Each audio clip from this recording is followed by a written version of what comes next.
Hi, my name is Cassia. For as long as I can remember, I was the shyest kid you've ever met. When I was little, I would hide behind my mother's dress when meeting new people. My first grade teacher thought I couldn't speak for a full year. My parents were so concerned that they took me to a child psychologist to try to get me to open up a little. What the doctor figured out that my parents couldn't is that I had a huge imagination. I wasn't good at talking to people, but when she read me a story, she could see my eyes light up. I loved stories of knights and princesses and epic quests, even a dragon or two. Then, everything changed when she put paper and pencil in front of me and asked me to write my own story. Soon, I had created a world of monsters and mazes and heroes who would say the things that I never could. My psychologist was absolutely stunned. She had never seen such an expansive imagination in someone so young. I had found my calling.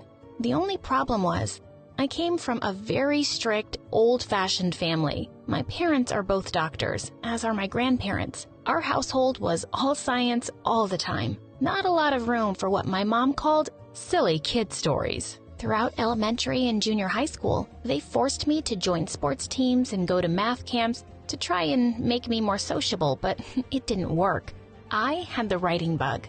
When my parents would go to bed, I would turn my flashlight on under my sheets and write my epic stories. A sword that speaks, a princess trapped in the underworld, a knight who is half monster. I never felt more alive than when I was writing my stories. One night, my nosy little brother came into my room while I was writing and discovered my stash of notebooks. He ran into my parents' room yelling that I had been making up stories in secret. They were not happy. The next night, they held a family meeting in our living room. Silly stories are not a career. You have to learn somehow. He took out my stack of notebooks and put them in the fire. I was so mad at him. I got up and left. I slammed my bedroom door hard. Flash forward a couple of years to high school. I hadn't written a word in a long time, but I was starting to come out of my shell a little bit. I was getting straight A's. I had some friends. I was even getting some attention from boys. That's when I met Ethan. Ethan and I sat next to each other in English class. I mostly kept my mouth shut during class discussion, but Ethan would say the smartest, most interesting things, and he had the dreamiest hair. The only problem was, my shyness was back and at an all-time high. On my first day of classes, he asked me what the date was. I was so flustered I couldn't even speak. September? I said. Real smooth, Cassia. Real smooth. How was I going to figure out how to talk to this guy? One day, I saw him after class signing up for something. As soon as he left, I crept up to see what it was. An audition for the school play. He's handsome, smart, and an actor?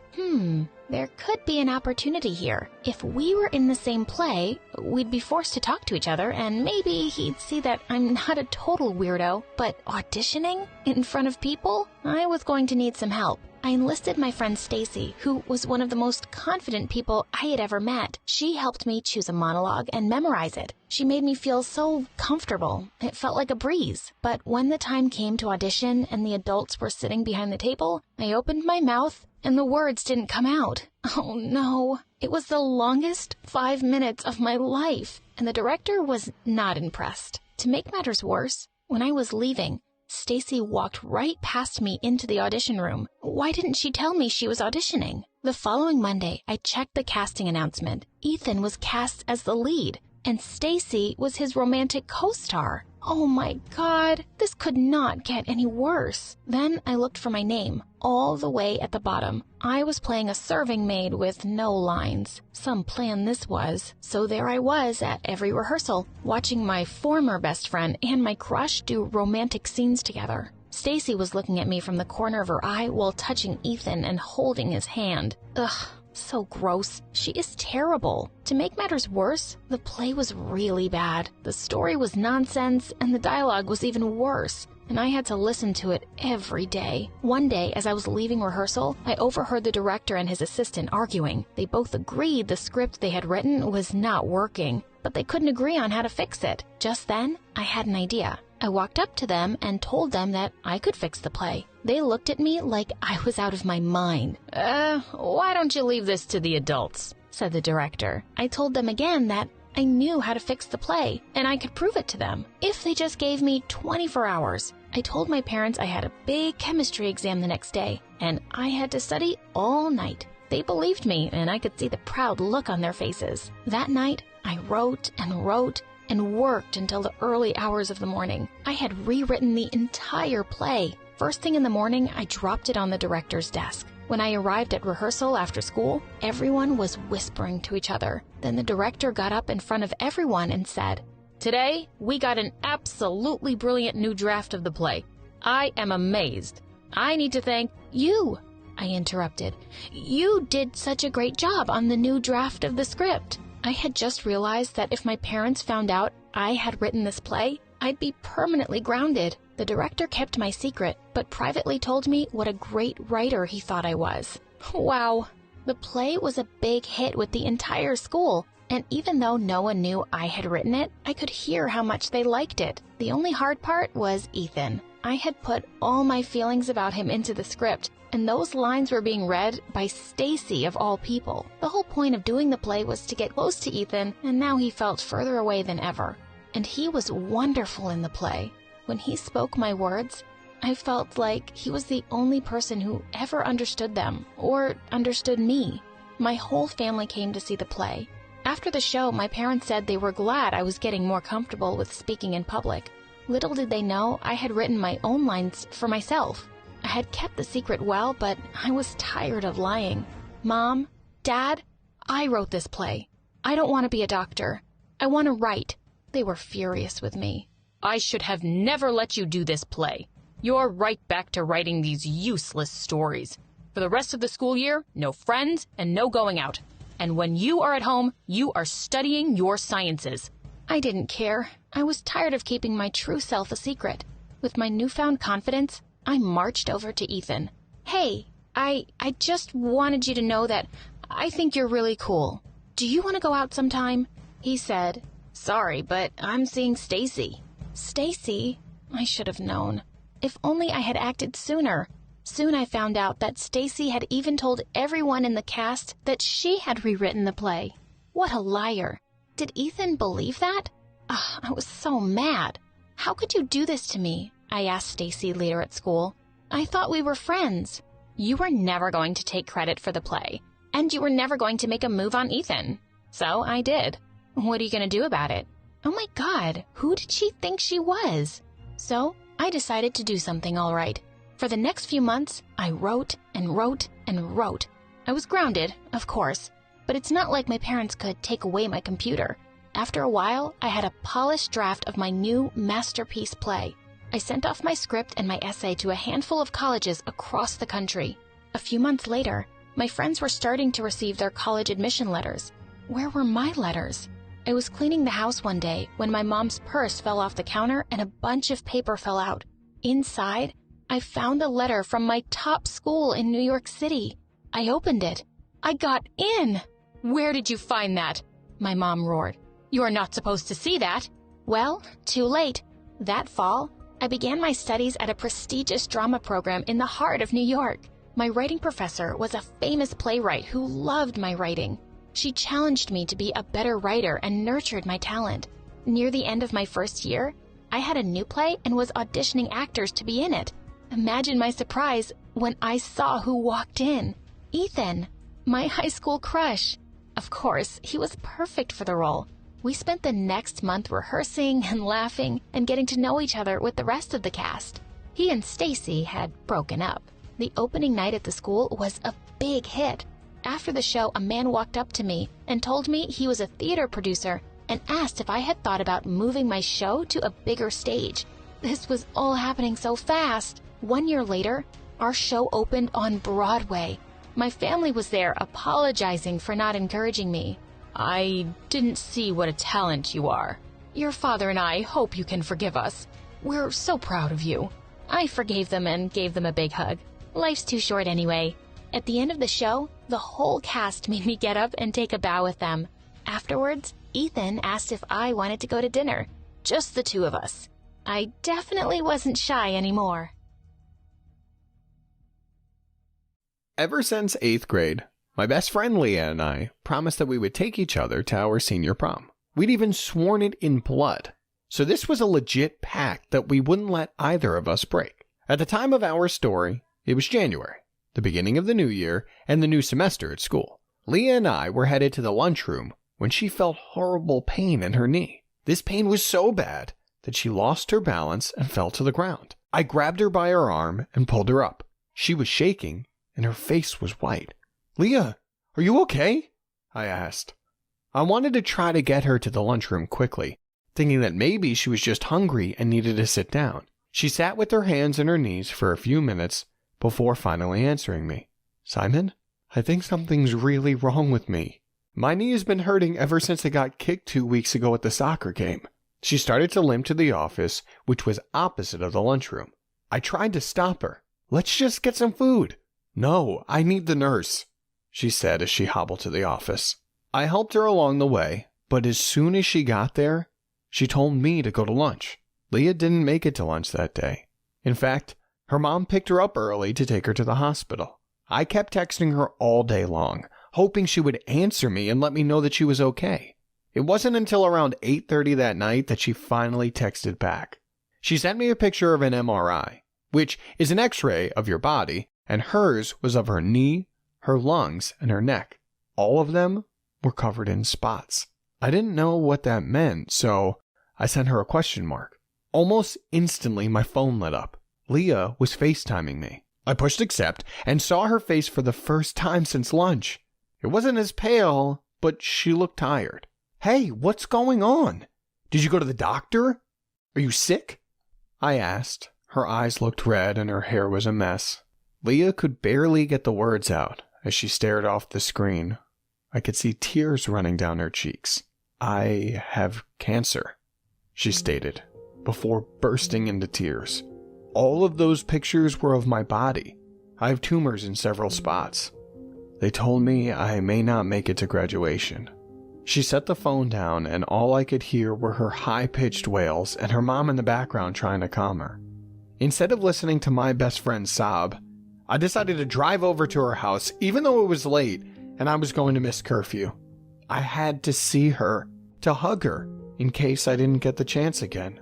When I got to her front door, I didn't even knock. I just barged right in and ran to her room. Her mom was there hugging her, and I scooped in next to them. We all cried for a bit, and then when things calmed down, Leah turned to me. "I have to start chemo next week." I nodded. I didn't know what to say. I grabbed her hand so she would know I'll always be there for her. A couple months passed, and although Leah was doing good, she wasn't out of the woods. The tumors were shrinking. Some of the chemo was working, but she was still struggling to live her day-to-day life. There were only a couple more days left until prom, and I was excited to finally pick out a corsage to put around her wrist. She was doing so good that the doctor told her she could go to the dance, but she had to sit down for most of it. She was allowed to slow dance, but no crazy dancing. She was okay with that. And so was I. My other best friend Malik and I were out tux shopping. Leah's dress was going to be maroon and she wanted me to match. So I was going to every tux rental store I could find to try and match the perfect shade of her dress. It was harder than you might think. While we were at the 57th shop, my phone started to ring. It was Leah's mom. I answered, my voice already shaking. "Hi, Simon. Leah's back in the hospital. She wants you to come up here when you can." I didn't even hesitate. I said goodbye and started to walk out of the store. Malik stopped me and told me to at least rent my tux. I told him Leah was in the hospital and probably wasn't going to make it to prom. That's when he got a big grin on his face and grabbed the first tux he saw. "We're getting this," he said, pulling me over to the register. "It's not even the right color," I said. "It doesn't matter. If Leah can't come to prom, we'll take prom to her." That sounded like a genius idea. Malik and I visited Leah in the hospital that night. She wasn't doing well. Her eyes were sunken with dark black circles around them, and her thinning hair was messy and damp. I asked her mom to please make sure Leah feels beautiful tomorrow when we come back, and she asked why. That's when I pulled her into the hallway and told her we were going to plan the biggest prom party for Leah we could imagine. Her mother grinned. I hadn't seen her smile like that in months. She gave me the biggest hug and kissed me on my cheek. You are a beautiful person, Simon. We love you. I love you too, I said as I walked away. Now, it was time to plan the prom that would hopefully bring Leah the dream she deserved. That night, I went on Facebook and invited all of Leah's best friends to come to the dance we were having. I went to Target and got some fairy lights, a bunch of streamers, and finally to the florist to purchase a beautiful corsage for the most beautiful girl in the world. We advised everyone to get dressed up in their prom attire for the next evening, as we were going to have a shindig whether Leah could go to prom or not. She deserved to be treated like a queen. Although some people declined our invitation as they didn't want to miss their own prom, many of our closest friends said they would come and even planned to bring food, drinks, and other things to make Leah feel like one in a million, which she was. Malik came over the next afternoon and we loaded up his truck with all of the things that we got over the last day and a half, including a Bluetooth speaker and a fog machine that Malik found in his sister's room. We got dressed in our tuxes and made sure that everyone that said they were coming would be there. Even Malik's girlfriend decided to come along. She got Leah's dress from her house and was going to do her hair and makeup before the dance. I couldn't wait to see the surprised look on Leah's face when we showed up. All night, she was texting me about how sad she was that she was going to miss prom, and she kept begging me to go without her. I told her that wasn't happening, and to just be happy, and I'd see her tomorrow. She didn't know we'd have all this for her, and I couldn't wait to show her. The drive to the hospital was filled with anticipation. Leah's mom met us at the front door to take all of the decorations. Leah had been sent to another room to do some tests, so we had time to set up before she got back. In just under half an hour, the hospital room sparkled with fairy lights and had gorgeous blue and green streamers running along the bed and window. Malik set up the fog machine, which the doctor said wasn't a good idea, so we had to leave it off. The music was playing softly, and we moved some of the furniture and medical equipment out of the way so we could have a dance floor. Leah arrived, and although she looked pale, her eyes lit up at the sight of what was ahead of her. At the same moment, she started to cry. "You guys, I'm not dressed for prom," she giggled and came over to hug me. "That's okay. We got everything that you need right here. Take your time. Ashley is going to help you with your makeup and your dress. We'll be waiting out here as long as you need."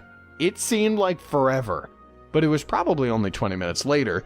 Leah emerged from the hospital bathroom with her hair in a braid that wrapped around the top of her head, and her beautiful maroon dress that clung to her in all the right places. It was sparkly and made her eyes glow. This was the exact moment I realized that I was in love with Leah. It seemed like everything had stopped when she walked out of the bathroom. I was so happy to see her so happy. I went over to her and gave her a huge hug. I pulled her hand up to mine and said, "I'm the luckiest guy in the world to have you as my prom date." Then I slid the corsage on her wrist. Malik got the party started, and we all began to dance, have snacks, and crack jokes about how lame the other prom probably was. After an hour, I could tell that Leah was struggling to keep up. "Hey, you can sit down if you need to." She grabbed onto my arms as I helped her sit in the chair. She was looking pale again. "Are you okay?" I asked. She waved me off. "Yeah, I'm fine, just all the medicine and tests today. I'm tired. But I'm having a great time, and I am so happy and so thankful that you did this, Simon. I really appreciate it. I love you." I know she was saying I love you as a friend, but it made my stomach fill with butterflies. "I love you too, Leah," I said. There must have been a look in my eye that told her I didn't mean as a friend, and that's when she leaned over to kiss me. I had never kissed a girl before. Don't judge me. I know I'm a senior, but it was never something that I thought about. Kissing Leah felt like home. I just didn't want to break her. I knew she shouldn't be kissing me right now. I don't think she cared. We pulled back, and I smiled at her. She rested her head on my chest, and we watched as the other couples danced and threw popcorn at each other from across the room.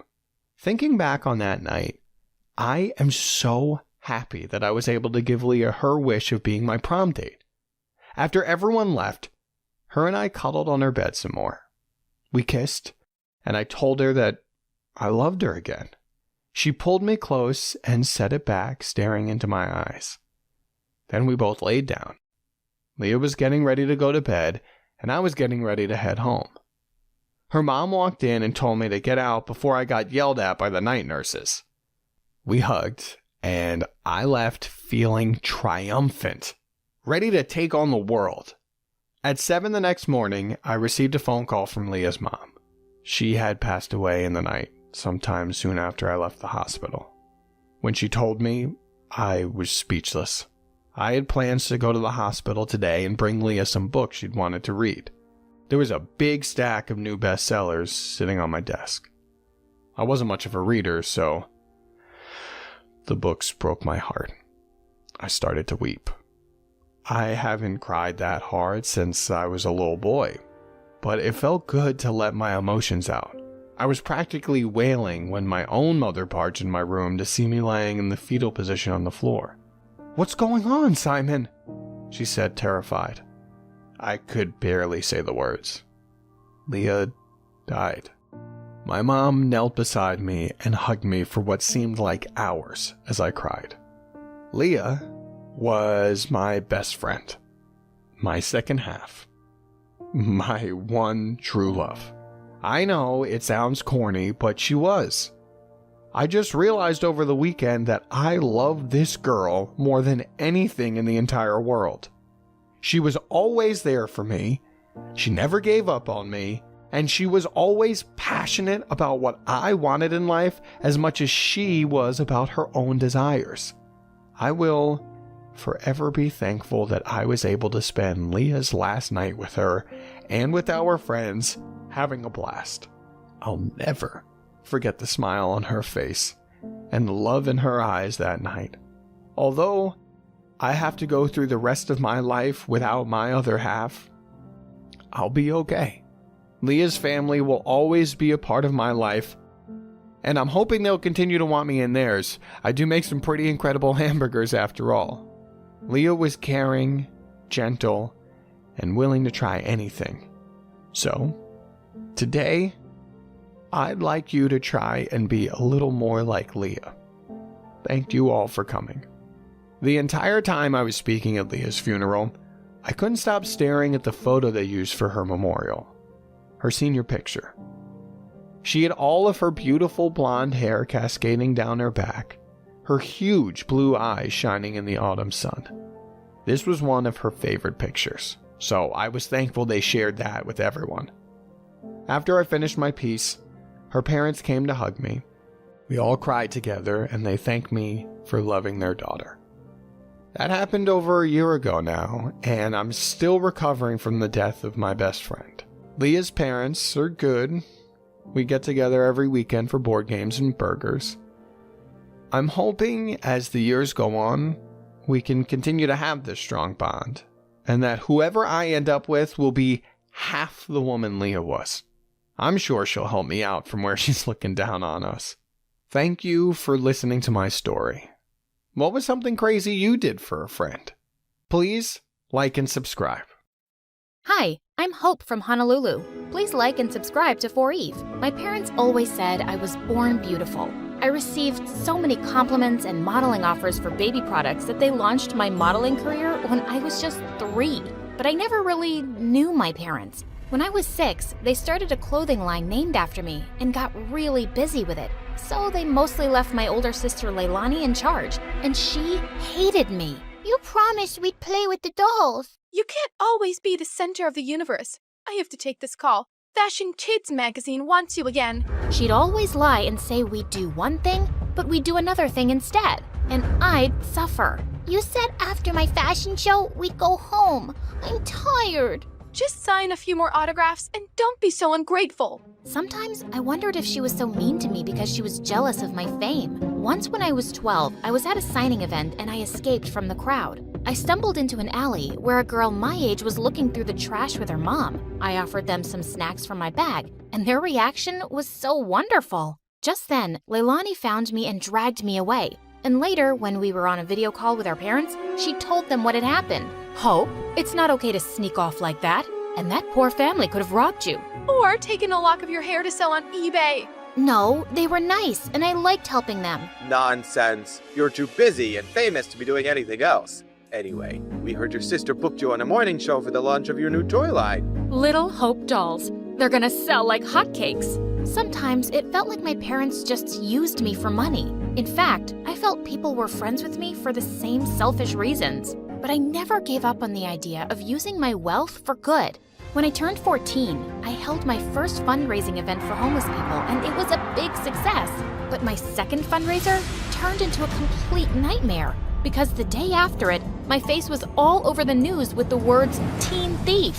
Hope, they're saying you kept all the funds for your business. What? Why would they think I took all that money? The news is saying they got an anonymous tip. This can't be good for your career. It's all over social media. They're calling it the biggest scandal of the year. You need to stop all this charity nonsense. We need to work on saving your reputation so you won't lose out on any modeling contracts. I didn't care if I never modeled again. I didn't understand how anyone could think I'd steal charity money. I was too embarrassed to even leave the mansion. Soon after, I was about to join a new high school, and I went to Leilani with an odd request. Help me make a disguise for high school. You're my makeup artist. If anyone can do it, it's you. Look, it's hard for me to trust people. They'll probably use me for my money and fame or spread more lies. I'd rather just go as a regular kid so I can be active in the school's charity clubs. You don't think you could just go as yourself? Doubtful. I always become the center of attention without meaning to. And because of that scandal, the charity clubs might not trust me. I just want to fade into the background and do the things I care about. Please. To my shock, she agreed to the makeover. She gave me cute short hair as part of my disguise. I decided to keep my disguise a secret from my parents. They were not happy about my short hair, but my agent had advised me to take a break from modeling and stay out of the public eye anyway till the scandal died down. At home, I was Hope, the supermodel on a break. But at school, I was Minnie, the humanitarian. I joined the charity club, and the volunteer work I was doing felt amazing. And I was making friends pretty easily. But one day at school, I was lifting a heavy box of canned food donations when I suddenly threw out my back. Whoa, are you okay? I suddenly noticed there were two really cute guys watching me struggle to stand up straight. Guess I'm an old lady who's not used to heavy lifting. Ouch. Let's take you to the school nurse, Granny. I'm Kai. And I'm Crane. Here, let me take your bag. What was in that box? Canned stuff for a food drive. Crane immediately dropped my bag to the floor. You're part of a food drive? Not gonna help you. What? Come on, Nan. Let's just take her to the nurse. She's hurt. Whatever. Not my problem. And then he just left. What was that about? Are you seriously doing a stupid food drive, Granny? My name is Minnie, and what's wrong with food drives? Minnie? Minnie. Everything about them is wrong, Minnie. If the poor just got off their butts and worked, they wouldn't be poor. Why should we treat them like babies and take money from people who do work? Wow. Sometimes it's hard for people to find work or earn enough, and they need help. Maybe lame losers do. Well, Minnie, here you are. Kai winked at me as he left. What a jerk. But I wasn't going to let his arrogant opinion stop me. I organized a school dance to raise funds for the food drive, and it was a hit. But just as I was dancing with some friends, Kai and Crane busted through the gym doors with crowns on their heads. To the rich, stand with the rich. What are you doing, Kai? We're here to tell everyone the poor are pathetic and charities are scams. Don't be fooled. Just then, Crane started kicking down the display of food donations like a maniac. Luckily, the teachers there kicked them both out before they could do more damage. What planet were these jerks from? But I forgot all about them when I got home that afternoon and saw Dad running out to me. Didn't you check your phone, Hope? I think the battery died. What's wrong? Your mom and sister got into a car accident, but the doctor said they'll be okay. They both had some broken bones and will need bed rest. I started to cry, and Dad hugged me. I couldn't remember the last time he'd done that, and I decided I'd stay home for the next few weeks to take care of Mom and Leilani. The next evening, my bodyguard drove me down to the food bank to drop off the school's donations. To my shock, I saw Kai step out of his car in front of us, and he was dropping off bags of donations. What the hot fudge? I snapped a picture of him, and I confronted Kai in the school hallway the next day. Saw you at the shelter last night. What are you talking about? This?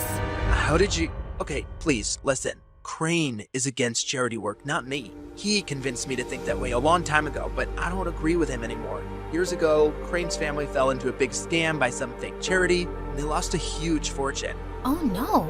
Yeah, his dad had to work so hard just to get them back on their feet. Now, he talks trash about all charities, and he doesn't trust the poor. He actually enjoys shutting charity work down in public. He bullied me into crashing that dance. And well, I'm sorry I did, really. He looked really sincere. If that's the truth, I understand. But you gotta stand up to Crane sometime. You can't keep pretending to be someone you're not. Kai offered to walk me to class, but I explained I was just there to collect my books as I was homeschooling for a while. He asked for my number, and I kinda left with butterflies in my stomach.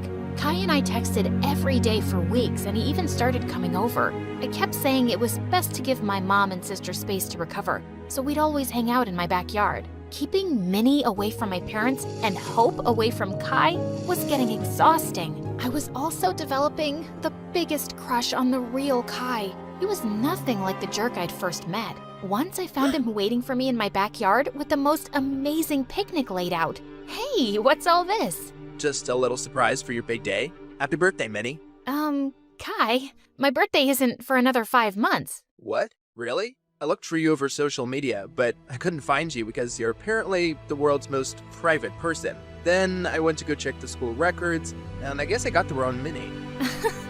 I guess so. But thanks anyway. It's the nicest thing anyone's ever done for me. Just as I sat down, Kai opened a bottle of soda, and the cork went flying straight into my eye. Oh my god, I am so sorry, Minnie. Wait, stop rubbing your eye and let me see. He lifted my chin gently as he looked deep into my eyes. Your eyes, they're... Yes? They're what? They're not the same color. What? Suddenly I realized that my contact lens had fallen out. Oh, my lens must have popped out when I rubbed my eye. I wear them for my eyesight because I'm as blind as a bat. I see. But why would you wear those green lenses and hide your lovely blue eyes? His face was so close, and I didn't have an answer to his question, so I just kissed him. He looked really surprised, but then he kissed me back, and it felt wonderful. Soon after, Kai and I hosted a fundraising car wash for a soup kitchen, but suddenly a car honked at us angrily. Well, what do we have here? Crane, listen, buddy. I know how you feel about this stuff, but I'm asking you to back off. I want to do this. What? Support lying, dirty thieves? Did you forget what happened to my family? Of course not, but that was one bad experience. Not all charities are scams. It's this witch. Winnie's brainwashed you. It's Minnie, and Kai is free to do whatever he wants, but you need to leave. Just then, Crane went red. He threw a punch at Kai, but Kai blocked it brilliantly and stepped back. Crane, walk away right now. You better watch yourself, Winnie, or you'll end up like that stupid teen thief model who raised funds for her business. She got what she deserved. She's a forgotten fraud now, a nobody. Suddenly, I froze in my spot. Was it possible that Crane had started that rumor? He was crazy enough to do it, and what if Kai had been involved back then too? Crane drove off angrily, and Kai turned to me. This may be the end of my friendship with Crane, but I feel relieved. I'm proud of how you stood up to him. Kai smiled at me warmly, but now I felt guarded. Did I fall for someone who might have framed me? Later that evening, as he drove me home, Kai suddenly took my hand. Minnie, I love who you are and who you've helped me become. Will you be my girlfriend? Kai, no, I can't. What? Why? I thought you felt the same way. You kissed me. And maybe that was a mistake. I'm sorry, but I can't be with you. Not only did I feel paranoid about trusting him, he had no idea I was Hope. I hated lies, and now I hated lying. Things were a mess. Kai begged to see me and kept messaging me, but I just ignored him until he gave up. One afternoon, I was fluffing Leilani's pillows when she asked me something unexpected. Hope, how are you? Not bad. Why? Nothing. I just noticed that you looked a bit sad these days. I kinda lost someone I cared about. Wait, Leilani, why are you crying? Oh, Hope, I just need to tell you something. I can't keep it in any longer, especially after you've taken such good care of me. And to my shock, she confessed how she was the one who had started the rumor that I'd stolen the charity funds. I know it was really wrong, and I'm sorry, but I just got so resentful. I was left in charge of you, and you always came first. And you were always in the limelight, while I never even got thanks for anything I did. I got carried away. Leilani, how could you? I really regret it. That's why I agreed to your makeover request, because I didn't want to stand in your way again. I know how good-hearted you really are. Do you know what you've done? I immediately thought of Kai, this great guy, and how I'd shut him out. I wanted to slap Leilani, but I just stormed off angrily. I told Mom what Leilani had done and said I couldn't stand to be around her right now. To my shock, Mom agreed that I should take a break from her. We arranged for me to stay at my bodyguard's house, and I found out that he lived close to Kai. On my first night there, I walked over to Kai's place. I needed to fix things between us, but his butler informed me that he'd gone to Tokyo for 2 weeks or longer. My heart sank. For 3 days, I texted and called Kai, but he never answered. I knew he was avoiding me, and I deserved it, but I wasn't giving up. I called Mom and explained everything about Kai to her, and she actually listened. Tokyo might be a nicer break for you. OMG, Mom, you'd let me go? Yes, sweetheart. Ever since the accident, your dad and I have been thinking how hard we've pushed you and your sister. We just wanted you girls to know success early on, but we've realized there are more important things than success and money, like happiness and family. You've been amazing during our recovery, honey, and you really deserve to go. Thanks, Mom. I love you. And the next day, I was on a flight to Tokyo with my bodyguard and checked into the same hotel as Kai. Just as I stepped onto the elevator, I was shocked to see Kai inside. He looked awkwardly at me. Hi, can I help you with something? I suddenly realized he couldn't recognize me without my disguise. Kai, you're the reason I'm here. I came to tell you the truth. I'm Minnie. Minnie? Minnie from Honolulu? Yes, except my real name is Hope. What? I told him everything. My trust issues and my disguise and what my sister did, how awful I felt for abandoning him, and how I tried calling him. I'm using a different phone here, and I understand why you wanted to hide yourself, Hope.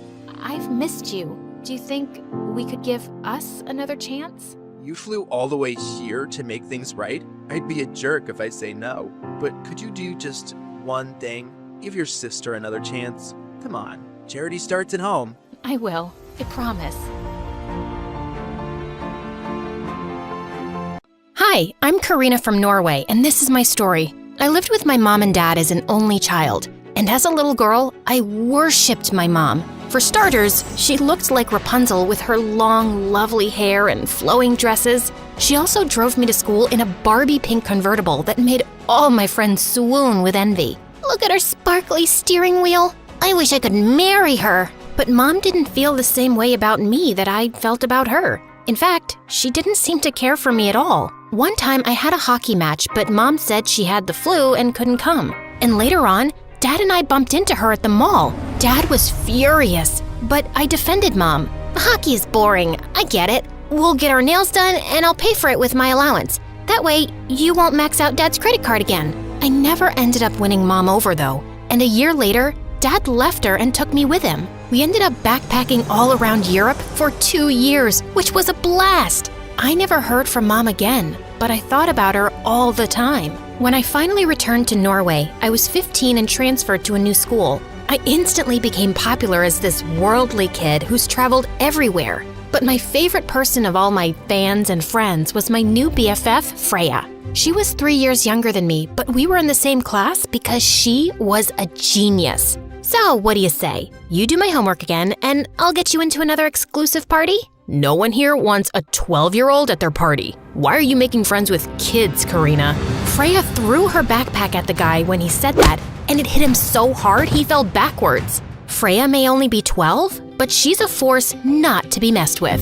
Thanks for that, bestie. It's been tough being the youngest kid in our class. You're the only friend I really have. Well, friendship has no age limit, and I think you're super cool. One afternoon, Freya invited me over to her place for dinner, but when we arrived at her house, I couldn't believe where I was. Freya lived in a 6-story mansion with a gorgeous infinity pool. The butler even offered me cookies, but just as I bit into one, a woman came out to hug Freya. It took me 2 seconds to realize it was Mom. Karina, are you okay? Mom, can you bring my friend some water? You call her Mom? Karina, is that you? You guys know each other? She knows me from giving birth to me. What? You said you didn't have any kids. Wait, what? I felt my blood boil, but here just wasn't the place to start a scene. Mom looked uncomfortable and told Freya it was a long story and she needed to be alone. Obviously, I couldn't concentrate on homework, and Freya wouldn't stop apologizing and asking questions. I swear, Mom never mentioned you at all. She said she's been married, but never really had a family before. Okay, can you stop calling her Mom?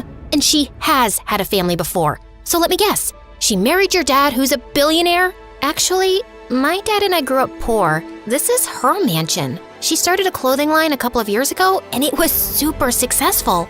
From the second we moved in with her, she spoiled me rotten. We're really close, Karina. I wonder why she'd keep such a big secret. I didn't know how to answer that. Instead, Freya and I were called to dinner, which apparently Mom helped prepare. Girls, I'm sorry. I needed a moment to myself, but I want to talk about it with both of you. And Freya, baby, I even helped make your favorite dish.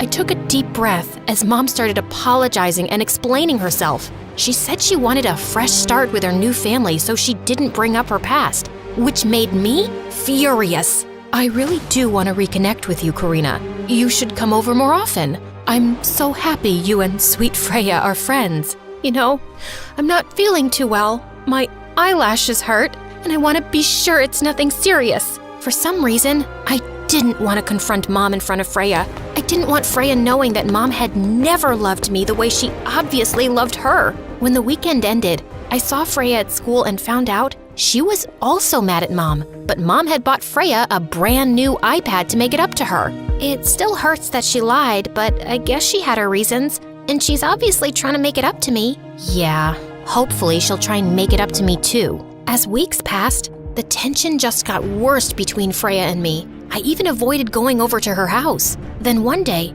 something happened that really set me over the edge. It was Freya's 13th birthday, and she begged me to come over for her birthday party. You don't have to talk to Mom if you're not comfortable. I just really want you there. After all, you're kind of my sister now, as well as my best friend. So I ended up agreeing. Freya's party turned out to be on a yacht, and it was actually pretty fun. Mom also seemed happy to see me, and that meant a lot. But later on, Freya and I were sitting on the balcony talking when we hit a huge wave and fell backwards into the water.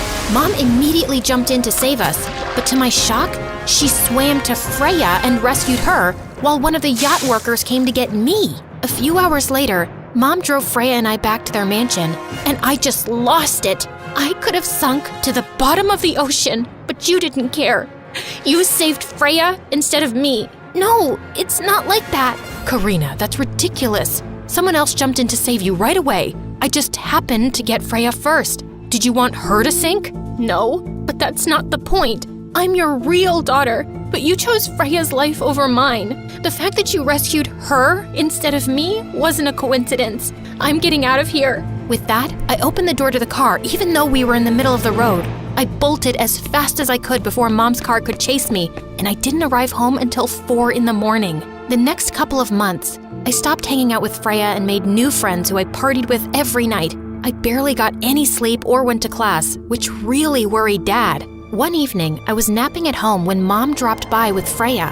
Is Karina home? I need to talk to her. We're really worried about her. She's been shutting us out and partying. Freya, I know you mean well, but you both need to give Karina space. You two being around isn't good for her. I couldn't take it anymore. I started to cry and asked them all to sit down. There was something I'd been hiding. I'm sorry. I've been shutting you guys out. I was really mad at you last month, Mom, and I did something bad. I started dating someone I met at a party, and I'm pregnant. I'm sorry, what? Karina, this is a joke, right? You're not actually pregnant? No, I really am pregnant. It's stupid and embarrassing, but I don't know what to do. Dad started crying and booked several doctor consultations, while Freya pestered me about who the baby's dad was. Finally, Mom asked to speak to me in another room. You know you can't keep this child. You won't be able to take proper care of it, and then you'll regret it for the rest of your life. Except that I'm not neglectful and heartless like you. If I decide to keep my baby, then I'll take good care of it. Mom didn't agree with me, but the next few weeks, Something changed between us. Mom called me every morning to check how I was feeling, and whenever I was at school, Freya would bring me homemade soup that Mom made. She told me to remind you to take your vitamins every day. Also, Karina, how come we haven't met your boyfriend yet? He hasn't been coming to any of your doctor's appointments. Because I haven't told him yet. I don't even know if I'm keeping my kid yet or giving it up for adoption. I haven't seen the guy since I found out I was pregnant. We dated for 2 weeks, and then when I got the news, I ghosted him. You ghosted him? That's horrible. You need to invite him over for dinner and explain yourself. He has the right to know. I knew Freya was right. So that week, I texted the guy and told him to come over. His name was Philip, and he seemed nice. But I didn't know how he'd react when I told him everything. He came over Friday night when everyone was home. I don't even know why I agreed to this. I know we weren't serious or anything, but you didn't have to go radio silent on me, Karina. How about you hear her reasons before yelling at her? I told Philip everything in a panic, and he got super quiet. Oh my God, this is all my fault. Philip, stop. This is just as much my fault as it is yours. I'm not blaming you, but I still can't stick around for this. No, wait. Please, let's discuss this. There's nothing to discuss. Also, I'd recommend staying home from school for the next several months. Otherwise, everyone will be able to tell you're pregnant, and you'll be stuck with a horrible reputation. Philip, oh my God, I didn't even think about what the other kids at school would say. I've been covering up my baby bump with baggy clothes. Hey, don't worry. I'll homeschool you and everything will be okay. Mom stayed true to her word and set up the whole homeschooling program until a week before my due date. I was lying in bed when Mom invited me over. She led me to a back room, and when I stepped inside, my heart leapt into my throat. It was a giant nursery. The guest room is next door, except I want it to be your bedroom. I want you to move in with us, Karina. Wait, what? I've taken a leave of absence from my company. I've saved enough money to live off of because I want to help raise my grandchild. I know I've neglected you since you were little, but I want to spend the rest of my life making it up to you. I wanted to get in touch years ago, but your dad told me not to mess with your life any more than I already have. And the reason I saved Freya first wasn't because I love her more than you. I just had to think quickly, and Freya just happened to be a little bit closer to the dock. I couldn't believe the words I was hearing. Then before I could say a word, Freya appeared behind me. For God's sake, Karina, just tell her already. I can't take this. What? What are you talking about? I saw you putting this pregnancy patch on yesterday. You lied about being pregnant, Karina. You faked the whole thing. No, I don't understand. And I think I know why she did it too. She wanted to get your attention and steal you away from me because she was jealous of our relationship. Okay, it's true. I faked everything. And I paid Philip to lie too. We never dated. He's just a friend of a friend. I staged the whole thing to be closer to you, Mom. Mom was dead silent. Wow, I really hurt you, didn't I? I mean, I know I made mistakes, but the fact that you had to fake a pregnancy to get my attention, I really have been so awful to you. What if I've already done too much damage for us to make things right between us? I need some time. And then, Mom asked me to leave and sent Freya with me so she could be alone. Freya stayed at my house for 5 days, and neither Mom or Dad spoke to me. You know I never meant to hurt you, right? I just wanted Mom to love me the way she loved you. I get it, and I'm sorry I exposed you. I just don't understand why she had to forget about me to be closer to you. She's not perfect, Freya. It means a lot that she said she'd take a leave of absence from the company to help raise my kid, but I don't think I can ever fully forgive her for neglecting me all those years. Well, I think I know one thing that'll distract us. Freya and I watched MSA videos until our heads hurt, but I didn't care. I felt better already. Mom finally... I was walking upstairs to give my dad a goodnight kiss before going to bed when suddenly I heard a loud crash from his room. Oh my God, Dad! I can't show you what happened because it's too much for YouTube, but I can tell you that the last words my dad said were, the attic, before he fell into a coma. Hi, I'm Miley, and I live in Finland. I'm sure everyone will learn something from my story. That's why I decided to share it on this channel. I felt the world crashing down around me. Ever since Mom and my older siblings had left, Dad was the only family I'd had. I knew they hated him, but I had to tell them about this. After all, he was their dad too. I called Katie and she seemed too busy screaming at her loser boyfriend to even pay attention and just hung up. I tried Bree next, and she said she was really busy at work and I had to deal with this myself. These girls were just heartless. I called my brother Ed next. He wasn't too happy to hear from me. What? Wow, no hello. Dad's in a coma and Yeah, I know why you're calling. I don't care about him. And don't even think about asking me for money. With that, he hung up. I just stared at the phone. What had just happened? I was on my own. No wonder Dad disowned them. Just then, the doctor came in and told me how expensive it would be to keep Dad at the hospital, and I needed to come up with the money very soon. Later that evening, as I was going through his stuff, I suddenly remembered Dad's last words, and I rushed up to the attic. I opened a box with Dad's stuff in it. There was a document in there with instructions for me. I had to meet a guy called Eric and use the secret word green apple. I quickly called the number it said and agreed to meet him the following day. I couldn't wait for school to be over the next day so I could meet this Eric guy and figure out what the big secret was. I was so lost in my thoughts I didn't even see Chris when he sat next to me. Thinking about me, are you? You wish. I'm so sorry about your dad. If you need anything at all, you let me know. I'd do anything for a beautiful girl like you. I smiled and nodded. Chris and I had grown up together, but lately I was getting butterflies every time I saw him. Oh, snap out of it, Miley. As soon as the bell rang, I was out the door. Eric had told me to wait for him on the park bench beneath a big tree. I felt like a secret agent as I waited for him. After a while, some guy came over and sat next to me. I jumped when he spoke to me. What's your favorite fruit? Was this guy crazy? Oh, wait. Green apple? The guy took off his cap and introduced himself as Eric. Okay, he was definitely not what I was expecting. I was expecting an old guy with wrinkles, but this guy was babelicious. I was already picturing our wedding. I just wanted to make sure. Oh, I'm sure. What? I'm sure you wanted to be sure. Why couldn't my brain and tongue work together? Yeah, anyway, your dad's $28 million is all yours. It'll take a few days to sort out, okay? What?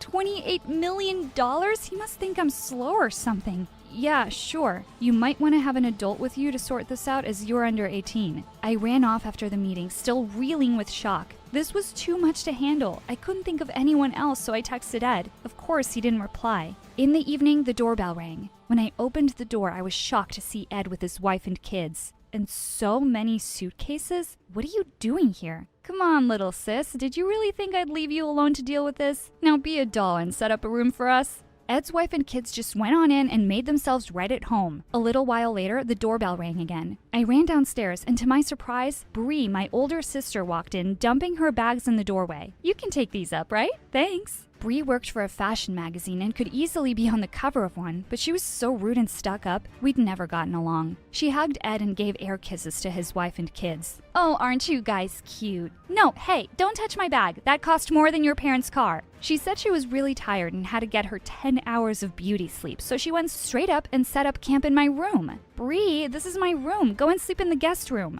It used to be my room, and it gets the best sunlight. I gotta do my yoga early in the morning. Now get out. I grabbed my stuff and slammed at the door. I was halfway down the stairs when Bree started screaming. When I opened the door, I couldn't stop laughing. Get this monster away from me! Relax, Bree. Meet Tiny. He's my pet. Bree grabbed her blanket and rushed out of the room. I gave Tiny an extra treat for getting rid of that evil witch. The next morning, as I was about to get ready, the little devils pushed their way into the bathroom and ran off with a toothpaste. As I ran after them, I felt like something had stabbed me in the foot. Damn these Legos. I hobbled to my room and quickly ran out of the house to get away from all the madness. I told Chris about how my siblings had shown up and how annoying they were. Don't worry, babe, I'll come over and help you. Right now, I just needed help staying awake in class. I barely slept the night before. I just felt so overwhelmed. The day flew by and I sleepwalked through most of it. As I was walking home, I saw Eric outside a coffee shop. My heart skipped a beat as I saw him. I didn't want him to think I was stalking him, but just as I was about to walk away, he waved to me. Hey, I've been waiting for you to call me. Was I being pranked? Eric had been expecting me to call? Have you decided about what you want to do with the money?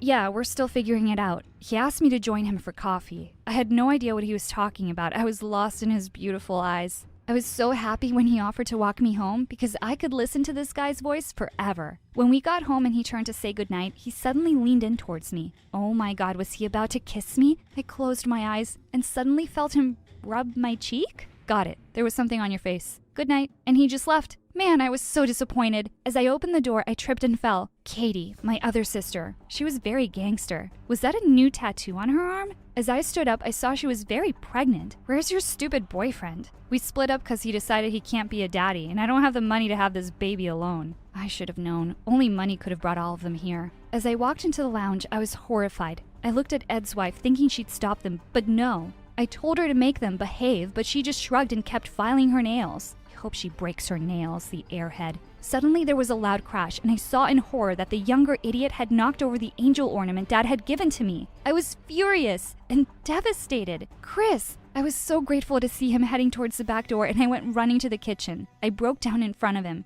He put his arms around me and hugged me. I could hear his heartbeat. I looked up at him and I could tell he wanted to kiss me. Just as he leaned in, someone pushed us apart. I swear I wanted to kill these idiots. Katie walked into the kitchen. Looking for a new baby daddy, are you? What if I am? I felt a pang of anger and jealousy. Chris was mine and she couldn't have him. I needed to get away from these psychos. I went to see Dad. It broke my heart to see him like this. Please wake up, Dad. Things are really hard. I can't do this without you. The next couple of days were hell. I was in over my head. The only silver lining to my gloomy days was Eric's texts. He'd been checking on me regularly. What a sweetheart. The next day, Chris picked me up for school. As I sat in the car, he handed me a rose and asked me to be his date for the spring fling dance. I know there's a lot going on right now, but I thought this would take your mind off it for a while. I didn't see that coming. I hadn't told him about Eric, but I just couldn't bring myself to say no to him. He was so sweet. At lunch, I was surprised to see a huge group of guys and cheerleaders gathered at a table. I had no idea what was going on over there, but then I caught sight of her stupid blonde curls. Bree! She was sitting in the middle, and of course, all the boys were drooling over her. Wasn't it enough having to deal with her at home?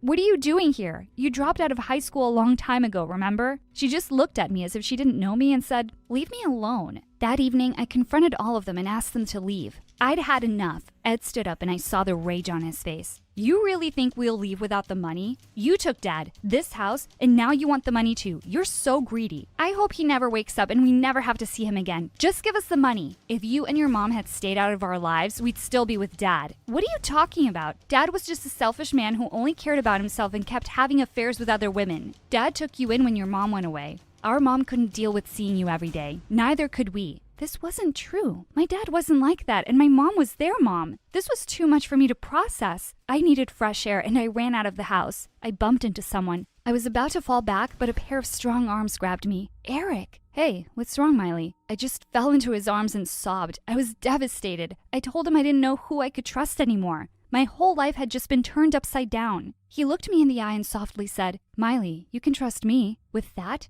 he kissed me. Oh my God, this was so much better than I had imagined. Miley, I quickly turned around. Chris. He looked at me with pain and disappointment. Chris, but he just turned and walked away. I felt guilty and wanted to run after him, but Eric asked me out for dinner and I excitedly said yes. He kissed my forehead and left. As I entered the kitchen, I froze.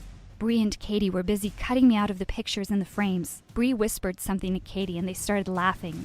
I knew Bree was evil, but they were crossing the line. Ed walked in. You think you're super smart, don't you? Trying to woo the money man and keep us from getting our share? I erupted. I was so angry at how they kept blaming me. I didn't even know any of this, and I wasn't responsible for what Dad did, but you're a constant reminder of it, you selfish girl. I stormed off to my room to try and relax. I got up super early over the weekend and snuck out. With the bombs they dropped on me, I needed to clear my head. I went on the swings like I used to do with Dad. Oh, Dad, I miss you so much. I had to grab onto the chains as someone started to gently push me. Chris! Hey, Chris. You just ran off yesterday. Sometimes, Miley, you're so dumb for a smart girl. I was in no mood for riddles. What do you mean? I care about you, Miles, and I just want to make sure you're okay. Eric isn't a nice guy. But I don't know who to trust except Eric. You do know he's just with you for the money. You're so jealous. I didn't need to stand there and listen to another person telling me what to do. When I got home, everyone was in a frenzy, and Katie was screaming. Ed's kids were dancing around shouting, "And Katie's gonna have a baby!" I wanted to go with them to the hospital, but they left me to babysit the kids. Just perfect. I knew it would be a while before everyone got back, so I asked Eric to come over.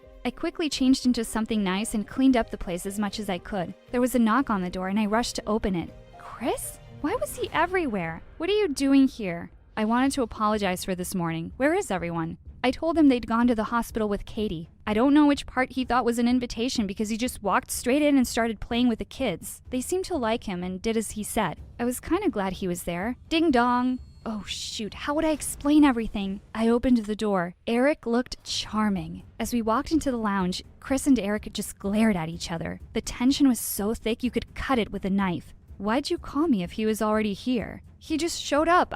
You could have sent him away. Anyway, I have a surprise for you. He told me he had the money and I could pick it up from him tomorrow. Chris was a natural with the kids, but I noticed Derek kept giving them dirty looks and tensing up every time a kid got close to him. I spent the most awkward evening with the two of them. Before Chris left, he warned me about Eric again, and they both left. The next morning, everyone returned with Katie's newborn. He was so tiny and cute. Everyone was so happy for once. If someone saw us, they'd think we were one big happy family. Suddenly, I saw Eric walking up to the front door. I stepped outside to meet him. You're glowing today. Look how happy everyone is. I turned to him and said that I was thinking of sharing the money with everyone. I was shocked to see Eric suddenly get angry. Babe, you can't be serious. Why would you give those vultures anything? You should keep it for yourself. Chris's words rang in my ear. Just then, I got a call from the hospital. My heart stopped. As I hung up, I told him Dad was awake and I needed to go. I went in and told everyone that Dad was awake. Surprisingly, they all decided to come with me. Yes, all of us. He was shocked to see everyone there. Seeing you all together again has made me realize how much I missed this. I'm sorry I hurt you, all of you. He turned to Katie and held out his hands. I had never seen Dad so emotional. It was a classic Hallmark moment. He went on to tell us how he had savings and he wanted to include everyone as his heir. Silence took over. You could probably hear a pin drop. No one objected to splitting the money between us and everyone was happy about it. I think that my dad waking up from a coma and seeing Katie's baby gave us the old feeling of being a family again. I told Dad how I'd gone to the attic and contacted Eric like he said, and that he was giving me the money tomorrow. Dad's blood pressure shot up. He said he'd found out before the coma that Eric was cheating him out of his business. Me and Ed decided to go see Eric before it was too late. He wasn't too happy to see us, but quietly handed over the money. You were only with me because of the money, weren't you? I hoped he would deny it, but he just lowered his eyes. I was heartbroken. The next day, we brought Dad home. As we entered the driveway, there he was again, Chris. Bree winked at me and said she'd help Dad inside. I ran to Chris and jumped into his arms. What? Yeah, you were right. Now just shut up and kiss me, you fool. And we had the most magical kiss anyone can imagine. Aunt Miley is having a baby.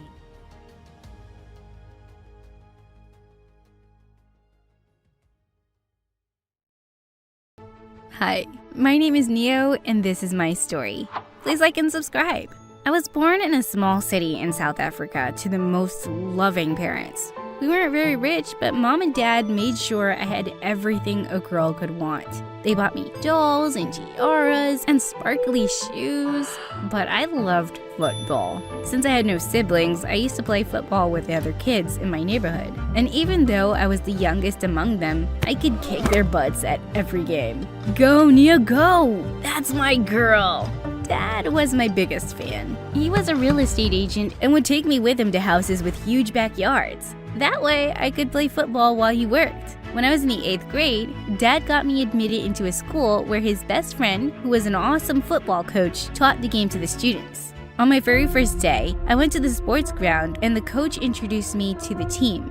But all of them were boys, and they gave me weird looks. Did you forget your way to the cheerleading squad, little girl? What do you mean? Well, this place is for tough guys like us. Leave before you run crying from here, princess. Wait till you watch me play, and then we'll see who runs away crying. I grabbed a ball and started kicking it towards the goalpost, and they started chasing me. Just then I tackled one of the guys, and he landed on his butt while I hit the goal. Everyone cheered for me, and the coach praised me for my skills. Whoa, that was awesome, Neo. You've got good technique. You just defeated the team captain. Well, apparently that guy's name was Zuri. He was a senior at school and the football captain, but now he looked really embarrassed. Later that day, I was in the cafeteria getting my lunch when Zuri bumped into me, spilling his entire plate of food all over my new shirt. Are you nuts? Why would you do that?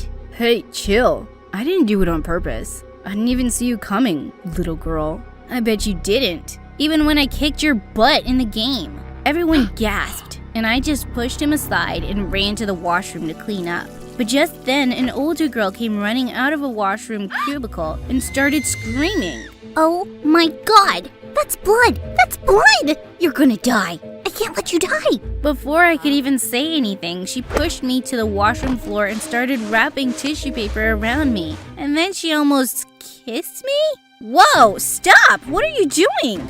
I'm trying to give you mouth to mouth and stop the bleeding. Wait, that smells and tastes like ketchup? Ew, no, don't eat that. For a moment, there was absolute silence. But then we both burst out laughing. Her name was Erica, and she was from my class too. Wait, you're in my class? But you look way older. That's what everyone says. But Neo, it's so sad that your shirt is ruined. Let's go shopping today, and I can buy you a new one. I didn't really care about my shirt, but Erica took me on a whole shopping spree after school. She bought me 5 shirts, plus new sneakers for football. This is nice, but I really don't need all this, Erica. It's okay. I'm not exactly rich, but anything for a new friend. Well, she was a bit weird, but she was also really sweet. After that day, I started hanging out more with Erica. She dressed like a preschooler and always seemed to be bumping into things. Oh God, what just happened? But she always made me feel like a superstar. You're on the boys' football team? You're so strong, Neo. You can probably be in the Olympics one day. I don't think I'll ever be in the Olympics. But thanks, Erica. A few days later, when I was in the changing room before a practice match, a couple of girls came to me. You're the new girl, right? And you're friends with Erica? Yeah, I am. She's super sweet. Erica's also the dumbest girl on the planet. She's 16 years old and repeating 8th grade for the 3rd time. She needs help with everything. One time, she just walked out of class and decided to take a nap on the street. So she's a little different. I don't mind helping her with stuff. Suddenly, someone tapped on my shoulder, and when I turned, I almost had a heart attack. Ooh, I'm a ghost. It was Erica, and she was covered from head to toe in white paint. What are you doing, Erica? I was walking in the alley behind the school, and I tripped and fell into a big bucket of paint. So I thought I could go around scaring people now. I took Erica to the bathroom right away to clean up. Just then, I bent down to get a clean towel from my gym bag, when Erica suddenly said, Hey, what's that on your back? Why is your skin all red and lumpy here? Oh no, had my shirt been pushed up? Oh, it's nothing, Erica. I have a skin condition. I try to cover it with my clothes.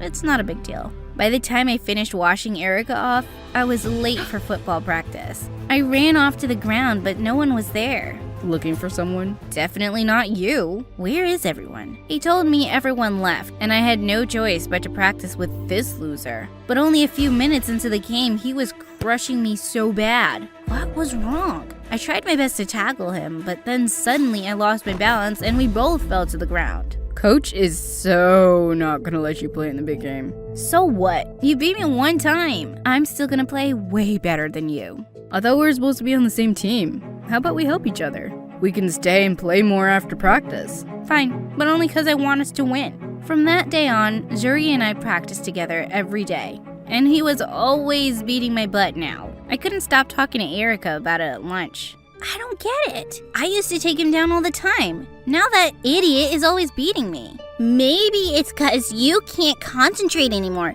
Because you have a crush on him. Shush. Of course I don't have a crush on him. Then why are you blushing? And you're always practicing with him now. And we never hang out anymore. Because I have a game coming up. I can't be with you all the time, Erica. But I'll come over today and help you with your science project, okay? I told Zuri I wouldn't be making it to practice that afternoon, and he looked annoyed. To help Erica with a science project? Let's face it, you'll be doing it for her. That girl's dumb. Zuri, don't talk about her like that. She's my friend. Trust me, Erica's a lost cause. It's hopeless trying to help her. Erica came up behind me at that moment and put her arm through mine. Too bad, Zuri. Neo and I are hanging out today. And I'm not a hopeless lost cause. And with that, we walked away. And I went over to Erica's place to help her out.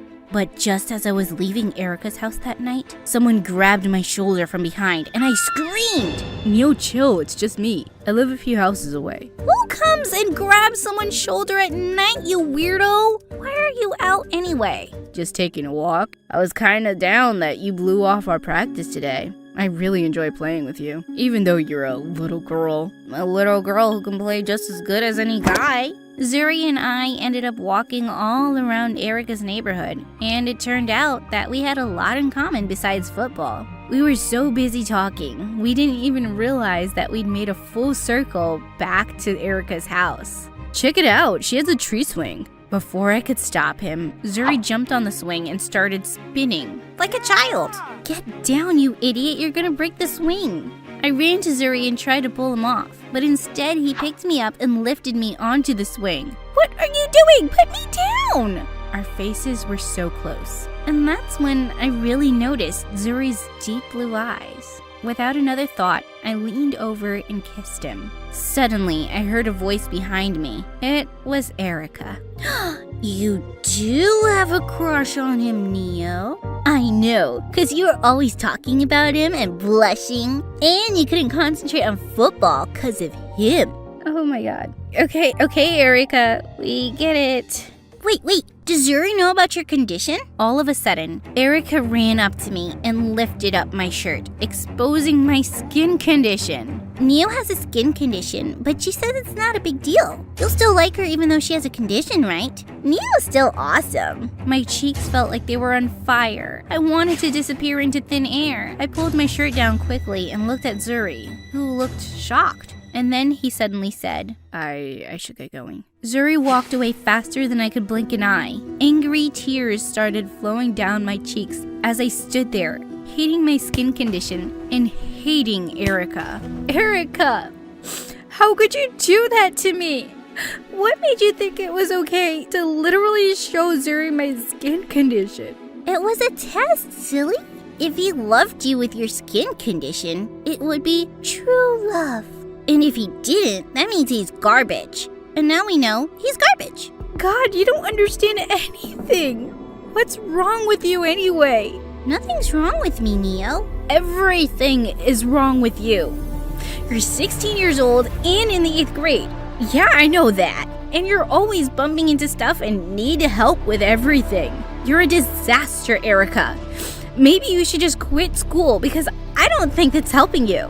I regretted my words the minute I said them, but I was just so mad. Erica started to cry and ran back into her house, and I walked back home feeling terrible about everything. The next day in school, I was walking down the hallway when I saw Zuri coming towards me, and I instantly turned around to leave, but he caught up with me. Just wait a second, will you? No, I will not. I'm gross with my weird skin condition, remember? Just leave me alone like you did last night, thanks. Neo, I didn't leave last night because you grossed me out. It was just Erica who freaked me out, the way she embarrassed you, even though you guys are like best friends. I didn't want to be around that.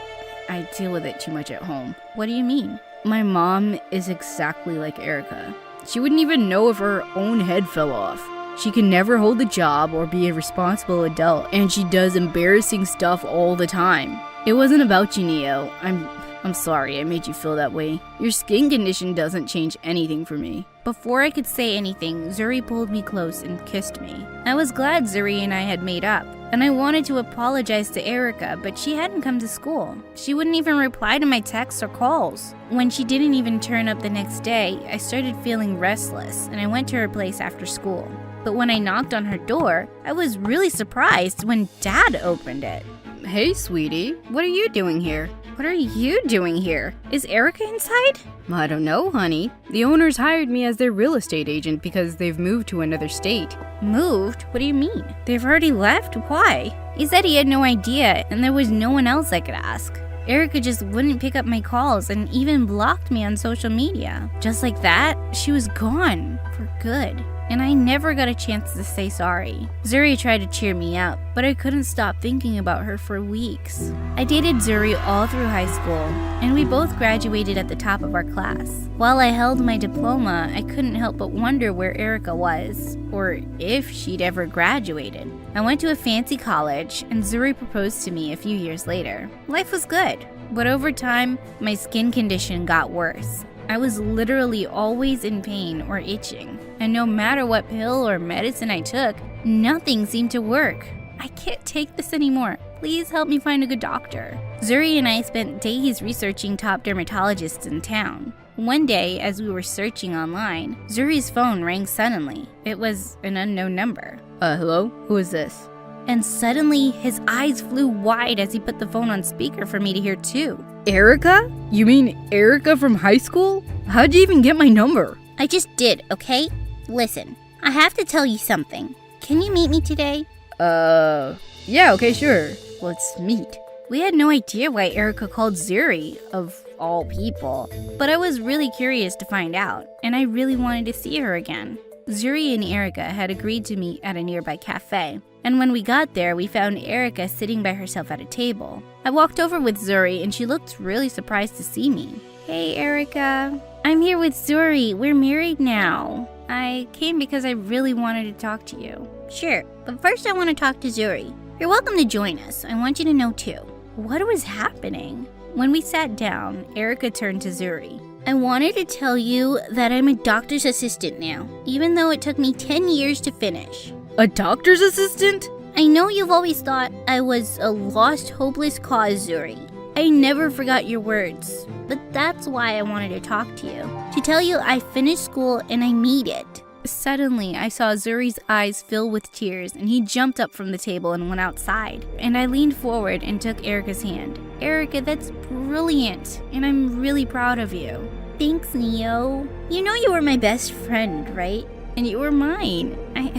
I've wanted to apologize for everything I said, Erica. But you moved away before I had the chance, and I felt terrible. I was hurt and mad and needed some space. But you know what? I realized that you were right. That school wasn't helping me much all those years. I was a mess, and I was struggling to do anything on my own. So I asked my parents to send me to a special school. Before I could answer, Zuri came running back to our table and hugged Erica. I'm so sorry I ever made you feel like you were stupid. It's amazing what you've been able to do. Thanks, Zuri. That's all I wanted to hear. But just at that moment, my skin started feeling all tingly, like it was burning. Minutes later, I felt like I was on fire. I started itching my back like crazy. I have to go to the emergency room. Neo, is it your skin? I work for a dermatologist, and he's amazing. It's because of your skin problem that I knew I wanted to help people in dermatology. I'll get you an appointment right away. Thank you, Erica. You're amazing. And I've missed you so much. Me too, Neo. We have so much catching up to do. But let's get you some help first.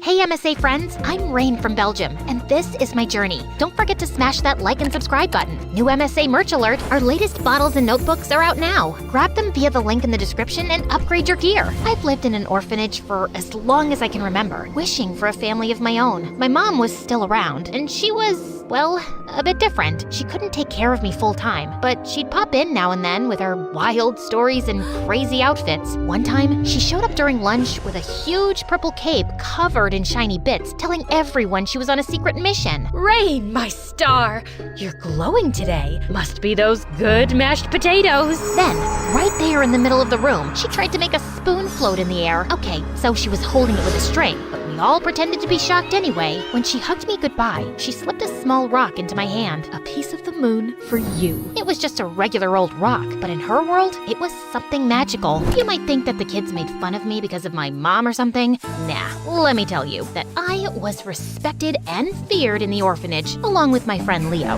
Leo and I were like the bosses of the orphanage. When we walked by, kids would stop talking and make room. Everyone just kind of knew to stay out of our way. One day, Leo and I were headed to our usual bench in the yard, where a group of kids were celebrating their good grades with a big cake. They saw us coming, and the laughter stopped. They looked at each other, then at the cake, and without a word, they got up to leave. We're leaving, I swear, but is there a chance we can take the cake? The whole thing seems a little much, don't you think, Leo? Tell you what, we will give you the big, huge third, and we will only take the tiny 2 small thirds. Oh, thank you, really. You guys are cool. I've been dreaming about you both. They say you dream about people you think about a lot. Wait, is that peanut butter in there? You know what? Just take the whole cake. I can't stand and peanut butter. Yeah, this is how things were back then. One afternoon, when we were 12, as Leo and I were planning our next prank, the warden called us into her office. She told us we were getting adopted by the Morgans, a rich family with a pool and a daughter around our age. I was excited, but also scared Leo might like the new sister more than me, so I blurted out, "No thanks, I'll pass." But they want to adopt you both. That's their condition. Why do they want both of us? Who cares? We're getting our dream, being adopted together. And don't worry, I'm not gonna love her more than you. No rich girl can match your wild craziness. So I gave in. When the Morgans came to meet us, they were super nice and smelled like flowers. Look at you two, just adorable. Leo was practically starstruck by the Morgans and began spouting off random facts to impress them. Did you know the country is pronounced Iran and not Iran? Also, I'm a whiz at geography. And hey, fun fact, the Earth isn't round or flat. There's a big chance it's shaped like a donut. I hung back, not saying much, but there was one thing on my mind. Where's your daughter? They pretended they didn't hear me, so I asked louder, and they looked a bit hesitant to answer. Then the mom just said that their daughter Emily was sick. I'm not an expert, but that looked like a lie. Even though the Morgans were nice, something about them just felt weird to me. Leo thought I was making a big deal out of nothing. Chill, they've got an awesome pool. Why are you so crazy about the pool? You're not a sea dog. Hey, I don't mind you insulting me at all, but please keep your voice down. I have a reputation to maintain around here. I just shrugged. Whatever was going on, we were moving to the Morgans' place in a month. A month flew by, and then boom, Leo and I were at the Morgans. It was wild, like stepping into a movie with their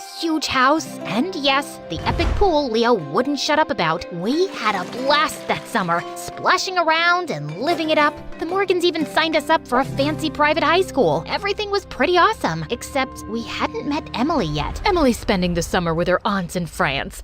She'll be back when school starts. A week before school started, Emily finally arrived. She walked in with her suitcase, looking totally different from what I'd pictured. She was our age, but acted like she was something else. She had this snobby vibe that got on my nerves. And well, it was hatred at first sight. I could tell we weren't going to be friends. Hi, Emily. Sweetie, how was your flight? Mom, stop asking me about my feelings. Just ask sensible stuff, okay? I'm not a little kid anymore. You know, you are a kid, and don't snap at your mom like that. If you want us to get along, you've got to be nicer. Who are you, anyway? Emily, these are the kids we've adopted. Remember? We talked about this. I know why you brought them here, but I'd prefer if they didn't talk to me. I already don't like them. What reason could that possibly be? Let's just say it's better we don't talk. My IQ is 151. I'm a genius. You and I, we're not on the same level. Nope, that's not how it works. I'm the boss around here, and you'll do what we all want. The boss? Please act your age, not your shoe size. Mom, Dad, I'm going to my room. Just bring my dinner there. Who did she think she was? Treating us like we were beneath her? Kids, don't take it to heart. Emily is unique, and she can be tough to deal with, but give it some time. She'll adjust. I'd rather go back to the orphanage than deal with this nonsense. Rain, come on, it's not that bad. I can't stand her already. I think I even hate her. Leo leaned in, whispering. Guess we can both hate her together, huh? He was spot on. I wasn't about to back down. I was the boss, and I would make sure to teach Emily who was running this place. The first week of school was tough. Emily seemed to have everyone charmed with her smarts, and Leo and I felt like we were fading into the backgrounds like nobodies. But we weren't giving up that easily. One weekend, the Morgans went out, leaving us three at home. I was still super angry because of Emily's attitude, and I decided it was time to make a point. I glanced at Leo and said, "Watch this." I snatched Emily's laptop and dashed outside. I heard Emily's footsteps pounding after me. What are you doing with my laptop? Without a word, I flung the laptop into the swimming pool. It hit the water with a loud splash, sinking quickly to the bottom. Oh my God, why would you do that? That's what you get for thinking you're above us. We're in this together, whether you like it or not. I left her there and walked back inside. Leo caught up to me, whispering, "You know this means war, right?" But to my surprise, Emily didn't do anything. She didn't even tell her parents when they were back. So I continued. I started by hiding her favorite shoes and replacing her shampoo with green hair dye. Then, during dinner, I'd imitate her snobby tone, making Leo snicker. Each prank was my way of showing Emily she wasn't the boss of our new home. But she never reacted or even told her parents anything. After weeks of our pranks, Emily started doing something unexpected. She was being nice to Leo. One afternoon, she helped him with a tough math problem he'd been struggling with for hours. I saw them laughing together, and something twisted inside me. What's happening? I thought we were in this together. I know, Rain, but she's really good at math. She just wanted to help. So that's it? She does one nice thing and suddenly she's not so bad? It's not like that. Maybe we've been too hard on her. But you said we'd hate her together. I know, but maybe it's time we gave her a chance. How dare you! I pounced on him, throwing punches. When Emily jumped in to save him, I swung at her too. But just then, my parents burst in. They pulled us apart and kept calling me for a family meeting. But I ignored them, including Leo, the dumb traitor. A week later, Leo approached me, looking serious. Rain, I hate seeing you upset. Tell me what you want me to do and I'll do it. Anything to make things right. Fine. You want to make it up to me? Then wreck her precious science project. She needs it for the competition tomorrow. And without it, she can kiss her chance to go to NASA for summer camp goodbye. Rain, that's extreme. She worked so hard on this. That's exactly why. I'd do it myself, but it's too heavy and I don't want to hurt my back. Reluctantly, Leo agreed and sabotaged the project. The next morning, when Emily discovered it, she was in a panic, but only for about a minute. Then, she calmed down and started to repair the project, hardly showing any frustration. And yes, you guessed it, she didn't tell our parents about this either. Turns out, Leo didn't do a good job of destroying it. Emily managed to fix it in just half an hour. I was convinced he did it on purpose, so I swore I'd never speak to him again, even though he kept saying sorry. Just go hang out with your new sister. She's all you need, right? Rain, come on. We were a team at the orphanage, cool and respected, but now you're going too far. I didn't listen to him and just walked away. A few days later, Emily won her scholarship, and the Morgans planned a huge celebration. But Emily, in her usual snobby way, insisted that I go to bed early and not attend the party. It was so arrogant of her, and it made my blood boil. The night of the party sounded amazing from my room. I could hear the laughter and voices, with Leo out there having a blast, that idiot. Then, I had a brilliant idea. I called Mom and told her we needed her show for the party. She arrived 20 minutes later. I was expecting her to ruin the party with her silly acts, but then Leo sent me a photo on Instagram. To my surprise, everyone was actually enjoying Mom's performance. Ugh! That night, I decided to try a new tactic. I'd be nice. My plan was to get close to Emily, understand her better, and then, as her friend, I could easily manipulate her to become her boss. The next morning, I prepared breakfast and took it to Emily's room. Everyone was shocked. Did you put poison in this? Want Leo to taste it first? Leo showed up from behind her door. Obviously, he was eavesdropping. No thanks. I want to stay alive. To my surprise, Emily said the breakfast was delicious. From that day, I was nicer to her. I even tricked Leo into keeping Emily busy so I could set up a birthday surprise in her room. In reality, I wanted to snoop through her things for answers, but I found nothing. Weeks passed, and I was getting along better with Emily. I was secretly messing with her though, like turning off her alarm so she'd miss her weekend lessons and hiding her homework, but I was done with petty pranks now. So one morning before school, I came down crying frantically. I can't find my necklace, the one Mom gave me, the gold one. I've looked everywhere. I swear it was on my side table. I can't lose it. I just can't.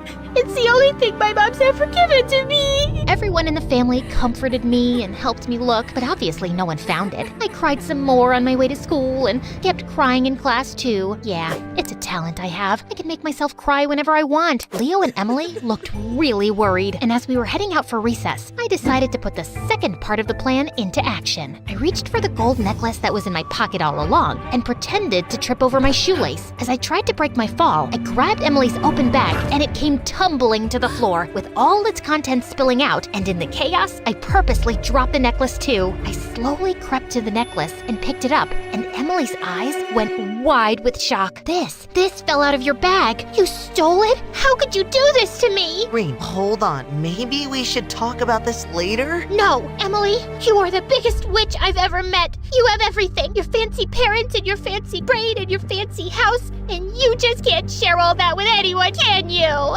You hate having me around so much, you decided to take away the one precious thing I had too. Who steals from an orphan? Only someone heartless. A crowd had gathered, and then the principal walked in on the scene and took Emily with her. Ha! Miss High and Mighty would surely get suspended now. But when I got home, I found the entire family gathered in the hallway, standing next to my packed bags. My biological mom was waiting too. Sweetie, I'm so happy you can live with me now. I'm doing so much better with my new med, so I can take care of you. You're moving out. Rain, I know what you've been doing. I tried to make you feel like family, but you need to leave. You have problems. What? I didn't do anything. We know everything, sweetheart. This has to end. Oh, great. So living with my crazy mom will fix everything? That's not a nice thing to say. Maybe if you were a better mom, I wouldn't act like this. And you guys, you're no better. You let Emily boss us around. No, Rain. Emily was fine. I mean, not the greatest, but also not evil. You need help. Help? You all think I'm crazy? Fine, I'll show you crazy. Then I stood there for a bit. We're waiting. Well, I wanted to attack one of you, but that'll prove your point that I'm crazy. I'm not, but I like things to be under my control. Always. Come on, Mom. Let's go home. These people don't deserve me. Weirdos. I went with Mom, but honestly, I missed the Morgans a lot, including Emily. Leo and I kept in touch. I thought living with my biological mom would be the hardest part, but I was actually learning and thinking about new things. One day, after Mom's street performance, a girl asked her, "Can I be brave like you when I grow up?" Bravery isn't just about doing daring things. It's also about being kind, accepting others, and understanding that we all have fears. On our way home, Mom talked about her past, how she pushed people away and felt lonely. She wished she had learned the importance of connection sooner. I was so busy being different, Rain, that I didn't realize I was alone in my own world. For the first time, I didn't see Mom as just crazy. She had her issues, but I realized it's never too late to change. She had improved, and now she was raising me with love. Then it hit me, and the next thing I knew, I was apologizing to my adoptive family. What I did was wrong. I'm not asking to come back. I want to live with Mom, but I want us to be friends. You're forgiven. We're more than friends. We're sisters, and always will be. I hugged everyone and left for my first therapy session.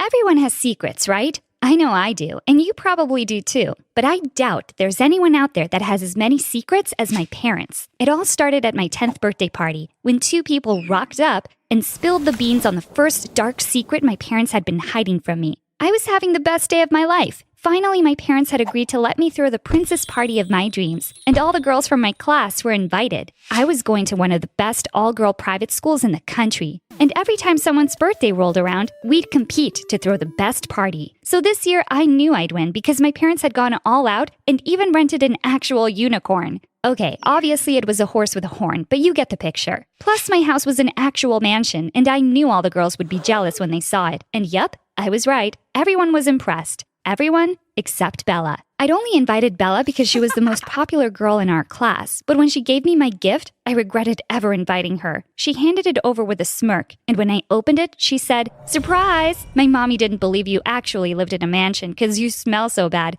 So she thought maybe you could do with some soap." Bella had just ruined everything. It was so awkward, and what made it worse was that all the girls were laughing at me. All of them except for my BFF, Sarah. I was seriously about to cry, but suddenly a car came revving up the driveway, and things were about to get much worse than a bar of soap and Bella the bully. It was the old couple who lived next door to us who worked for my parents. They made such a scene and started screaming at my parents, saying it wasn't okay to have a party without their permission, and why hadn't they been invited? I didn't understand what was going on, but as they shouted at my dad, my mom gathered up all the girls and took them to the gate to wait for their parents. My party was a disaster, but not as much of a disaster as what I was about to find out. After everyone had left and Bella had shouted back at me, "Your party is the worst party I've ever been to in my life, you loser," my parents sat me down and told me they had something to tell me. Turns out the mansion didn't belong to us. In actual fact, the old couple owned it, and they didn't work for my parents. Nope. My parents worked for them. My mom was the cleaner and my dad was the gardener. I didn't understand. Why would they lie to me like this?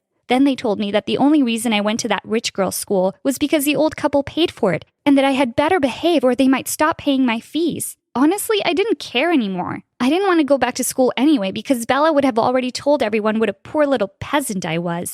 That was a huge turning point for me, not just discovering that my parents had lied to me, but that actually they were dirt poor. We were a charity case, and if it weren't for that old couple, would we have to live on the streets? I was so mad at my parents. They were so ashamed and kept apologizing to me. saying they just wanted me to have the life I deserved. But I was a smart kid. I knew there was more to it, and I was going to find out exactly what was going on. Word got out quickly, and Bella made my life hell. One day I got to school, and she was standing outside with a box that said, "Money for the Poor, aka Sasha." I couldn't believe it. People were actually dropping money in there. It was humiliating. I immediately went to find my BFF and told her I was feeling suspicious. Even she agreed that it didn't make sense that my parents were poor because she'd seen my dad out in a Porsche before, and my mom had all those fancy clothes. Suddenly I thought, what if my parents had just been robbing the old couple? But then my BFF said maybe my parents were hiding from someone. Maybe they'd done something bad and were undercover peasants. After that, I started investigating. Anytime my parents were working, I'd snoop around in their room. My BFF was right. They had so many expensive things. Why were they working as a cleaner and gardener? I decided to just go and ask the old couple. They liked me a lot, and now that I knew it was them that paid for my school fees and bought me all these fancy clothes, surely they'd tell me what my parents were really up to. I saw my mom cleaning their kitchen and felt so stupid. How had I been so blind before?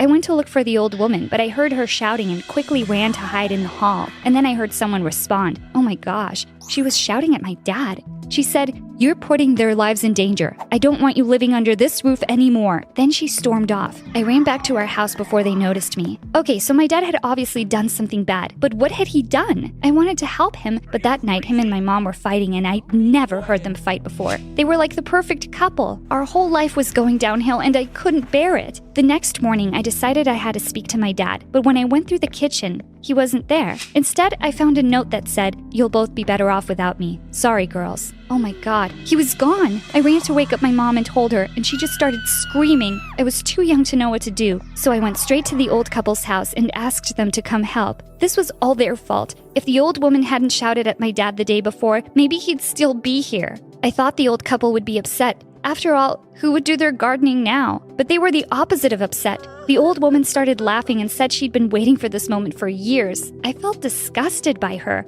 How could she talk about my dad like that? The old couple started comforting my mom, and I wanted them to get off her. Why was my mom even letting them hug her? And then she told me something that sent my whole body into shock. They said now that my dad was gone, we could come live in the big house where we belonged. Then my mom just lost it. She pushed them away and said, "When will you stop? I don't want to live with you. You've ruined my life." The old woman tried to reach out for my mom to calm her down, but my mom just screamed, "Mom, will you just leave me alone?" I couldn't believe it. Mom? But my mom had told me my grandparents had passed away years ago. So these people were my grandparents? Over the next few days, my mom cried nonstop, and eventually she agreed for us to move into the big house with her parents. I felt really uncomfortable with how many secrets were coming out. I just wanted to see my dad, but we couldn't get in touch with him at all. It was like he'd disappeared, and the whole time my grandparents kept saying that I should try and forget him. He'd abandoned us. I didn't believe them, though. My dad would never have done that. He loved us so much. You'd think I'd be happy now that I finally got to live in the mansion like a real princess, right? But it was horrible. My grandparents told me how my dad had gotten my mom pregnant when she was really young, and they didn't approve of him or his family. So the only way they could be together was if they worked for my grandparents. I was so confused. My dad didn't even have a family. He'd lived in a foster home.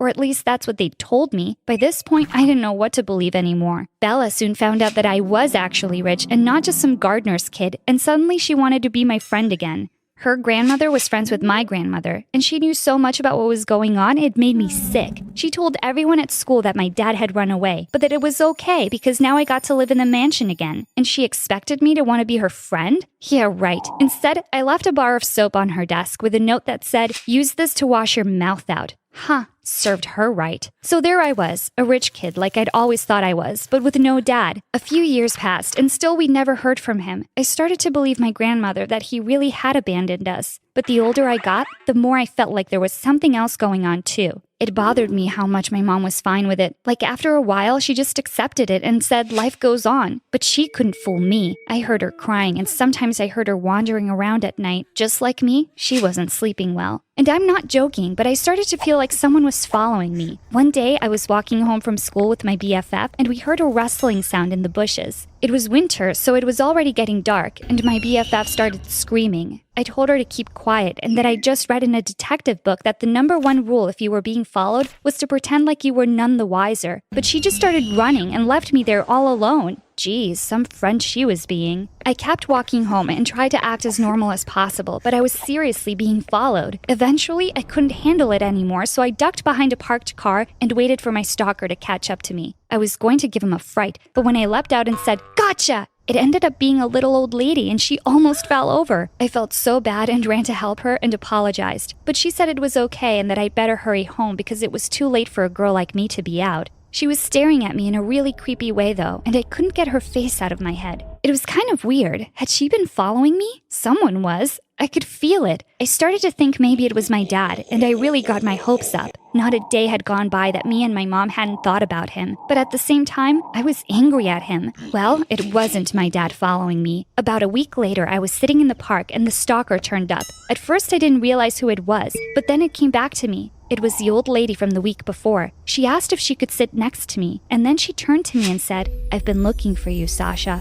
Whoa, this was crazy. How did she know my name? She told me there was something of mine she wanted to show me and asked me to follow her, but she said I had to be quick or they might see us together. I had no idea what she was talking about and started to panic, but she had taken hold of my hand, and for such a little old woman, she was seriously strong. Plus, she seemed harmless, even if she had been following me and knew my name. We climbed into a car, and she told the driver to hurry. Suddenly, we were driving through the city so fast, and I realized I'd done exactly what no kid should ever do: get into a stranger's car. I asked her what she wanted with me, and she said I'd soon find out. But I didn't find out. The car came to a stop, and I opened the door to climb out. But suddenly, someone grabbed me and said that the old woman was dangerous, and I needed to go with them quickly. It all happened so fast, I didn't have time to think. Then I noticed my grandfather was in the back of the other car, and I got in beside him. The old woman was standing outside the house shouting, and as I looked back, I swear I saw my dad's face in the window. This was too much. I asked my grandfather what was going on, and he said that the old woman was crazy and had been following me. I asked how he knew this, and he said my bodyguard told him. Huh? I had a bodyguard? This was insane. My grandfather just laughed and said of course I needed a bodyguard, because what if my dad came back and tried to steal me away from them? At that moment, I wished my dad would do that. I then asked my grandfather to tell me where my dad was, and he said he was gone and it was better that way. What I didn't tell him was that I'd just seen his face at the window. I was going to take matters into my own hands and go there and find out what was going on once and for all. The next day, I went to school as usual and told my BFF to cover for me. I told her I wouldn't be long, but that if anyone asked, just to tell them I was sick and had gone to the clinic. I snuck out after our first class and tried my best to remember the way to the house I'd seen my dad in. I couldn't believe I might get to see my dad again after all these years. I finally arrived at the house, and it didn't look like anyone was home, but still I knocked. When no one answered, I started to get nervous. I ran around to the other side of the house and started shouting, "Dad!" Suddenly, he appeared at the back door and grabbed me quickly and brought me inside. I couldn't stop hugging him, and he was crying.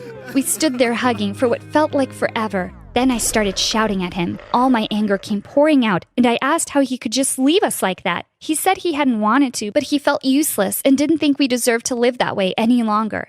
It felt so good to see him again. He told me he was making a plan so he could come visit soon, but there was some stuff he had to take care of first. Then he told me I'd better get back to school before anyone realized I'd snuck out. I told him I didn't want to leave, but he said I had to. And then I noticed all the photos on the walls. Photos of my dad and another woman, and 2 kids. I looked around the house and suddenly felt sick. Did my dad have a secret family? How could he do this to us? No wonder my grandparents didn't approve. He was a cheat. He saw me looking around and he said it wasn't what it looked like, but it was too late. I had to get out of there. I ran for the door, and then I noticed the old lady coming down the stairs. She looked so happy to see me, but I just ran right out the door. My dad was nothing but a liar. I started running down the street and that car pulled up again. This time my mom jumped out and told me to get in. I was so happy to see her, but I couldn't stop crying and asked if she knew that dad was cheating on her. Suddenly, the other door opened, and my dad climbed in. I told him to get away from us, but both my parents just told me to calm down and that I was old enough to know now. My dad is an undercover agent. Yup, he's a spy. Everything he's done so far is to protect us. My grandparents were really not happy about it because there had been some scary situations over the years. So that's why he'd left us. But he wasn't living with some other family. He was living with his mom, who just happened to be the old woman who stalked me. She had been looking for me because she couldn't bear to see her son so unhappy without being able to see me. She was just trying to help, but it could have been dangerous for us. Oh, and the pics of the other woman and kids were his sister and her kids. Oh my God, I had cousins! Now that I was 15, my parents parents thought I should know the truth, but they said it would still make things tricky. Then I thought to myself, how come they weren't crying at seeing each other again? Well, looks like they'd kept another secret too. This whole time they'd been sneaking behind my back seeing each other. Now it all made sense. The noises I'd heard in the night were my mom sneaking out. To be honest, I'm still processing it all. It's a lot for a kid to take in, but it does kind of make me laugh. Can you imagine what Bella would say if she knew my dad was a spy? Now who's a loser? My cool status just went way up. But obviously I won't be telling anyone. Let's just say I'm a pro at keeping secrets now. When Sally went downstairs, she almost fell back in shock to see Bella sitting in Alan's lap. She felt so foolish for believing his lies. "Oh, we broke your heart?" Sally started to walk away, but Alan pushed Bella aside and went after Sally, gently grabbing her wrist. "Alan, what is wrong with you? What do you think I am? Some toy for you to play with? I don't want you coming near me again." "Sally, you need to listen to me." No, she doesn't, you jerk. And with that, Bella attacked him. Sally tried to pull her away, and then Bella attacked her. "What is going on here?" Sally turned around in horror to see her dad, and he looked really mad. "Sir, this was my fault, not hers.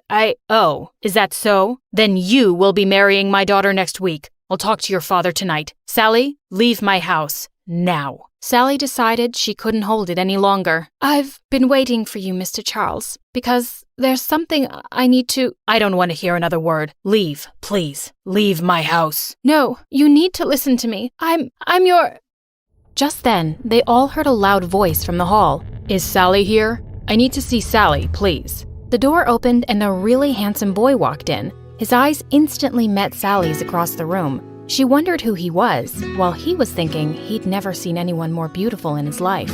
Mr. Charles walked up to the boy and hugged him. "Oh, Jake, this is so wonderful. I had no idea you were in town." "It's good to see you, Uncle Charles. Dad and I had to come for business suddenly, and we're staying at a hotel for a few days." "At a hotel? Of course not. You'll be staying here with us." Just then, an older gentleman walked in, and he and Mr. Charles hugged. They were good old friends. All the drama happening before was forgotten as Mr. Charles led his friend to the other room, and everyone else followed. But Jake stayed behind with Sally. "You're Sally, right? I was looking for you." Yes, I am. And why?" Jake handed Sally her wallet, saying he'd found it outside by the gate. Sally thanked him, and as he was leaving, he suddenly turned around. "I was looking for your ID, and I found the letter inside. I'm sorry, I really wasn't snooping, but I did read the letter. Are you Mr. Charles's daughter? Does he know?" Sally had kept a copy of the letter with her in the wallet. No, please, don't say a word. No one here knows. They just know me as Cynthia's babysitter. I've been trying to find the right time to tell him, but I haven't yet. Can you please keep it to yourself?" "Don't worry, Sally. Your secret's safe with me." Just then, Alan barged into the room. "Sally, are you He stopped short when he saw Jake and Sally standing so close. "What's going on here?" "That's none of your business, Alan. Please, just go back to Bella and leave me alone." "Fine, whatever." Alan stormed off, and Sally quickly left the room too. As she ran out, Jake bent down and picked up an earring Sally was wearing. He smiled and put it in his pocket. The next day, Sally was in the garden reading a book, and Jake was really happy to catch her alone. I just came by to return this earring. I believe it's yours? How many times are you going to come to me with lost things?" "Wow, was that your thank you? Why do you keep losing your things? Sorry to bother you." As he got up to leave, Sally suddenly took his hand and his heart skipped a beat. "I'm sorry, I should have just said thank you. Would you like to go with me for a walk to the lake?" "Sure, but what about your boyfriend?" "He's not my boyfriend. He's nobody. So, are you coming or not?" Jake smiled and nodded, and the two walked away. Sally thought to herself, he might help her forget that stupid Alan. Cynthia's mom was watching the two of them from a window, and she turned away with a disgusted face. "This Sally is a very cunning, ill-mannered girl. One day she's running after our Alan. The next she's trying to trap Jake. She's clearly a gold digger." "She seems like a lovely girl to me. And you don't sound very nice when you're gossiping about other people. Don't do it with me, please." And with that, Mr. Charles left the room. Bella and Alan were also walking outside when they spotted Sally and Jake from a distance. Alan felt crazy jealous when he saw them holding hands. He started walking back towards them angrily, but Bella suddenly stepped in his way and pushed him back. What do you think you're doing, Alan? Do you need me to remind you of the agreement between our families? Want to talk to my mother again? Alan felt furious, but he turned around abruptly and stormed off to the house, thinking how he'd like to punch that Jake. Later that night, Sally heard a knock on her door. The minute she opened it, Bella pounced on her and pinned her down to the ground. I know what you're trying to do, Sally. I'm a girl like you. I know all your games. Sally pushed her off and leapt to her feet. What are you talking about, you psycho? I know you're just flirting with Jake to make Alan jealous. Oh, is that so? Well, maybe I am, and I hope it's working. In your dreams, witch. You'll never get Alan, so stop acting so desperate. I swear if my stupid sister wasn't in love with you, I'd have your butt kicked out this second. Bella, I'm just tired of you acting like a big baby. Just get out before I punch your stupid face. I'm watching you, Sally. Don't cross me. Bella walked out and Sally slammed the door hard behind her. But as Bella walked away, she looked down at Sally's wallet that she'd sneaked out as she left the room. Time to find out more about this stupid witch. As she went through her stuff, she came across the letter. Her eyes flew wide open in shock. The next morning when Sally went down for breakfast, Jake was waiting for her in the hall. But just then, Alan came forward and gently pushed him away. No one really wants you here, man. When are you leaving? What's your problem? I'm here as a guest, and I think Sally wants me here. Well, Sally's just a worker here, not the owner of the house. She doesn't decide anything. You're not the owner here either. And what do you mean, just a worker? Just a worker? Like a useless maid or something. Did you just call Sally useless? And with that, Jake shoved Alan roughly. Alan lost his temper and punched Jake in the face. Alan, stop it! What's wrong with you? Just then Bella came running down the staircase. Stop fighting over this stupid bimbo. Look what I have here. It's a letter saying Sally was pregnant and had a miscarriage.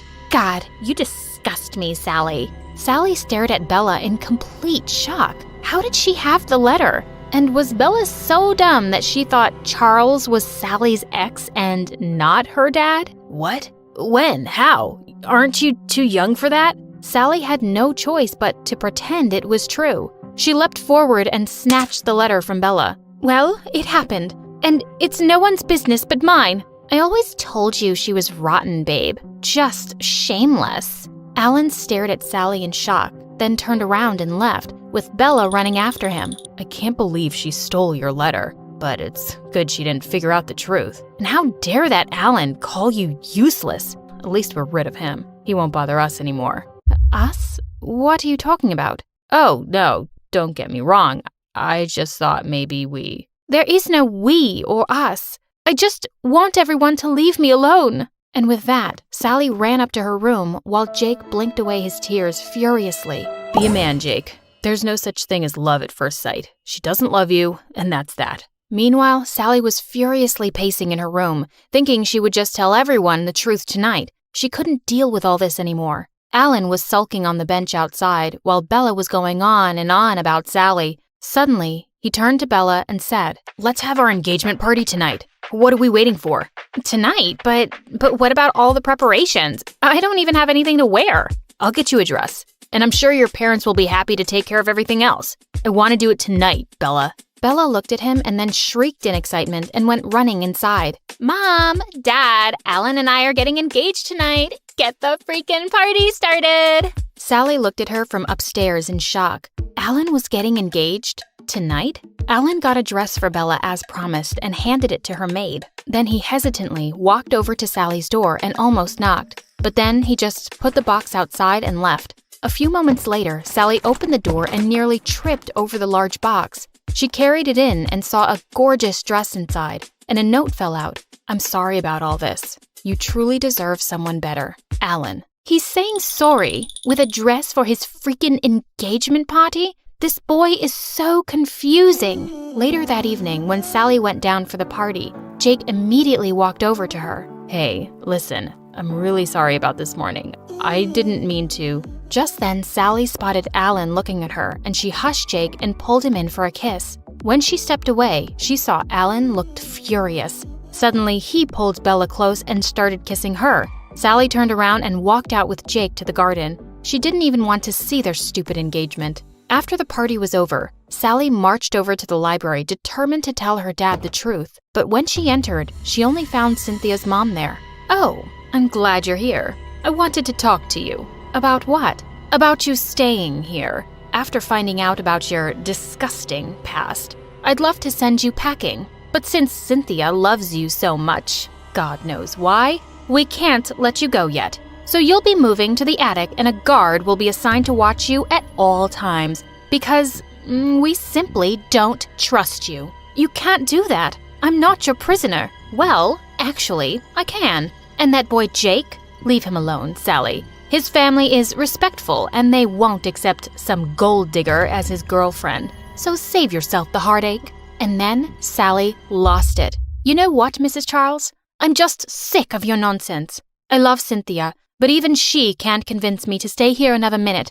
I'm done with all of you, and I'm leaving right now." As she turned to leave, she bumped into her dad and she just brushed past him. "Sally, wait." But she was stopping for no one now. Sally headed straight for the front door, and when she opened it, she almost fell back in shock. "Mom?" Sally flung herself in Mom's arms, and just then, her dad came running behind her. When he saw Sally's mom, he froze in shock. "Laura, is that really you? And you're Sally's mom? Is she my daughter?" "No, she's not your daughter. She's my daughter, and I'm here to take her back." As Mom took Sally's arm and started walking away, Dad blocked her. "You told me you had a miscarriage. You lied to me." "So what if I did? If I told you the truth, what would you have done? Would you have left your wealth and your family and married a kitchen maid? I don't think so. Not when you could have had a millionaire wife." "No, that's not true." "But it is, Mr. Charles. Or should I say Dad? I've lived with you people for weeks now, and you're all so shallow. And you think everyone else only cares about money too. I made a big mistake looking for you." "Sally, please don't say that. And I'm so sorry, Laura. I should have taken a stand for you. It wasn't about money. We were just so young, and I was weak in front of my family. But I swear, not a day has gone by when I haven't thought about you. Not a single day." Just then, Cynthia's mom pulled him by the back of his coat. "Oh my God, you stupid maid. We decided that you'd stay away forever. We didn't decide anything. You threatened me. I disappeared for my safety and my child's." "You did what?" "Well, Charles, someone had to save you from your stupidity. We couldn't have you running away with some bimbo maid. And I would do the same all over again." With that, she lunged towards Laura, but Sally stepped in and pushed her away. "Don't you dare touch my mom." Alan, Bella, and Jake had also come running into the hall, staring at the whole thing in shock. "Charles, are you going to just stand there and watch? Are you going to choose a maid over me? A sophisticated millionaire?" Charles looked at her and suddenly took Laura's hand. "I think I am. I don't love you, and your millions can't buy me happiness. I'm not making the same mistake again." Cynthia's mom screamed with rage and stormed off to her room. Just then, Alan turned to Bella and took the ring off his finger. "Bella, I'm sorry. I can't marry you. We both know we're doing this for all the wrong reasons. My heart belongs to someone else." Bella gave him a hard slap on the face and stormed off after her mom. As Mom and Dad both hugged Sally, she suddenly spotted Jake leaving and ran out after him. "Jake, please wait." "Sally, I know you don't love me, and it's okay, really. I just hope that Alan deserves you." He kissed her on the cheek and left. Sally turned around to see Alan standing behind her. "You know, I'm still mad at you, like really mad at you. You were awful to me and said things that hurt me." I know. My anger and jealousy drove me to do some really stupid things. The truth is, I fell in love with you from the first moment you smacked me with that bat. I love you, Sally, and I'm really sorry. I promise. I'll make it up to you if you let me." Sally walked up to him, looked deep into his warm hazel eyes, and pulled him in for the most magical kiss. Well, Mrs. Charles and Bella moved out for good, but Cynthia refused to go with them. She was all too happy to find out that Sally was her half-sister. Sally and her mom moved in with her dad, and the house was filled with love and laughter always.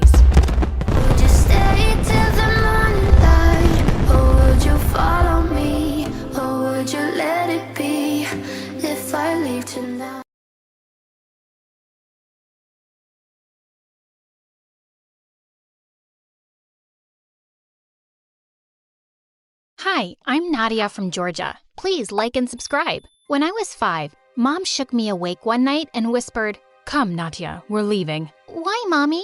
She just told me to be quiet and spat on Dad's sleeping face before we left. I wasn't too sad about leaving because those two fought like crazy. Maybe things would be better now. We went to live with my grandma, who wasn't happy to see us at all. Ugh, you're back. You could have brought me a boy at least. Girls are useless. But Grandma, you're also a girl. A really old, smelly one, but still. I escaped her flying shoe by an inch. Grandma made Mom work 2 jobs to provide for us, and we never did anything fun. So I was really excited when my friend Irene invited me to her birthday party. As we were gathered around the table, Irene's mom suddenly came in screaming, "Where's the freaking birthday cake? It was in the kitchen 2 minutes ago." Someone suddenly pointed to the window, and to my horror, I saw Mom sneaking off with Irene's cake. Was she crazy? Irene's mom ran out like a bullet and snatched the cake from Mom, but she wouldn't let it go. And suddenly it went flying and landed on the ground. Irene burst into tears, and I just wanted to disappear. But Mom wasn't even embarrassed. She said she felt like taking it, so she did. Mom was crazy. Some months later, I told Mom how a parent had donated this awesome computer for our class. And the next day, we walked into our classroom to find it missing. As the principal was investigating the matter, a janitor suddenly pointed to me. "I saw a woman take away a computer yesterday. I've seen her with that girl before." Oh my God, Mom?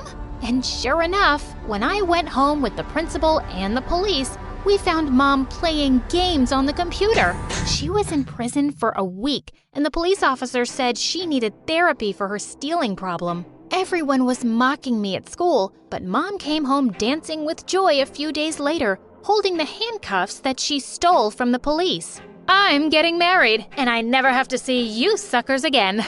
I'm rich, rich, rich." And just like that, she left me with Grandma. When I was in the 5th grade, Grandma made me go with her after school to sell vegetables. But one day when I got to our booth, I saw an ambulance there, and Grandma was being carried away. It turned out she'd died from a heart attack. I wrote to Mom, and she came 2 days later, her eyes swollen from crying. "Oh, Mom, I'm sorry you're so sad about Grandma." Sad about Grandma?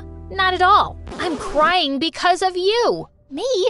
What did I do? I'm back to take care of you because my husband won't keep you. Couldn't you have grown up faster while I was gone? I was so mad at Mom, I just stormed out of the room. She was so selfish. We got back to selling vegetables soon, and Mom kept stealing from people. I told her I would work more hours and miss school to make more money if she just stopped stealing. She agreed, but I was sure she still stole money from our clients. One day, a beautiful woman stopped by and asked me why I wasn't at school, and I said I was helping my mom. The woman looked at Mom sternly. "This girl belongs in school. If I see her here tomorrow, I'm calling the cops." Suddenly, Mom went bonkers on her. "Oh, you think I belong here on the street selling rotten vegetables? If you're Mother Teresa, give me some money and take her. She's all yours." The woman looked angry, but she turned to me and said she'd send me to a really good school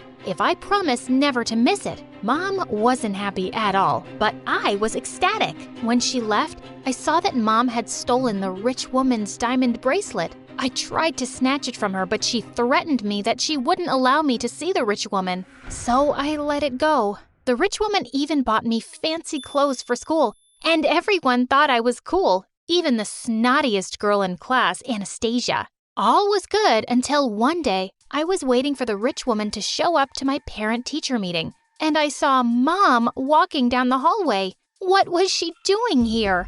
I hid behind the lockers so she wouldn't see me, when suddenly I caught her staring at Anastasia. Seconds later, Mom charged straight at her and grabbed her glittery pink hairband. "Oh my God, what are you doing?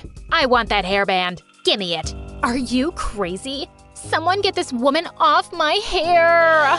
Mom managed to pull it off, but she went stumbling to the ground, and so many pens and calculators that she had stolen came flying out of her bag. Just then, she spotted me. "Oh, Nadia, come help your poor mommy up." "What? Is this crazy trash bag your mom?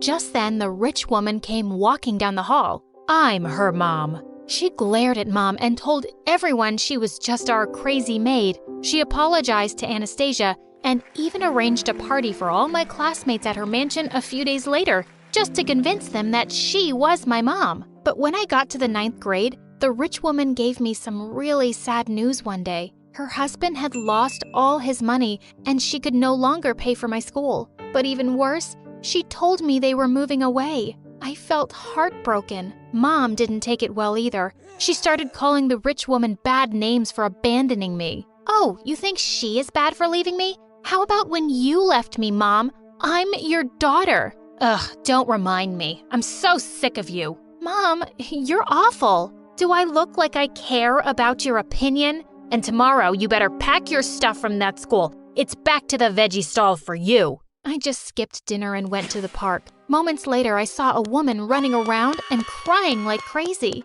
Have you seen my little girl? She was next to me a minute ago and I can't find her anywhere. Please, help me find my baby. I ran everywhere looking for this woman's baby. Just then, I saw a small figure by the edge of the river. She smiled at me and waved goodbye, then jumped into the water. The woman screamed and I jumped after the baby and saved her. The woman couldn't stop thanking me. She told me the baby's name was Zoe and offered to pay me some money. Oh, no, I couldn't possibly take it. I only did what I had to. The woman then offered me a babysitting job and said she'd pay me $3,000 a month. I couldn't believe it. I accepted and went home with a big smile. I told Mom about it, but I said it was only $1,000, so I could save the rest for my college. She started jumping and dancing and said I was the best child in the world. Yeah, right. The next day after school, Mom insisted on walking me to my new workplace. It was even bigger than the rich woman's mansion. I was scared that Mom might steal something, so I gave her $200 and told her to leave. I followed a maid to the living room where I found a guy kissing some girl on the couch. Just then, the woman came in with Zoe, who jumped into my arms immediately. This is my stepson, Joseph. He'll be leaving now with his girl, right, Joseph? When he finally broke apart and got up, I saw that he was a couple of years older than me, and so darn gorgeous. But then I saw the girl with him. It was freaking Anastasia, but she had a boyfriend in school. The rich lady introduced me as Zoe's babysitter, and I could see Anastasia's lip curling into a grin. Oh, this was bad. The next day at school, she pulled me into an empty classroom. Well, look who's a big fat liar. I knew you were poor and that psycho was your mom. How do you think everyone in school will react when they find out you've been lying all these years? Oh, how do you think your boyfriends will react when they find out you're a two-timing witch? You wouldn't dare. Fine. I'll keep your secret if you'll keep mine. Deal. I didn't care about her love life as long as my secret was safe. 3 months passed with me being Zoe's nanny, and I was loving it. But I'd also become really good friends with Joseph, and now I was hating myself for lying to him about his girlfriend. One time when Zoe was asleep, he slipped into the nursery and showed me this beautiful necklace. Hey, what do you think? Anastasia will love this, right? Oh, yes, she'd be crazy not to. I felt awful, but suddenly he came closer, and my heart started beating faster. He brushed away my hair and said softly, "You've got some ketchup on your nose, silly. Looks kind of cute, though." Just then, Zoe woke up and started crying. Oh, thank God. Before I got to her, Joseph picked her up and started singing. Okay, another cute scene like this, and I will marry him right now. Later that night, I decided I would tell Joseph about Anastasia, even if it meant my secret would be out in school.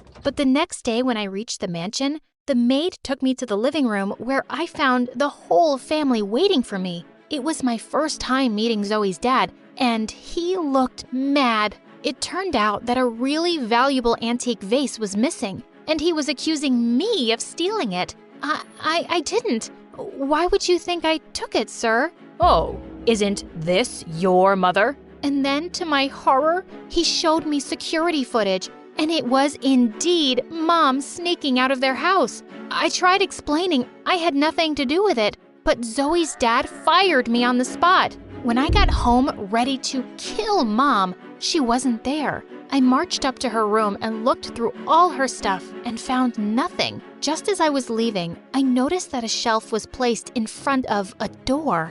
I pushed it aside and walked into a freaking museum of stolen things.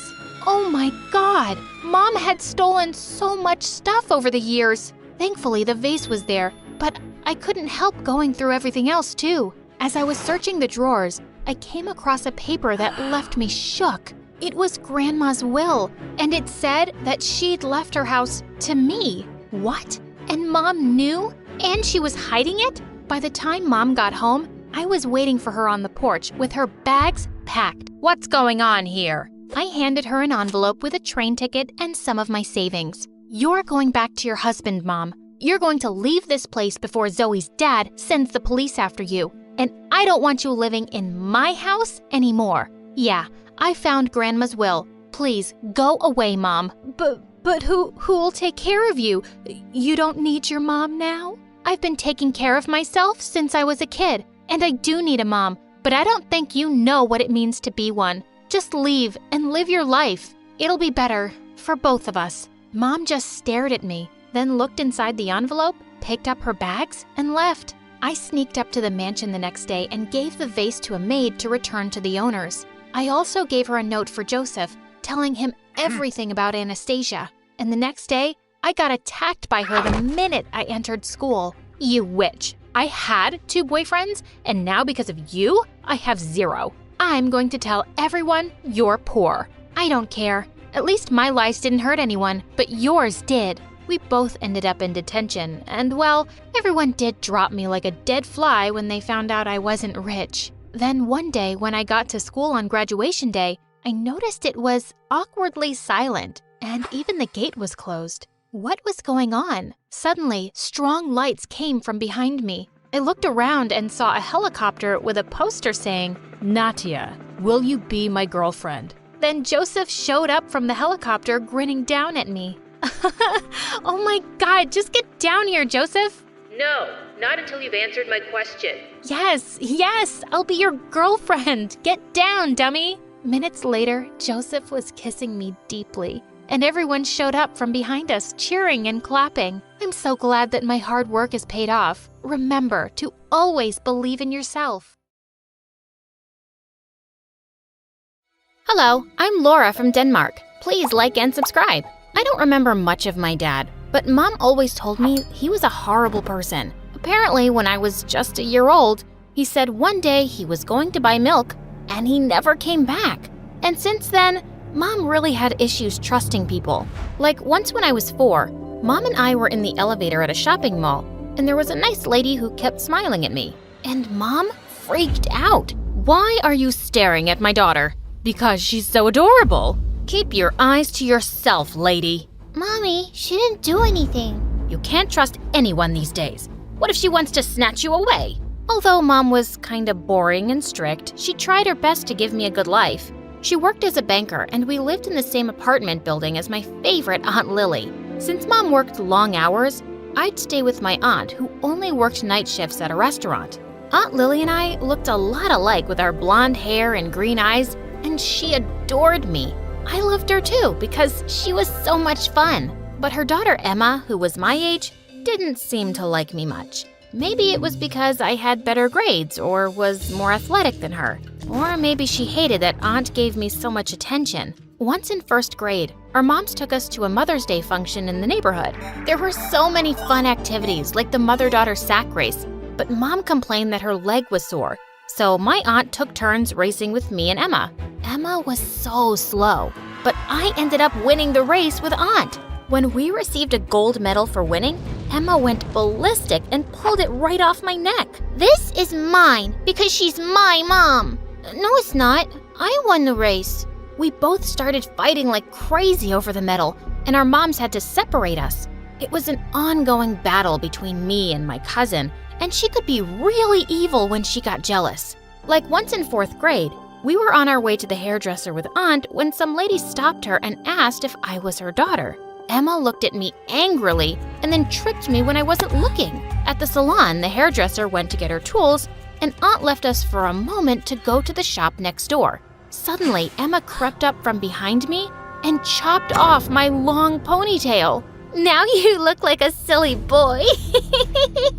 Emma, why would you do this? Because my mom is my mom, and you need to stay away from her. I pounced on her and pinned her down, and then I chopped off her hair too. There, now we're even. When my aunt and the hairdresser returned, they were shocked, and Aunt was scared to face my mom, since Mom always called her irresponsible. Gosh, Lily, I can never trust you to do anything right. All I wanted was for her to have a fringe. This is a disaster. It's okay, Mom. It'll grow back. I'm so sorry. I didn't mean for this to happen. Mom refused to hear my aunt out, and she left looking upset. Why did Mom always have to be so uptight? Aunt Lily understood me better than my mom. We liked the same jokes, movies, and many other things. And sometimes I wish that Emma had my mom and I had hers. Like once in 8th grade, I wanted to go to my classmate's party, but Mom flatly refused. I don't know this girl or her family. How do I know what kind of people they are? And why is this party so late at night? No, you're not going. But Aunt Lily spoke up for me. Come on, she's a good kid. You can't lock her up forever, you know? Let her go have some fun. Okay, but if anything bad happens, it's your fault. I was having an amazing time at the party until someone suddenly fell from the balcony. Luckily, the person ended up on the trampoline. But as she stood up, I saw to my horror that it was Mom. To make things worse, she got off the trampoline, lost her balance, and crashed straight into a food table. OMG, who are you? You lunatic! I'm gonna call the cops on you for breaking into my house. Do I look like some criminal, you foolish girl? I'm Laura's mom. Oh, there you are, sweetie. Mom, what are you doing here? I was just checking if you were safe. I was the laughingstock of my school after that, and Emma enjoyed every moment of it. When we were in 10th grade, I started noticing that Emma never went straight home after school. So one day, I decided to follow her. She went to the park and sat on a bench. And sometime later, a man wearing a cap turned up and sat next to her. What on earth was she up to? This guy looked really shady, and I had to do something. Emma? Laura, what are you doing here? I was just passing by and I saw you. What are you doing? Oh, please, Laura, you can't tell my mom about this. And then she revealed something shocking. The man was her father. I'd never met him before, but I knew Aunt hated him. Emma, your mom will be pissed if she finds out. I know. That's why you can't tell her. I tried to stay out of it, but I couldn't help noticing that Emma was acting weirder by the day. She was often sneaking out of classes and missing school. And one day when her bag was slightly open, I saw that she had a lot of food and some money inside. It looked like she was stealing from Aunt for her dad. I couldn't keep the secret anymore, so I ended up telling Mom. Oh no, that's bad news. He's not a very nice person. What do you mean? He has a gambling problem. That's why Lily kicked him out. I must tell her about this. Not just yet. Maybe I can stop her from seeing her dad. I'll talk to her. My cousin was stubborn, and I knew she wasn't going to listen to me. So the next day after school, I decided to get to the park before Emma. And luckily, her dad was already there. Listen, mister, I want you to leave Emma alone. And who are you to tell me what to do?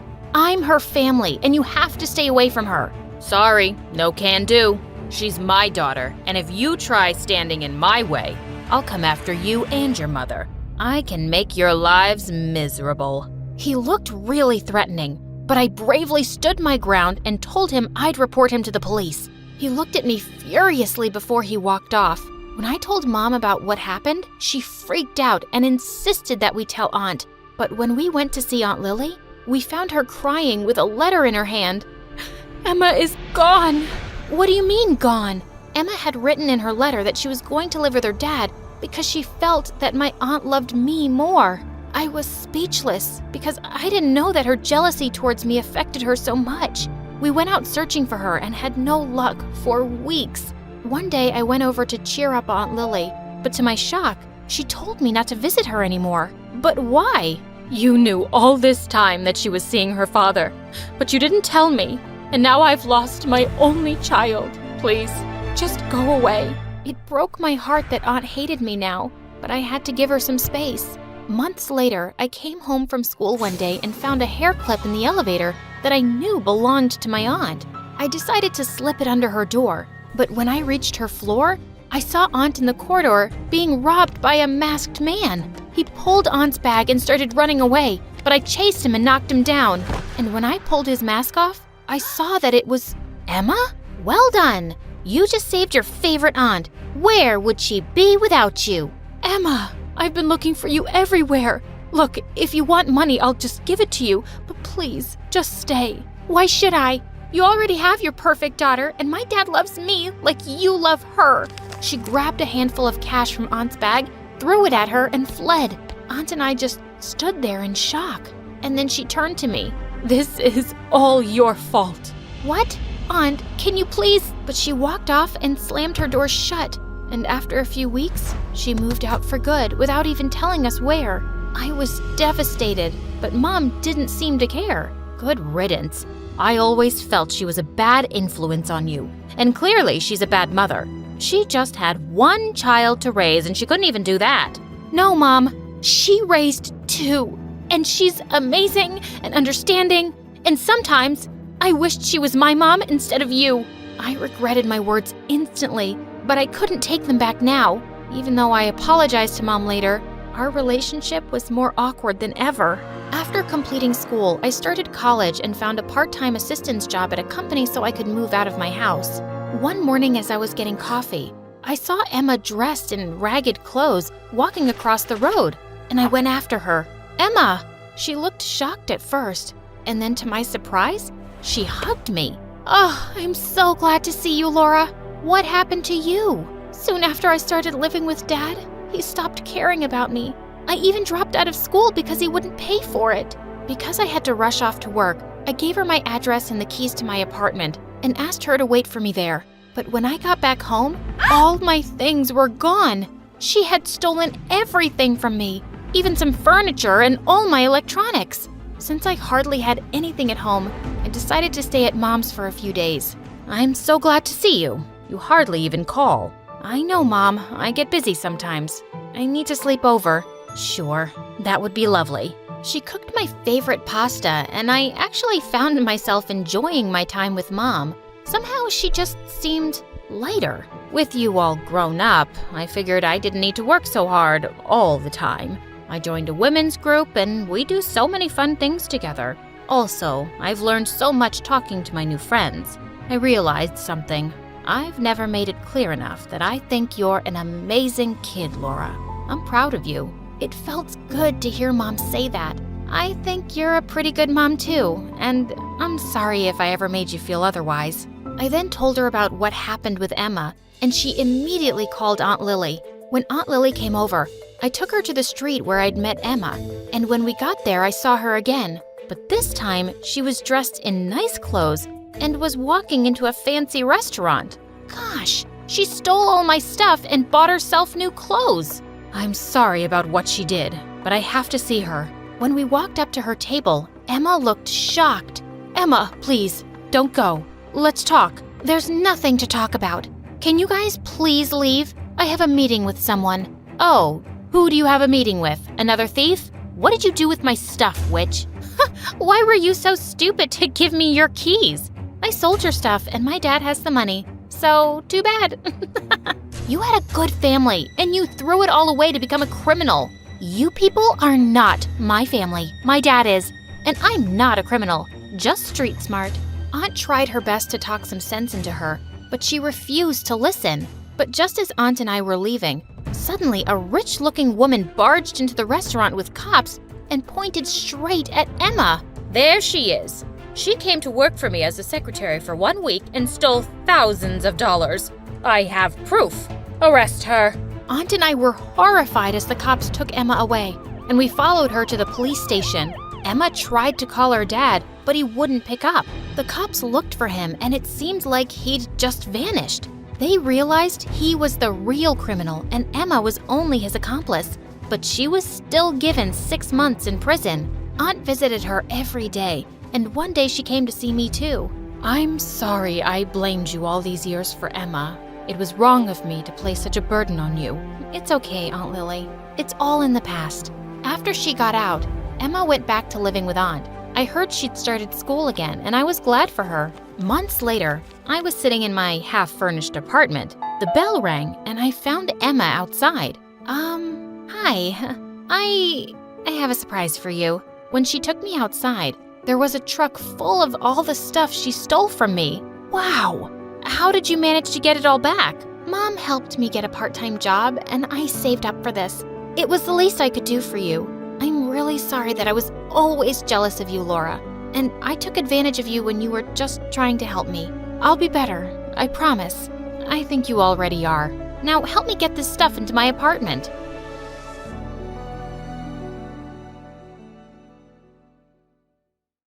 Hi, my name is Tara, and I'm from India. Please like and subscribe. I was raised in a small village by my amazing single mom, who was a farmer. We didn't have a lot, but we were really happy. She was my best friend. Once when I was 5, Mom and I were at a funeral when suddenly I yelled, Ew, Mom, did you just fart? As I turned around to look, Mom turned red. Of course not. This child is so silly. I've never in my life. You're such a liar, Mom. I hear you do it all the time. Tara, stop it. Stinky liar, pants on fire. By now, everyone was roaring with laughter as Mom chased me around and I ran ahead singing, She farted, she farted. I was in a lot of trouble later, but I realized something. I'd made people laugh, and I really enjoyed that. After that, I became the joker of the village. Mom thought I was hilarious too, as long as I wasn't joking about her. Once when I was 14, I'd taken my cows out for grazing in the fields when suddenly I saw a bird drop to the ground. I ran to it and saw that it was hurt. As I tried dressing its wound, 2 strange girls came running up to me. Hey, cow dung, that bird is my prey, so back off. Yeah, do what my boss said. You hit this poor creature? Pick on someone your own size, witch. Okay, you asked for it. And with that, she jumped on me and we broke into a fight. I kicked her in her stomach, and as she howled in pain, I ran to my cow and went back home. Soon after I got there, I realized the 2 had followed me. They started complaining to Mom that I'd beat them up. She started it. Oh, you horrible girl. I think you burst my appendix. Yeah, Auntie, I saw how your daughter kicked my boss. Wait, I'll show you. She took some steps back and ran straight to the mean girl, kicking her hard in the stomach. Ow, you moron. Boss, I'm sorry, so sorry. As the 2 ran out, Mom and I were laughing our heads off. What idiots. I found out later they were some city brats who'd come on a school trip to the village. Thank God I wouldn't be seeing them around again. A few days later, when I got back from school, I was surprised to see a big car outside our house. I stepped in to find a wealthy-looking man talking to Mom. The doctors think it's safe for Tara to move back to the city now. I can never thank you enough for taking care of my child. Wait, what? What do you mean? Oh, Tara, how lovely and grown up you are. Who are you? And what's going on? Mom? And what she said next turned my world upside down. He's your real dad, Tara. And your real mom died soon after you were born. You had some mysterious disease, and the doctor said you had to be raised in the village till your teens. So your dad left you with me, and now he's here to take you. You never thought of telling me this? And what am I? Another animal on your farm that you keep and give away whenever you like? I thought you were my mom. I'm sorry, Tara, but you're not my real daughter. Your dad has been giving me money to take care of you, and now you must go with him. Her words were a big blow to me. I had to leave, and I did with a heavy heart. But my dad seemed really nice, and I felt myself warming up to him. He dropped another bombshell on me, though. Apparently, I had a sister, too. Her name was Rita, and she was a year older than me. A few hours later, I arrived at my new home in the city, which was a huge mansion. As Dad led me inside, he told a servant to go get my sister, and when she walked in, I nearly had a stroke. It was one of the girls I'd met in the village, the mean girl's minion. Cow dung? what are you doing here? You two have met? Yeah, I met Cow Dung on a school trip. Why is she here, Dad? Stop calling her that. Her name is Tara, and I told you I was getting your sister. Yeah, but I thought you meant you were getting me a cute little puppy. Dad warned her to be nice to me, but the minute he left the room, she whipped out her phone and called the mean girl. Hello, boss. I've got some really gross news. Dad got me a sister, and it's Cow Dung. Yeah, the same girl from the village. Okay, I'll keep reporting. Over and out.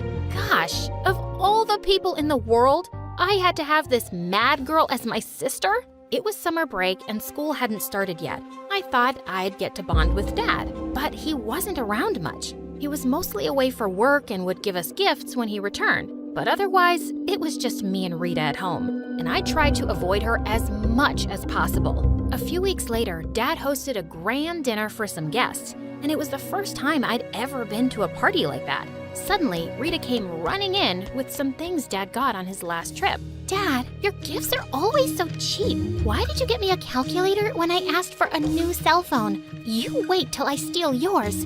A cell phone won't change your math grade from an F, but a calculator might help you get a D. Now go away and let me introduce Tara to everyone. Come here, love. Meet my daughter, guys. This one's really smart. For the first time, I felt bad for Rita. Dad had basically just called her dumb in front of everyone. A week later, I joined Rita's school, and as soon as we entered the building, she ran to her boss, whose name was Diana. She smirked when she spotted me. Well, you turned out to be really lucky, didn't you? But don't think for a second that you actually belong here. You will always be the uncivilized monkey whose best friends are cows. That's a compliment because cows are amazing. And yes, I'm quite lucky and rich enough to have a private zoo for donkeys like you. The kids standing around us snickered and Diana looked furious. Apparently, lots of people in school didn't like her because she was mean, and they warmed up to me instantly. I made plenty of friends in no time because I could always make people laugh. Soon I found out about a stand-up comedy contest at school, and I immediately signed up. Just then, Rita came running and pushed me aside and wrote Diana's name on the sheet too. Jeez. The night before the show, I was rehearsing my script in my room when I noticed Rita peeking through the door. Hey, you can't steal my jokes for Diana. As if she needs your jokes. She's gonna win anyway. How can you be so sure? My cat told me. Cats are really good at predicting the future. Okay then, tell me something. Why do you like being Diana's minion? You're just as pretty and rich as she is. Are you crazy? Diana's so much prettier than me. Says who? Diana does. She's been saying that since we were kids, and she would never lie to me. Now, if you'll excuse me, I have to practice my clapping for the show tomorrow. This girl was mental, but I'd started to realize that she wasn't evil like Diana, just really dumb. On the day of the contest, I gave my best on the stage and got quite a few laughs. And then it was Diana's turn. She stepped up in front of the mic and said, "Hello, judges. Before I begin, I'd like to tell you that I'm the most beautiful comedy queen of the school." Suddenly, Rita laughed out loud. Wow, very funny. Diana glared at her. Where was I? Yeah, so all my friends say I have the best sense of humor. Oh my God, what a joke. You're killing me, Diana. And she laughed so hard, she fell off her chair. Everybody started laughing too, and Diana looked super embarrassed. She screamed and jumped off the stage after Rita, who yelled, "What, boss? You told me to laugh!" But later, when the results were announced, I was declared the winner. I ran home happily to tell Dad, but he wasn't home as usual. So I called him up. "Dad, you won't believe this. I got first place in the comedy contest. You should have seen how everyone laughed at..." "Oh, that's great, honey." "Yeah, it's... Dad? Hello? Can you hear me?" He just hung up the phone. At that moment, I really missed my mom. She would have been so proud of me. Probably not. She said I wasn't her daughter and made me leave. She wouldn't care either. As I was going to my room, I walked past Rita's room and saw her sitting on her bed, crying like a baby. "Hey, what's wrong? Can I sit here?" "Yeah, sit, but a little away from me because boss says cow dung stinks." "Oh, come on. Now tell me, why are you crying?" It's about Diana, right? Yeah, I did what she told me to. I laughed at her jokes to make her win, but now she's mad at me. She didn't even post my video on her TikTok account today. What video and what account? She showed me Diana's TikTok account where she uploaded Rita's videos doing absurd things, like standing on a table and doing a stupid dance, jumping like a frog on the street, even acting like Diana's puppy in one video. What the freaking fish? Diana has been using my sister as a joke to get followers? Don't you see the problem with this, Rita? What? Diana is making me popular. Maybe I'll get so famous, I'll be cast in comedy movies one day. Rita was just watching the views on her videos and smiling. This Diana was a jerk, and I had to think of some way to teach her a lesson. And the very next day, I walked into the cafeteria with Rita, and we found Diana bragging loudly to a group of girls. This is your first time going to Europe? Loser. I've been there so many times. Actually, I was planning on seeing the fashion show in Paris this coming weekend, but my old grandma passed away last night. Just ruined my plans. And Rita started to wail. Oh my God, what? Granny died last night? But wait, I spoke to her this morning when I called your house. This doesn't make any sense. And she said you guys were going to the village on the weekend. As Diana's lie was caught and everyone started to laugh, she looked livid. You don't know anything because you're a complete moron. Why can't you just keep your mouth shut? Diana raised her hand to slap her, but I stepped in and pushed her back. Don't you dare touch my sister. Stay away from her, and you're not using her anymore for stupid videos or anything else, you black-hearted donkey. I knocked her down to the ground, and Rita jumped in too. While the two wrestled and screamed, I grabbed Diana's phone and deleted the TikTok account and all the videos. We got suspended for a few days for attacking Diana, but it was totally worth it. Dad wasn't mad at me when he found out, but he went totally bonkers on Rita. You already don't do much to make me proud, and now you've gotten yourself suspended? I don't know what I've done to deserve a dumb daughter like you. Rita went crying to her room, and I felt terrible. Later that evening, I decided I'd talk to Dad about not being so mean to her all the time. I went into his study, and he wasn't there, but I found his laptop open with an email from his lawyer that left me shook. The will left by Tara's mother cannot be changed. She is the sole heiress of all her mother's wealth, and you as the stepfather get nothing. We will have to find some other way to get a hold of that orphan's money. Wait, Dad was my stepdad? My mother had left me money, and he was trying to take it? Why are you snooping around? Can you explain this email, Dad? Or should I say stepdad? Yeah, I'm not your father. Your mother left me for someone else and had you. But then they both died and the police left you with me because there was no one else. I left you in the village with some poor woman who wanted a child so badly. She didn't even take any money. I only brought you back because I needed you to sign some papers, but it looks like it's no use. So you can just go back to your idiot mother while I figure something out. And what about my money? You can't have it. Oh, yes, I can. And I will. What are you gonna do about it? I couldn't believe what I was hearing. This man was pure evil. I ran upstairs and started packing my things. I wasn't staying here another minute, but as I was leaving, I heard police sirens, and there were cops at the door to arrest Dad for theft and fraud. You called the police, Tara? No, I did. I heard everything you and Dad were talking about, Tara, and then I snuck down to his study and sent his emails to the police. How could you do this to your own father, Rita? Because you're a crook, and you're not a good father either. My whole life you've told me I'm stupid and not good enough. Well, I deserve better than you. Take him away. The cops took him away, and I turned to hug her tight. You're amazing, Rita. But you're still leaving me to go with your mom, right? No, I'm taking you with me. Mom said she took money to keep me, but I just knew in my heart that wasn't true. Your dad made her say that to make me leave with him. She's the most amazing mom, Rita, and she would love to have you too. Are you sure? 100%. Let's go!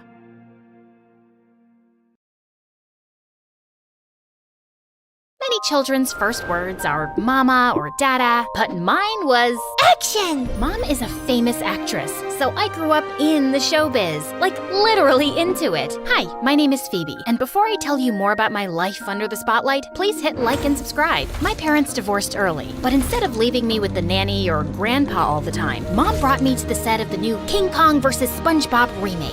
Mom, I'm tired. Do we really have to go on set today too? Great actors are never tired. But I want to go to Grandpa's place. He's always got some great stories about his time as a cop. Did you know he stopped 10 robberies? So, his stories are fun, but not my movies? Fine. This small acting job here, and then I'll drop you off at Grandpa's place, all right? A few years later, Grandpa was gone, and I missed him terribly. When I turned 13, Mom got a lead role in a cop show, and this time, I was more than happy to be dragged to that set. On the first day, I was utterly starstruck. I snuck into the costume department and tried on uniforms, pretending I was fighting crime. But then, I heard someone shouting from the cafeteria. Someone needs me! I sprinted there, and my phone, it was right there. You took it. I haven't. This right here is my detective moment. Before I could step in, an older man with a donut in his hand swooped in like an eagle. Why don't you check under the bananas? I raised the fruit basket, and Mom's phone was right there. Whoa, how did you know it? She's got banana residue on her fingers, combined with the slightly tilted angle of the basket. Also, I saw her drop it in there by accident. By the way, I'm Tom, the police consultant on the show. So, you're a real cop? That's amazing! Can I see handcuffs? When he did, I snatched them and tied them around his wrists. Aha! I knew you were an extra, pretending to be a cop like me. A real cop wouldn't have fallen for that. Which is why these are fake. Those, however, are not. Is this guy a cop or a magician? So cool. I want to be like him one day. Phoebe, the super cop. I started following Tom around, asking him a million questions. Can I see your car sirens? Do you have a dog cop? Is Terminator a good guy or a bad guy? Tom was more than happy to answer me, and he even shared his secret to success: food. Never solve a crime on an empty stomach. So he ordered food to show me how to eat like a cop. The best Chinese in all of LA. Come to Mama. But as I was about to dig in, Mom pushed Tom away, and what's this? Ugh. Where's the chef's lunch? This? It's like ants' food. I'm a human. Mom dragged me home, and that night I only had soup for dinner. The next few days, I could feel her watching Tom and me, until one evening when I was changing for bed. Eek! There! What? Where? Get it off me! But it wasn't a spider or a mouse, because Mom grabbed my belly and pinched it. Fat! At your age? Gosh, Mom, I thought it was something serious. It is serious. It's because of that cop. I've seen him stuffing you up. Do you know how hard I have to work to keep this body in shape? It's literally your job. But I want to be a cop when I grow up, like Tom. What? I just blurted it out, but it was a fact. Mom blamed Tom for my fat attack, so she made a big stink with the director, who fired him the next day. Please, Mom, Tom has done nothing wrong. He takes care of me and makes me laugh. Please don't make him go away. Little Nugget, it's fine. She's your mom. She's looking out for you, in her own way. Ugh, why does everyone always do what Mom wants? Tom left, and I decided that the only way I could be free of her meddling was to run away. So I got into a cab, but I realized I didn't have any money to pay. Ugh, I forgot my card. Please get out. Phoebe, come on. Think. But this is an emergency. My poor parrot caught parrotitis, and only my loving touch can save him. And if I don't get there in time, he might start squawking, and it could lead to an epidemic of man flu, you know, where guys are pooping like birds. Ew, no time to waste, let's go. But when I stepped out of the cab near Grandpa's house, Mom was waiting for me. You didn't really think that would work, did you? I'll run away again until you won't catch me. Mom looked at me all seriously, and even her curls seemed to deflate. She wasn't the superstar, just my mom. I'm sorry about Tom. I'll ask the director to hire him back. And what about acting? It's your dream, not mine. Fine, no more acting for you. But promise never to run away from me again. You really scared me. Wow. I was wrong about her. She really cares. To show me she was serious, Mom organized a lunch at this 10 Michelin star restaurant the next day. But as we were on our way, the car banged, stopped, and started started smoking. I played a mechanic once, and I'll have it fixed in no time. That's not even where the engine is. Since Mom was useless, I called Tom, but when he arrived, he wasn't alone. This god just stepped out of the car and... This is Robbie, my son. He's only 15, but there isn't a car he can't fix. How can this make that? Robbie was way hotter than any actor I'd ever met, and I'd had a mani-pedi with Timothy Chalamet. Hi, I'm Phoebe, and... You're beautiful. Am I? OMG, he's walking to me. What do I do? But Robbie just passed by me and went straight for Mom's car. What happened to you, beautiful? Yeah, he's a teeny tiny bit obsessed with cars. Okay, Phoebe, don't get a crush on the hot guy who ignores you. Don't get a crush. Then he used his shirt to rinse dry his face and... Oh, right, too late. I forgot everything and spent the next couple of years finding any excuse to hang out with Robbie. But he stayed completely oblivious. Even when I gave him chocolates on St. Valentine, he thought they were for his mom's birthday. Oh, you saved me. I'd completely forgotten about it. After I enrolled in the same high school as him, we became friends. So I decided to confess at my 16th birthday party. Robbie, I like you. I like you too. So, will you be my boyfriend? Worst timing ever! Wait, Mom's agent? He never calls unless... I'm sorry, but there's been an accident during rehearsals. Oh no! As Robbie was driving me to the hospital, I didn't care that we were together alone. I was just worried about Mom because she insisted on doing her own stunts, but I was relieved to see only her leg and arm were in a cast. Everything else seemed fine. Mom, you're okay. Okay? I can't act anymore. Can't they cast someone else? The show hasn't even started. For the first time ever, Mom looked a bit unsure. They can't. The producer convinced me to put a lot of money into this show. If the investors realize I'm not on set, the show will be canceled, and how much? We'll lose everything. I'm sorry, Phoebe. It's okay, Mom. I don't care about the money. I'm just happy you're fine. I thought the scary part was over, but the next morning, Robbie told me he was going to Europe for his auto project. As if that wasn't enough, Mom's hospital bed was empty. We're higher. No, not like that. I looked out the window, and Mom had convinced all the nurses to be her extras. She tried to do a high kick and just fell down. But even if she was clearly in pain, she got up and tried again. She'll never give up. I have to help her. That's enough, Mom. I'll do it. What? We already look alike, and with a bit of makeup, I can age myself. I'll pretend to be you. The production will continue. Doing my stunts is not easy. You taught me when I was little. It will all come back to me, I'm sure. And so, Operation Double began. Mom had me learn all the names of her friends, copy her, move her voice, even brush my teeth with the same toothpaste. Come on, who's gonna smell my breath? The art is in the details. But it wasn't enough. For the first couple of shooting days, everything went fine until... The next scene is the roof jump. We're so lucky to have you. You've done this a million times. Sure. But as I looked down the roof, everything went woozy, and I slipped. Help! Get me down! Are you sure you're okay? You don't look like, yourself. Oh, no. No, I just had a bad day. I'll do better next time. But I could see the suspicion in his eyes. This is too much. Let's call it off. And no, I said I'll help you, and I will. That night, I went online and found Mrs. Krugel, Coach to the Stars. Will it be horrible? Yes. But it will be worth it. She seems like a lot, but I don't really have any other choice if I want to help Mom. So I sent Coach a text, and the next morning, I was woken up by Coach playing a full set of drums in my room. How the devil did you get in here? Do you want to give me a heart attack? No time for it. You've got laps to run. And push-ups and high kicks, and, of course, jumping from a 6-story building onto a net. I want a parachute! But the worst was the food. Coach had me on this crazy strict diet, and she weighed every bite of food before I put it in my mouth. I started stashing snacks under my mattress and bribing the staff for candies, but she was always a step ahead of me. We can't afford anything less than perfection. Can't you hear my stomach? It growls so much it sounds like a lion. And as with any wild animal, we tame it. I had pizza delivered through the bathroom window, then chicken nuggets hidden inside my gym shoes, but she found it all.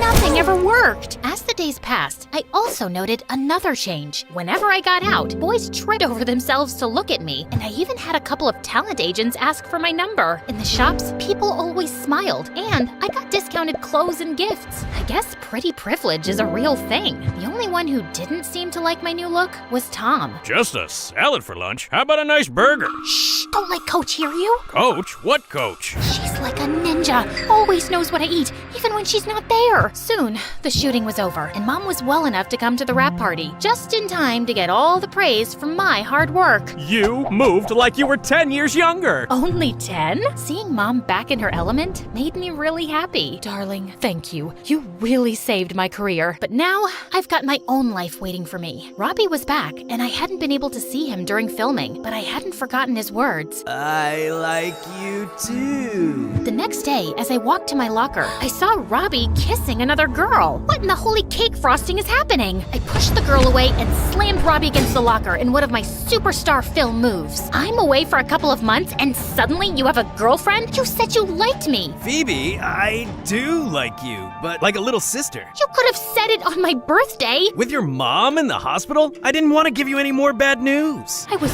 really angry, but as I watched Robbie check on his girlfriend, I realized he never looked at me like that. Before I could make things worse, I ran back home. I spent the next few days eating chocolate, watching MSA, and wallowing in self-pity. The first heartbreak is always the hardest. It will pass. You don't know that! Pass me the cookies! But even after Robbie texted me to apologize, I couldn't get out of my funk. I'm not angry at him. I'm angry at myself for wasting all that time chasing after him. And just as I was about to turn into a slime monster, Tom came to my rescue. Come on, get up. I got a surprise for you. Robbie has a secret twin. No, and there's more to life than boys. Even my own. Here. He handed me a flyer. Police Academy early admission? It's in 3 weeks. Didn't you want to become a cop? In focusing on other people, I had forgotten my dream. But it's not too late. I can still become the best cop ever. But after eating my feelings, I was completely out of shape. I would never pass the selection unless... Rise and shine, you useless slob! Great. Can't you go a little easier this time? Easy is for losers!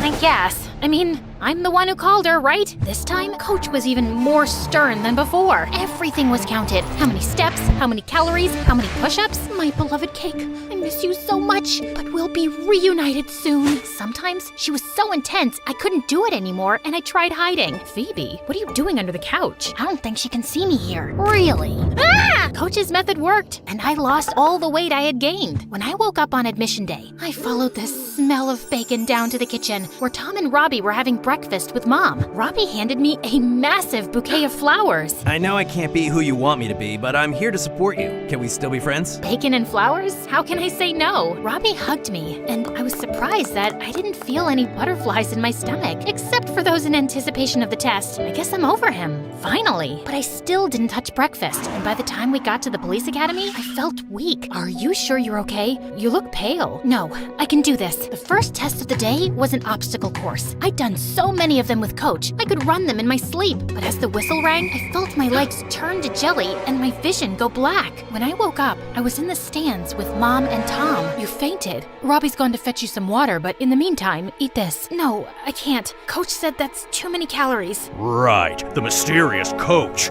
Where is she? I've been meaning to have a chat with her. She's been filling your head with all this nonsense about skipping meals and looking fit. What Coach? Mrs. Krugel. They looked at me in confusion, so I took out my phone to show them Coach's website, but when I Googled it, nothing came up. I don't understand. I've hired her to help me train for Mom's role. I trained you, no one else. But Coach, does it mean I made her up? The next day, Mom took me to a psychiatrist, and after I told her everything, she confirmed Coach did not really exist. She came to you every time you felt insecure, right? It's clear you created her as a defense mechanism, but I'm afraid you developed an eating disorder. Doctor was right. I'd used food as a tool to make me feel better and more secure with myself, but it became very unhealthy. And how do I get better? With time and therapy, but mostly being kind to yourself. Coach wasn't easy. She kept visiting me over the years, pushing me to make the wrong choices, but Mom was with me every step of the way. She recognized the part she had in giving me the wrong ideas about food and changing her own way of seeing herself.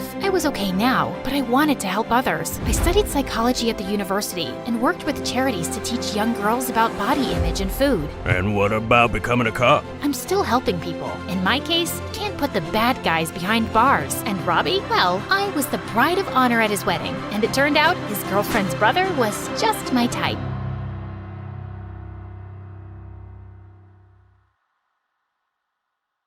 Hi friends, I'm Winter from Scotland. Please like and subscribe. Ever since I was a little girl, I noticed that I was a bit different from the other kids. And a lot different than my older sister Vinny. Whenever we went to the doctor, Vinny would throw the worst fit seeing a needle. But me? I was always calm. I didn't like getting shots, but I didn't feel afraid of them either. While Vinny would scream at the sight of most animals, I had a pet iguana named Santa Claus. I was totally fearless, but no matter how different we were, we loved each other to bits. On my 4th birthday, Mom took me and Vinny to the park. I was busy doing cartwheels when suddenly I saw something shiny and green slithering on the ground. I picked it up, totally mesmerized by the creature.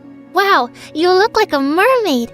I'll keep you and love you and feed you. You can sleep with Santa Claus. Just then, Mom grabbed it from me with a loud scream and threw it away in the bushes. Oh my God, what were you holding? A snake? What, Mom? It was so cute. Mom and Vinny looked at me in horror, and from that day, they were on a mission to protect me from myself.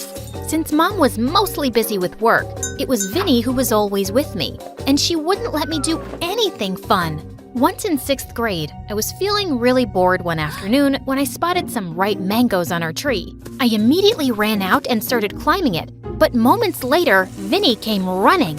Winter, no! Come down, please, it's too dangerous.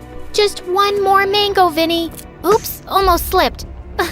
I'm fine, just relax.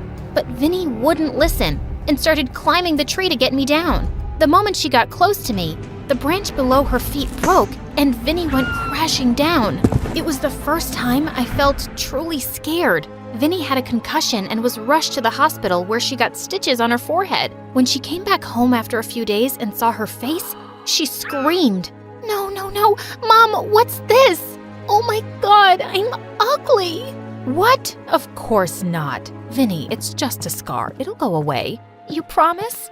Yes, I'm sure.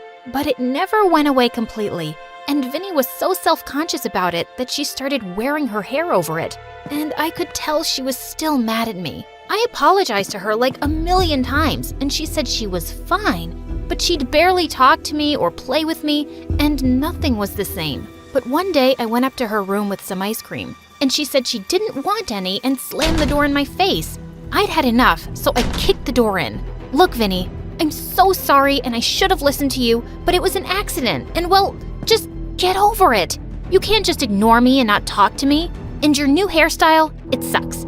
It's just a dumb scar, and you're still the prettiest girl I know. I tried hugging Vinny, but she shoved me away.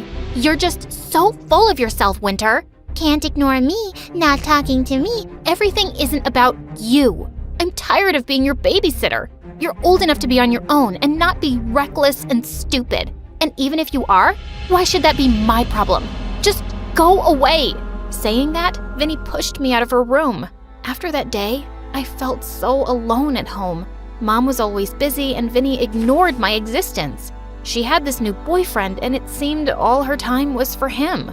One time in 8th grade, I was bored when I spotted the gardener's bicycle outside, and I decided to try out cycling. Thanks to Mom's overprotectiveness, I'd never been allowed to ride one. I fell so many times, but I kept on trying. And just when I thought I'd gotten the hang of it, I went crashing into a bush.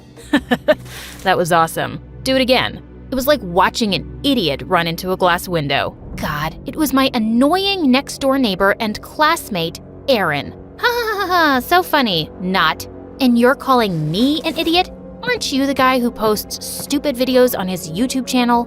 Says the girl who can't ride a bike. The guy was really getting on my nerves.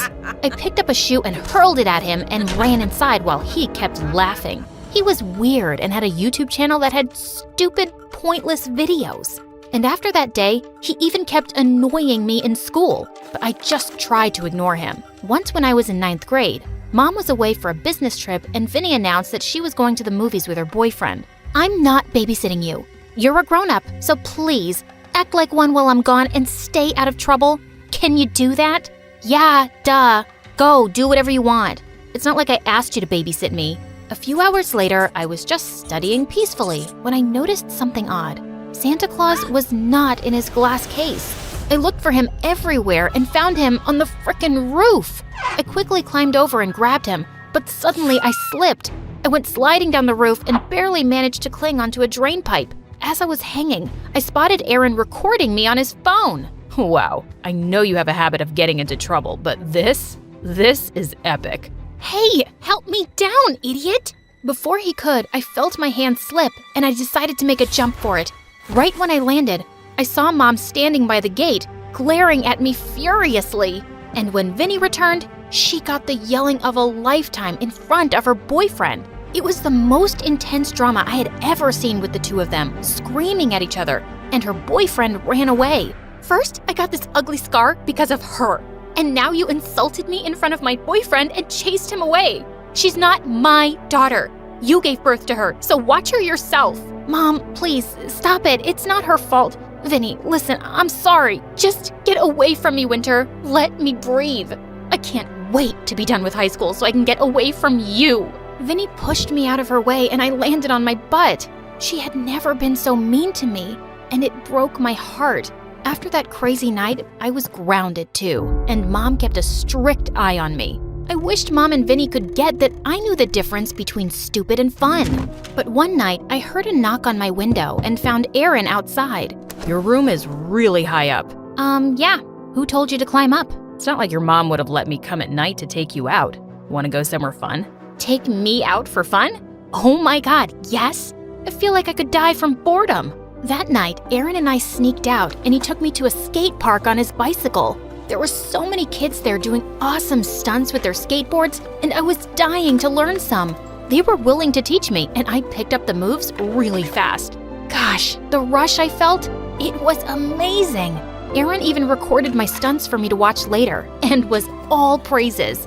Later when he dropped me home, I was still feeling so pumped. I just impulsively turned to him and kissed him. I had a great time, and I've been wanting to do that all night. Wow, me too. Saying that, he kissed me again. The night was magical, but when I got in through my window, I nearly fell down when I saw Vinny on my bed. Unbelievable. You just never learn, do you? Hey, look, I'm old enough, and I'm none of your business. You've made that clear enough. Winter, that boy is trouble. He has such a bad reputation at school. He's known for playing pranks and getting others in trouble. Look, I know I've been hard on you, but just trust me on this. He's a jerk, and you need to start making better decisions. Save the big sister lecture for someone else, Vinny. Nothing I do would ever seem like a good idea to you, and I think you just resent me, and I don't trust your advice anymore. You wanted to ignore me? Well, I'm okay with it now. So get out of my room, please. That didn't feel great, but what did she expect? Vinny left for college soon, and it was just me and Mom. But thank God I had Aaron. He was everything I ever wanted in a boyfriend. For Valentine's Day, he took me bungee jumping. OMG, this was my dream. I knew it. It's like we're the same. Aaron and I soon became the hottest couple in school. And every afternoon, I'd go to the skate park with Aaron and practice skateboard stunts. I was acing it, and Aaron was my biggest supporter. One day, Aaron came to me with some big news. A huge YouTube stunt performer wanted us to collaborate and shoot with me. He had a huge following, and he'd post videos of us performing together. It was right during finals week, but how could I possibly say no? I tried studying, but I was way too excited and would end up going to the park with Aaron and practicing like crazy. And when the day came for the stunt performer to meet me, he was really impressed. Kid, you are 1 in a million. I know you're gonna go far. Don't let nobody dim your spark. Whoa, his words meant the world to me. Sometime later, the exam results came, and it turned out I had failed miserably. But to my surprise, Aaron had straight A's. How? You were with me the whole week. Yeah. My dad kind of pulled some strings, and I took all the exams later, so I got more time to study. So, you want to hit the park? I have some stunts I want you to try. You couldn't have pulled some strings for me? Or at least told me it was an option? Gosh, you're so selfish. Since when do you care about grades, Winter? And I arranged that stuntman to come perform with you, didn't I? You could be a little more grateful. Excuse me? Yeah, you heard me. You have a lot to thank me for. Otherwise, those boring duds at your house would keep you locked up. Without even thinking, I gave Aaron a tight slap and walked away. I was scared of how to tell Mom about my grades, and I felt like such an idiot. Vinny was so right about Aaron. At that moment, I just missed her so much that I called her after months. The moment she picked up, I broke down and told her everything. It just took her 2 hours to come home from her university, and I hugged her tight. I knew that jerk was up to no good the first time I saw your video on his channel, when you jumped from the roof. What? What video? His YouTube channel? It's full of your stunt videos. Gosh, don't say you didn't know about it. I have no idea what you're talking about. Vinny then showed me Aaron's YouTube channel, and I realized the jerk had blocked me from seeing it. It was getting millions of views just from my videos. That's why he was so supportive and took me to the skate park every day. Oh, Vinny, I just want to make him pay. He's been making money off of me without my knowledge. Just then, Mom walked into the room, and clearly she'd heard everything. How dare he? Oh, don't you worry about a thing. I'll take care of this, Aaron. And then I came clean about the exam result, and for once, Mom didn't freak out. And she kept her word too. She threatened to sue Aaron, so his parents forced him to take down the channel. A few days later, it was my birthday, and to my surprise, Mom and Vinny took me to the skate park. And then they gave me my gift, a video camera. Sweetie, I saw your videos and you're just a natural. I don't know why you want to do risky stuff, but I know I can't stop you either. So I guess it's time you show the world how crazy you can be on your own channel. You are actually letting me do stunts and have my own YouTube channel? Only if you name it The Daring Adventures of Winter. That's totally what I want to show the world. Thank you guys. Thank you so much.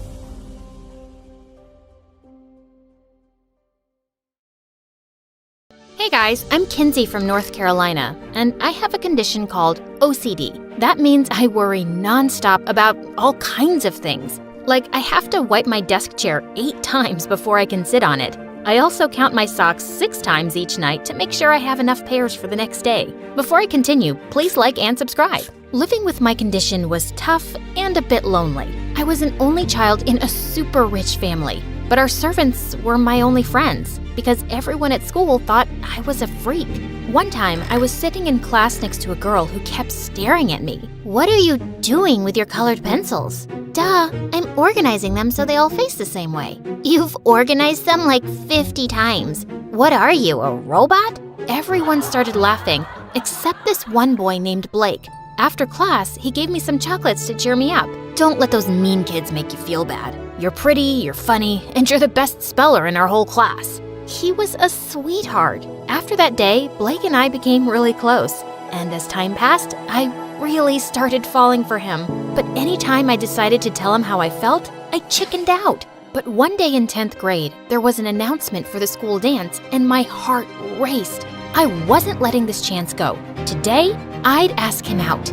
At lunchtime, I caught Blake sitting alone, but my heart dropped when a gorgeous girl walked over to Blake and put her arms around him. No!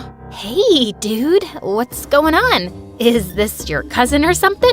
Nope, this is my new girlfriend who just asked me to the dance. Isn't that awesome? Wow, so awesome. Sorry, I gotta go. The air is making my eyes water.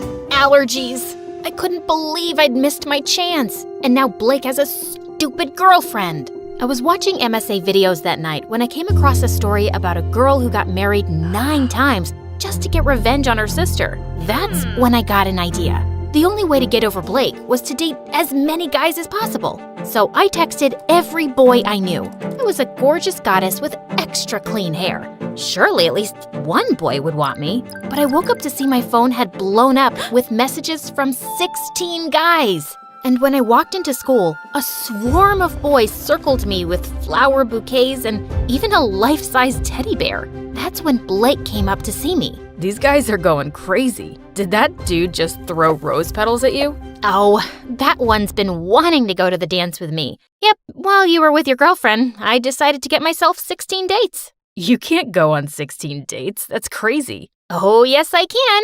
You just watch. I walked away like a queen and couldn't help notice Blake looked kind of upset. Well, I was glad. He had chosen someone else, and that was his loss. I set up my dates in a row that whole week. One at a bowling alley, one at an escape room, and one at a skating rink. But I realized I didn't like a single guy I went out with.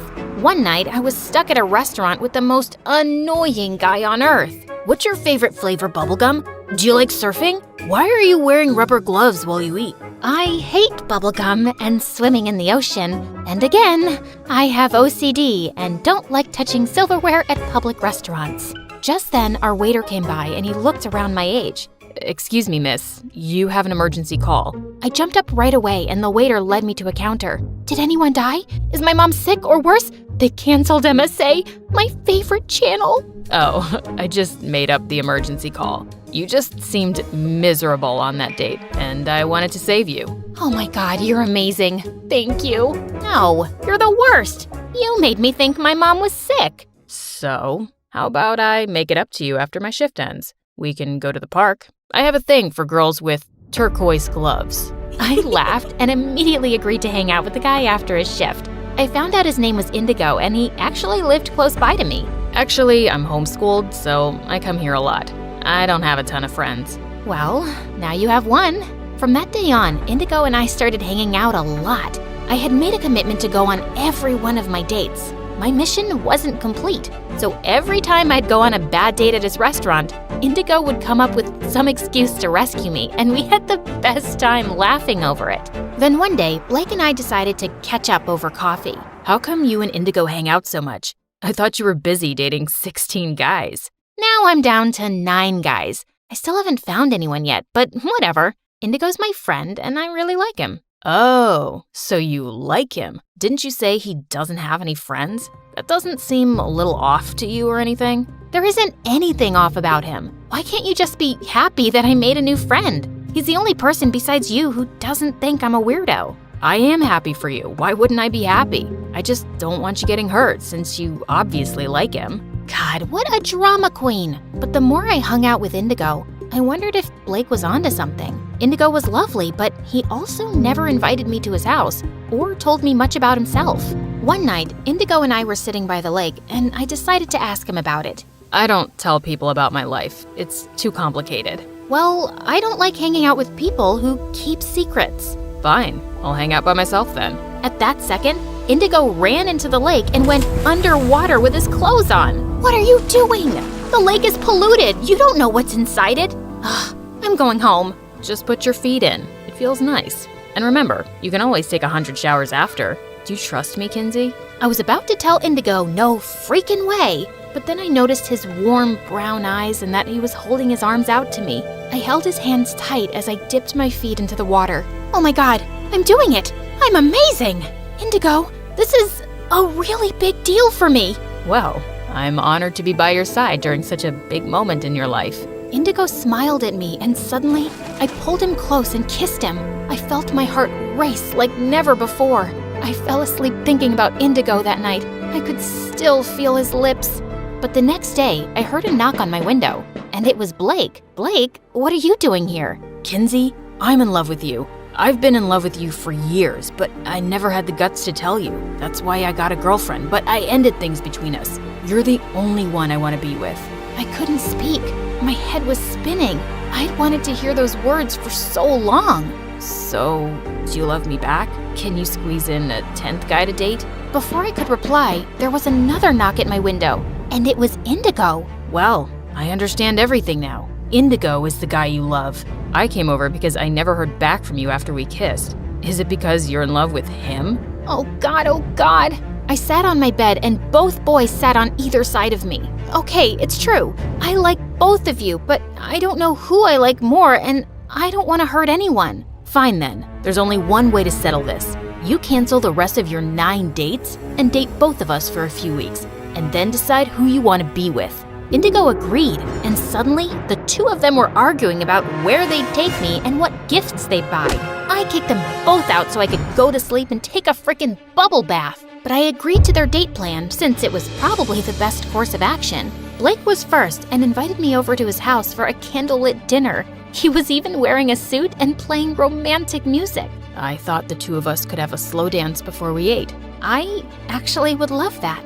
Blake pulled me close and my heart fluttered. Even with everything that had happened, I did still love him. But then suddenly, Blake pulled away. What happened to your hands, Kinsey? They're not peeling or red anymore. They look normal. I've been washing my hands a little less. Still a lot, but not 30 times a day. Oh, you wouldn't believe what Indigo made me do the other day. I told Blake about how I dipped my feet into the lake and he looked really surprised. That's really big for you, isn't it? I'm glad.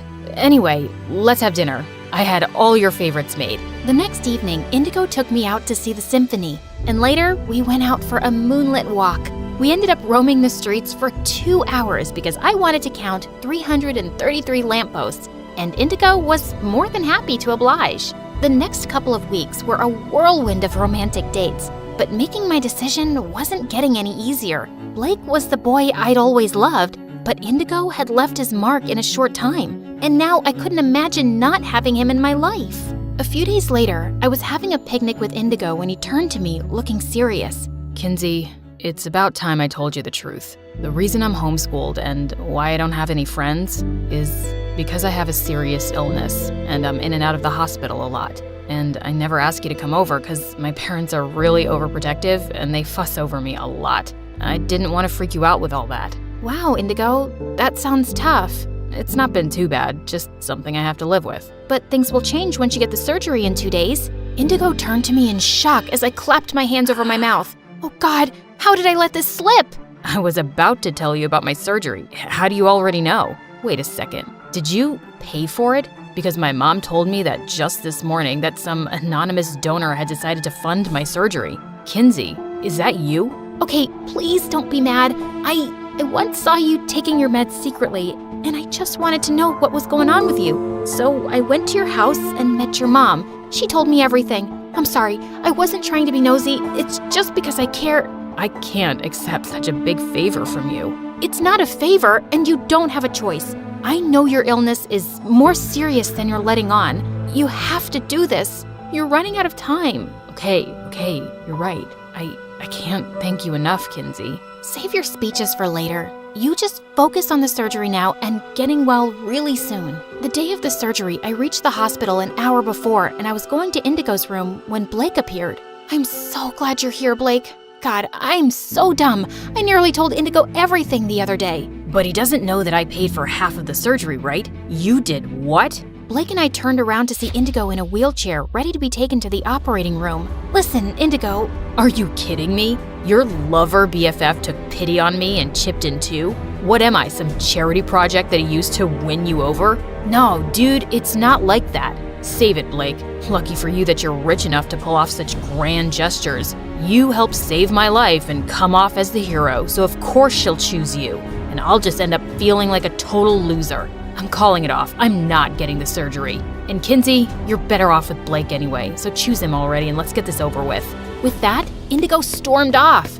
I have to go and convince him. He needs this. Let me try once, okay? Indigo, don't be stupid and come back inside. Please, just leave me alone. No, I won't. And that's because I really care about Kinsey and you're the right guy for her. Over the last few weeks, I've seen how much Kinsey has changed. She seems lighter and more comfortable with herself. I've been her friend since we were kids, but I haven't had the same impact on her that you have.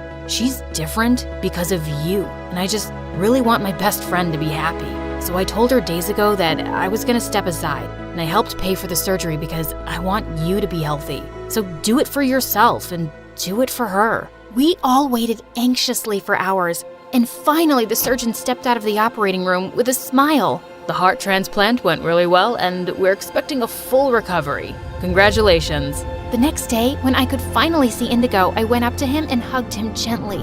I'm so glad you're doing well, Indigo. And it's all because of you. I have a new heart now to love you even more with. I love you, Kinsey. I love you too.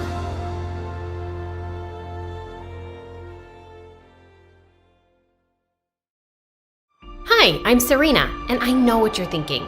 She looks nothing like her family. That's because I was adopted when I was a baby.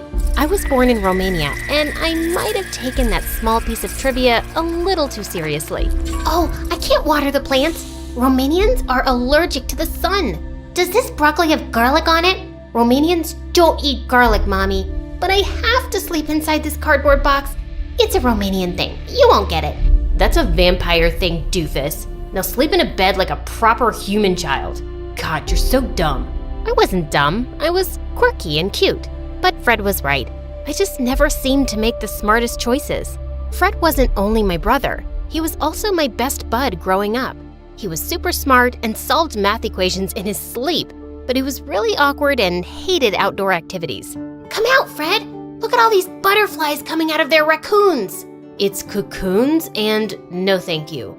You know they start off as icky caterpillars, right? Quit being such a party pooper and come play with me! But Fred just stayed inside. I chased the butterflies and didn't realize when I ended up rather far from home. I was about to find my way back when suddenly this weird woman came out of nowhere and started showering me with kisses. Ew, get your germy lips off of me! I'm warning you, I know Kung Fu! Serena, I'm your aunt. I know your real mother. She wants to meet you at the ice cream shop. My what now? I didn't really care about finding my real family. I was happy with the one I had. But since ice cream was involved, I was suddenly curious. I was about to get into her van when suddenly a couple of police cars came screeching to a stop before us, and the officers arrested my aunt. They took me to the station with them, and moments later, Mom and Dad came running in and hugged me super tight. Oh, Serena, thank God you're safe. You can't go so far from home. That woman is a kidnapper the police have been trying to catch. She works at the adoption agency and picks up adopted kids for ransom money. Luckily, they caught her in time. Whoa. The psycho woman was jailed for 25 years. But from that day on, my parents were attached to me like my shadow and treated me like a porcelain doll. They wrapped me up in bubble wrap when I wanted to jump on the trampoline. They put me on a baby leash when we went out in public. They even missed Fred's science fairs and chess matches because they couldn't trust anyone to babysit me. You only have yourself to blame. Who's dumb enough to just walk off with a random stranger? Me, of course. I was nothing special. I had no brains and no passion. Most of the time, I felt a little lost. But one day, I saw this 16-year-old Russian swimmer, Mariana, win a gold medal on TV, and my whole life changed. I had posters of her all over my room and even bought all of her merchandise. I was obsessed. I want to be just like Mariana. She's a year older than me and she's achieved so much. But swimming is dangerous, sweetie. You could slip and hit your head. I could do that in the kitchen too. We should baby-proof the kitchen. What? No, I'm not a baby. Please, will you just let me try something for once? I'm sick of staying at home. I begged and whined and threw a couple of tantrums, and finally they agreed to take me to a kiddie pool. Whatever. I was determined to make the best of it, and when I entered the water, it felt like I was finally in my element. I aced all the lessons and turned out to be a natural. Within a year, I joined the high school swim team and even won a local competition. And Mom and Dad finally stopped freaking out like headless chickens. Then I started 10th grade and things just went bonkers. On the very first day, I was rushing to the shower when I slipped and went crashing into a girl. I am so sorry. Oh my God. What? You're Mariana. Am I dreaming? Ouch! This is definitely real. I am such a huge fan. Oh really? Is that why you tried to injure me? What? It was an accident. Huh, I doubt it. I eat jealous little wannabes like you for breakfast. Now, stay out of my way or I'll crush you. What a diva! I found out from the head coach that Mariana was recovering from an injury at the local state-of-the-art medical center and would be attending our high school while she was here. Just my luck. The universe sent my idol to my school, and she already hates me. I tried to do damage control and got her some welcome flowers and cheesecake, but she started sneezing and gagging and threw everything in the trash. Are you trying to sabotage me? I'm lactose intolerant and allergic to roses. How was I supposed to know that? You said you were my fan and you don't know this? Some fan you are. I was just trying to be nice. Nice gets you nowhere. Work on your swimming instead, loser. Okay, that's enough. I know you're an international champion, but you can't treat me like this. I really admired you. But now I can see you're just a brat with a swollen head. Get over yourself. Huh, you wish you could be me. I have more talent in my injured little toe than you have in your whole entire body. You can put your entire foot in your mouth because at the next swim meet, I'm gonna beat you. I accept the challenge. Although it's hardly a challenge. I was pumped. I trained extra hard and spent so much time in the pool, I started looking like a wrinkly old grandma. But on the day of the swim meet, Mariana spilled an entire bottle of conditioner on me right before the start. Oops, I'm so sorry. Your skin looked like it needed it. I was fuming. I took another quick shower, but I was super late. And when the whistle blew, I was so out of it that I flopped into the water like a dying fish. I lost badly, and Mariana sailed through the water gracefully like a swan. But what she did next shocked the bubbly farts right out of me. Mariana stepped off the stage after taking her prize and kissed Fred. Hey, what the heck are you doing to my brother? Stand behind me, Fred. I'll protect you from this soul-sucking mermaid. Serena, Fred has told me so much about you. We met in the library the other day, and I said I was craving some Russian pastries. He got me some the very next day. Fred is a real gentleman. And you're a real lady. What was happening? Fred looked genuinely happy, but Mariana was bad news. The way she'd swam earlier, it didn't look like she was injured at all. But before I could confront her, they left. What a bunch of love-struck jerks! I was so depressed, I spent a couple of hours at my favorite ice cream shop eating my feelings. But once the banana splits were gone, I headed home and, to my surprise, I saw Mariana across the street. She was dressed like some weird spy and went inside a dirty-looking alley. I followed her and saw that she was buying a weird packet from some homeless dude. Hey, what you got there, bestie? Did you hit your head on that dive? I am not your bestie. Is it Russian candy? Is it a wig? Or is it a whole new personality you use only when Fred's around? It's your brother's heart, and it's all mine. She was a piece of work and super suspicious. I wanted to follow her, but I was already late. Mom and Dad would probably send a SWAT team after me. So that night, I borrowed Fred's laptop and did some research. I found a few articles about Mariana's injury, but then I found a creepy Reddit thread about athletes using performance-enhancing pills. I was shocked. Is that how Mariana had swum so well in the competition with an injury? I had to find out. But the next day, I walked into school and everyone was talking about Mariana and Fred like they were a celebrity couple. Fred, of all people, was popular. He suddenly had this confidence I'd never seen before. It was kinda awesome. But Mariana was ruining swimming for me. We've decided. I'll take your place on the swim team for regionals. What? You can't do that. You're not even a permanent student. Aren't you supposed to be injured and resting? Coach! I'm sorry, Serena. We have a chance to compete with an international gold medalist on our team. And she seems strong enough now. I was so mad I tore up all of her posters from my room and trashed all the merchandise. All I'd wanted to be was noticed by my idol, but she just turned out to be a massive jerk. I was gonna bring her down if it was the last thing I did. Hey, Mariana told me what happened. It was really sweet of you to give her your place. She really needed this. I didn't give up anything. Your evil girlfriend pushed me out. Swimming is the only thing I'm good at, but she couldn't even let me have it. Look, I know you're hurt, but she's a good person. It's all an act. She's only pretending to be your girlfriend to get under my skin. Yes, Serena. I'm sure my relationship is all about you. Everything is always about you. The only reason a girl could want to be with me is to get back at you. Not because I have anything worth liking, right? Wow, I didn't know you were so desperate to be liked, you'll defend the devil herself. Some brother you turned out to be. I hated the look of hurt in Fred's eyes, but I was just so mad. The next day, I sneaked into the gym and went through Mariana's locker, and I found the package she'd taken from the man in the alley, and it had pills inside. I ran to the head coach and showed him everything. Mariana went ballistic. They aren't what you think. I'm not a cheat. Then explain how your injury healed so quickly. You're lying, Mariana, and I have proof. Stop this, Serena. You don't know what you're talking about. No. For once, I'm the smart one, and you're being dumb. She played you with her big eyes and pretty face. She's just a cheating witch. Stop calling me that. And then she pushed me into the water. The head coach insisted on getting her tested, and she went bananas. She started ripping up pool noodles with her teeth and threw swimming flippers at the students like a mad person. 2 coaches had to drag her away, and she was suspended during the investigation. But I wasn't even happy about it. My teammates were mad at me for being a sneak. Fred wasn't talking to me, and Mariana, all the blood work came out clear.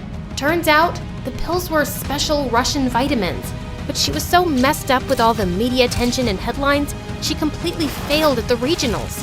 I felt like a total jerk. It was time for me to apologize. Hey, I'm sorry about the whole mix-up. As if your plan worked. I lost the competition and my reputation. Now you can have your perfect life back. Perfect? My life is not perfect. My adoptive family is the bomb, but I've always felt a bit lost since I was a kid. Swimming makes me feel like I belong, and you took that away from me. Yes, I did. Because I'm better at it, and it's good for the team. But Fred was right. You're a selfish, spoiled brat who only thinks about herself. I was so mad, I slapped her hard across the cheek. We were rolling around on the floor fighting like cats when suddenly Fred came in between. What the heck is wrong with you two? She started it. She's always hated me. That's enough. I love you both, but this needs to stop. You love me?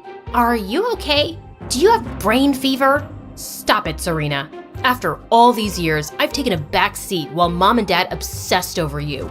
I thought you'd be okay with me being the center of attention for once. It was true.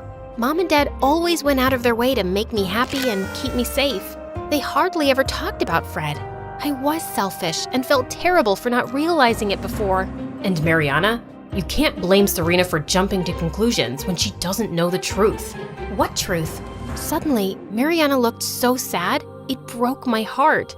My family had to flee Russia.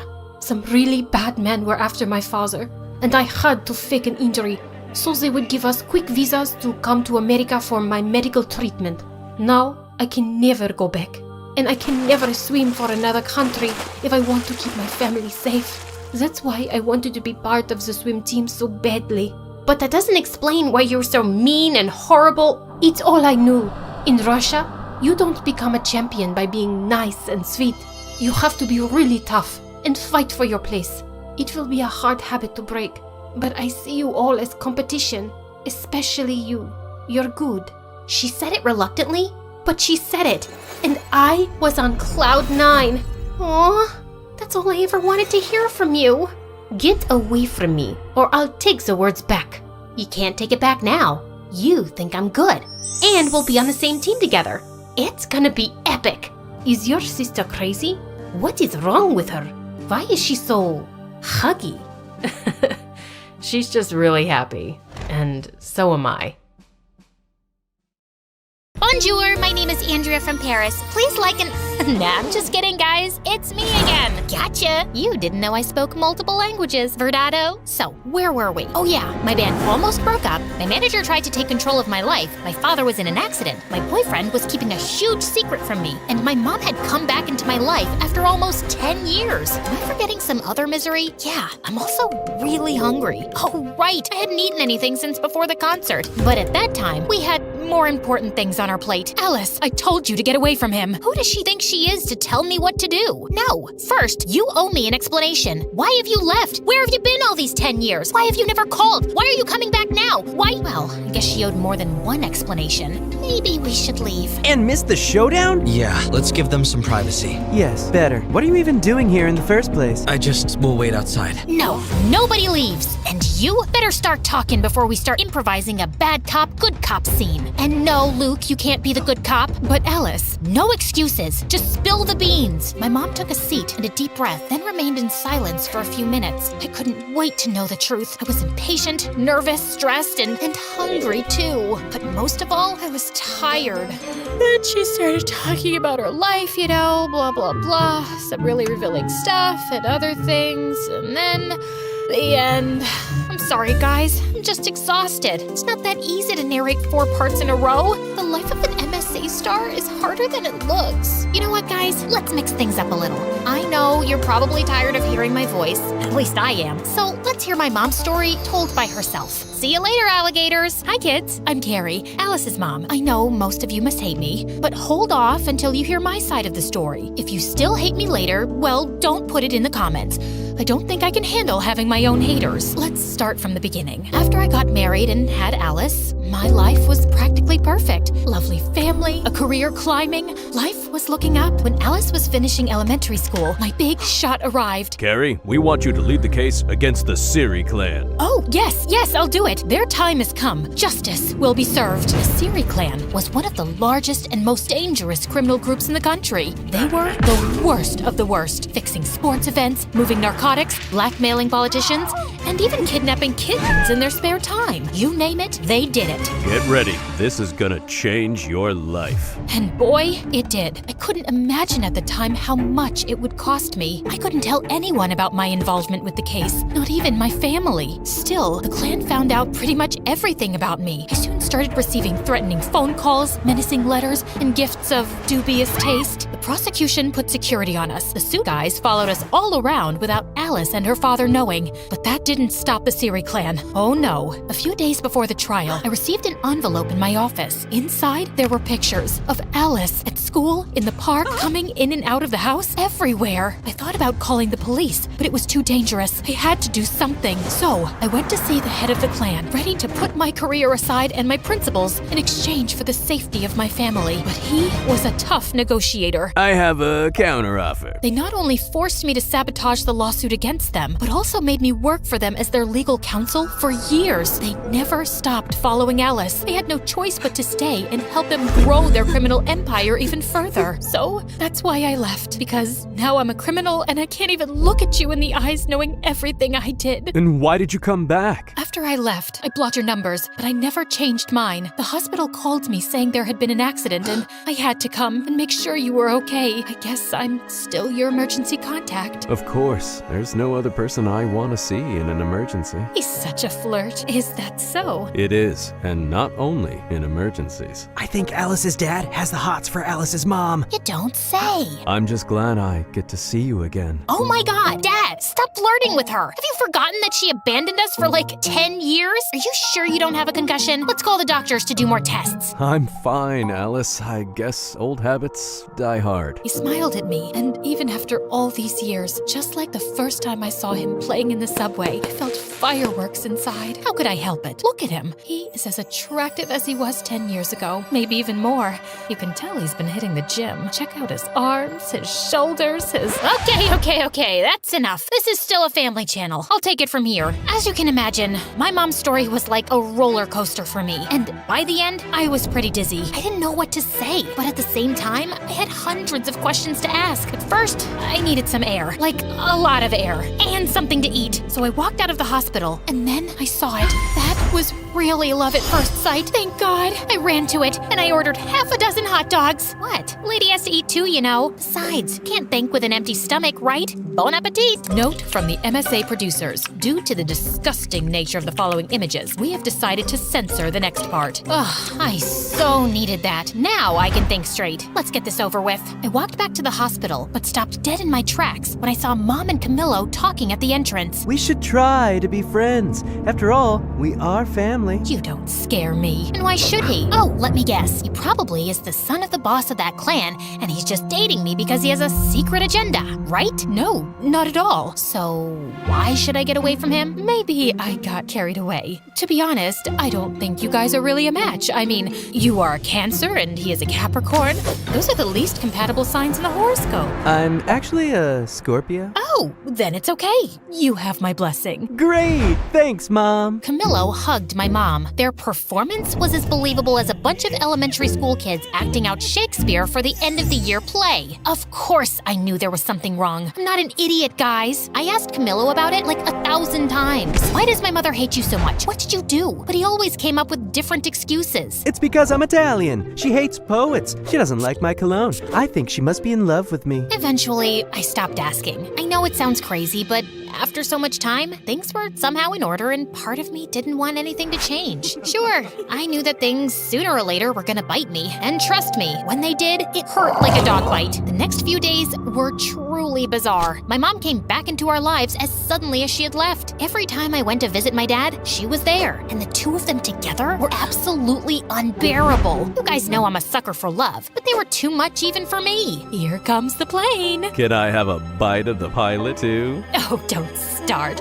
Last time things got out of hand. Yikes! When my dad was discharged, she took care of him at home. They even urged me to come back and live with them so we could be a happy family. Before saying no, I actually considered it for like half a millisecond. But Mom was determined to get back into my life by hook or by crook. Like some regular mom and her teenage daughter, we spent all of our time together fighting. The thing was that I was not a teenager anymore, and she wasn't like a regular mom, which made things really weird. Where are you going? With whom? What time will you be back? I want my lawyer here. I am your lawyer. Talk. To a club with Moon and Luke around 2. That's too late. You can go till 12. But Mom! No buts, Missy. It was kind of fun to make up for lost time. You're so mean. I hate you. I always wanted to yell at my mom that I hate her for some stupid thing, like a normal teenager. Although I would never admit it then, having Mom back was amazing. But still, she really had it in for Camillo. And it wasn't, of course, just because of our zodiac signs. She started playing detective, attempting to sabotage our relationship. She tailed us in secret to our dates. Remind you of anyone? I guess the apple doesn't fall that far from the tree. Of course, she didn't know about my successful career as a matchmaker. Table 5 said you would take care of their check. Since when is bread so expensive? After that, she sent me flowers and gifts from a mysterious secret admirer. Free chocolate. But that was nothing. It got to the point where she tried to kill Camillo. I didn't know he was allergic to nuts. I told you like yesterday.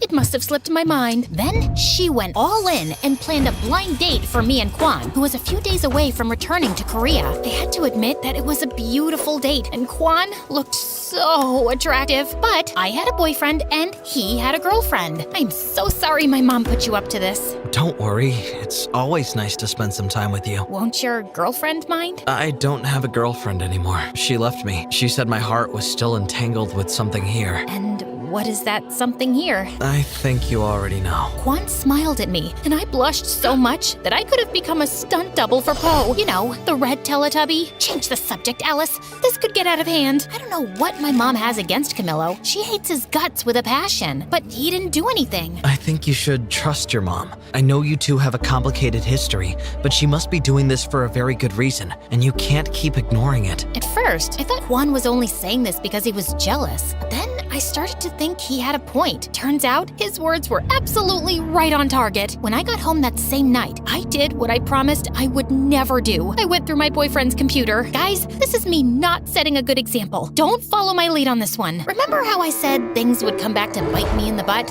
Well, they did. More than a dog bite. It was a crocodile bite. Among Camillo's files, I found a book about me. Yes, you heard right. Camillo was writing a book about my life behind my back. Actually, no, he wasn't writing it. It was already finished. What the? To no one's surprise, it turns out that behind it all was Trevor. He had signed over my image rights from our contract to Camillo to write a bestseller airing all my dirty laundry. For the next few hours, I read the entire book. Not only did it expose my deepest fears and desires, those I had confided in him, but it also detailed my mother's criminal history with the Siri clan. If this gets out, she will go to jail. And the worst part of it all, the book was due out in 2 days. Just as my world was collapsing, the collapser opened the door. Hi, honey. I was more than ready to use my drumsticks to turn him into a human skewer, but I didn't. I understood that my only advantage at that moment was that he didn't know that I knew. So I pretended that everything was fine and took the first opportunity to get the hell out of there. We're out of milk. I'm gonna go buy some. We have milk. But not almond milk. Since when do you like almond milk? Since forever. You don't know every single detail about me. Well,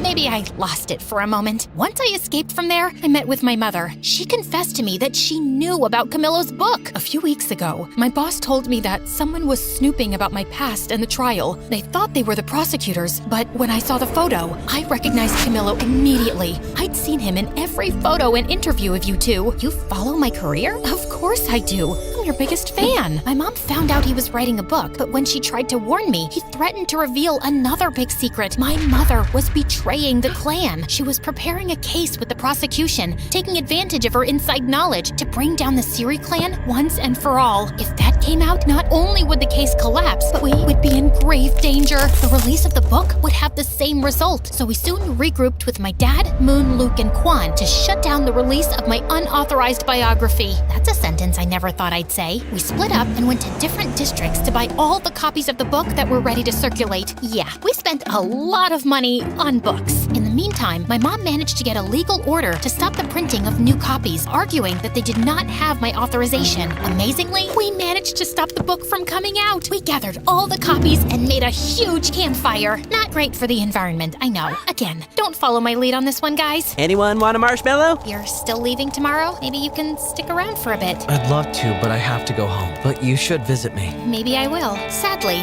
our victory was short-lived. Feeling defeated, Trevor and Camillo leaked the book virtually, and it soon went viral. What ensued was absolute chaos. My name became a trending topic, and the news went crazy with my mother's criminal story. Soon, reporters were swarming my house and my parents' house looking for a comment. My phone literally exploded from the number of calls and messages it received. To make matters worse, Camillo went on TV to present the book, badmouthed me, and reveal that my mom was a double agent for the government. You will pay for this. From that moment on, we became the #1 target of the Siri clan. Things were completely out of hand, and for the first time, I feared for my life and the safety of the people around me. I had to do something, but I didn't know what. Alice, there's no time for discussions. Get in the car. We have to go to the witness protection program now. We are in danger. I can't do it, Mom. You two go. Alice, this isn't up for discussion. No, it's not, Dad. I'm sorry. I ran between the cars until I lost them. It's not that I didn't want to go with them, but I was a public figure. The reporters and paparazzi would be after me like hounds. I knew that if I went with them, I would put them in even more danger. I needed to go somewhere where no one knew me. Oh,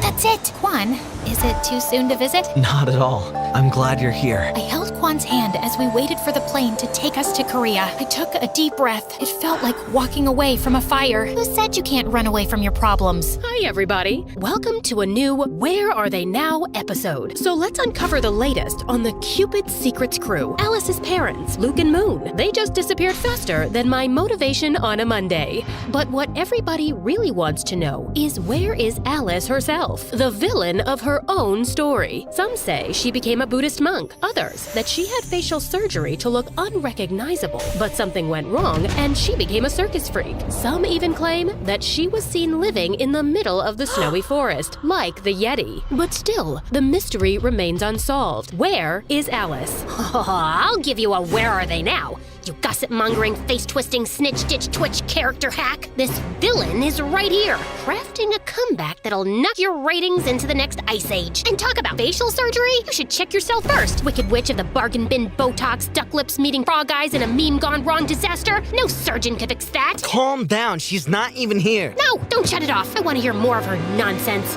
Great, now the power cuts out on me. As if everything else wasn't enough, the electricity there had a mind of its own. It always went out with the worst possible timing. Okay. You know, I'm not usually the nagging type, more like a silent ninja. Until someone turns on that spotlight of lies, you might think we stepped out of a time machine into the past. Well, almost. So this is where Alice is, in the middle of nowhere, picking up cow dung. I know, gross. I should give you a recap of the last year, but I don't really feel like it.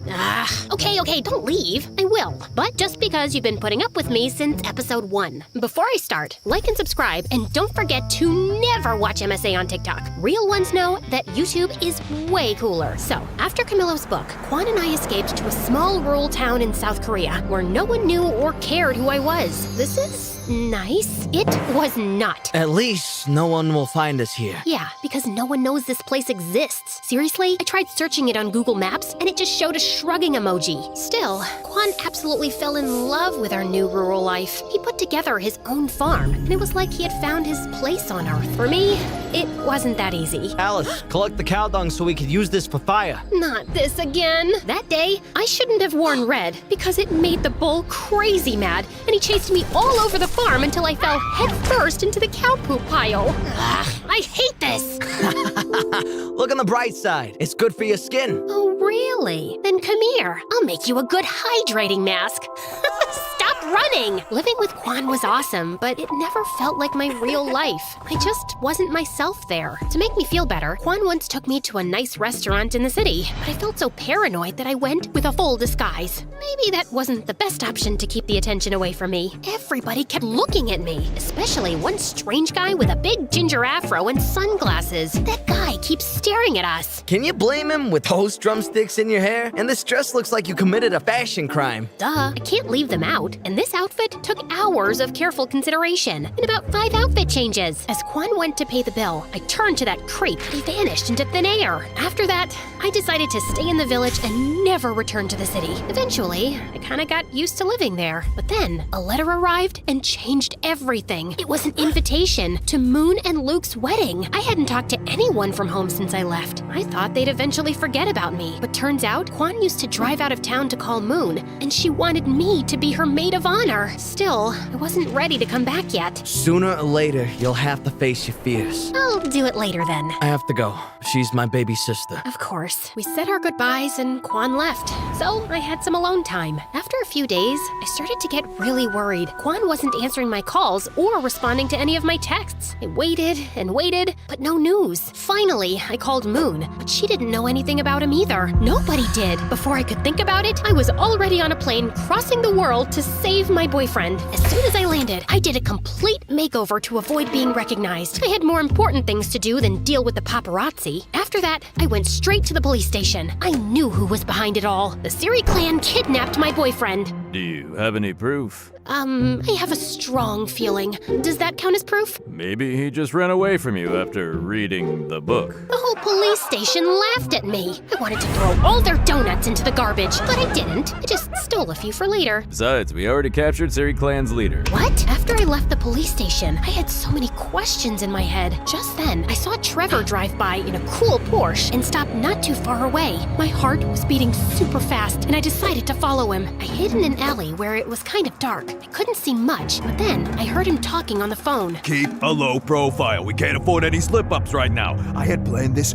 all along. I even made that foolish Camillo reveal the clan's secrets in his book to have the leader imprisoned so I could take over the empty throne of the Siri clan. I did a lot for him, and that thankless man never recognized me. Now, see who the boss is? Me, Trevor. Only Trevor. The terror! He went inside, and I crept closer to the building's window and peeked inside. There he was, stood before a group of exhausted kids. Kids, if you don't do it my way, you'll be swimming with the fish. Yes, you heard me right. You'll be forced to clean my aquarium again. Get ready. 1, 2, 3, go! Come on, don't make me get the snorkel gear. Trevor not only carried on with the clan's illegal affairs, but also used his power to create an academy for young talents to build his own musical empire. The police weren't helpful, so it was up to me to stop him and save Quan. Time to bring down his criminal empire. Still, I needed help with that. I needed my friends back. I'm sorry for leaving and ghosting you guys, but I really need you. It's okay. We understand. And we've got to find Quan. And destroy Trevor. Don't forget about that. They told me that over the last year, Trevor blocked all their contracts and concerts, sending his army of little singing robots to replace them. He kidnapped my boyfriend and also ruined my band? This time, it's personal. Yeah, I know. That sounded so cool. Like an action movie star. So, I told Moon and Luke about my master plan. So, your plan is to just break into the headquarters of a criminal group and steal illegal stuff? Yeah, pretty much it. Great, sounds bulletproof. That night, we snuck over to their lair. At the entrance, there were 2 security guards. Okay, we made it pretty far. Call it a night? No,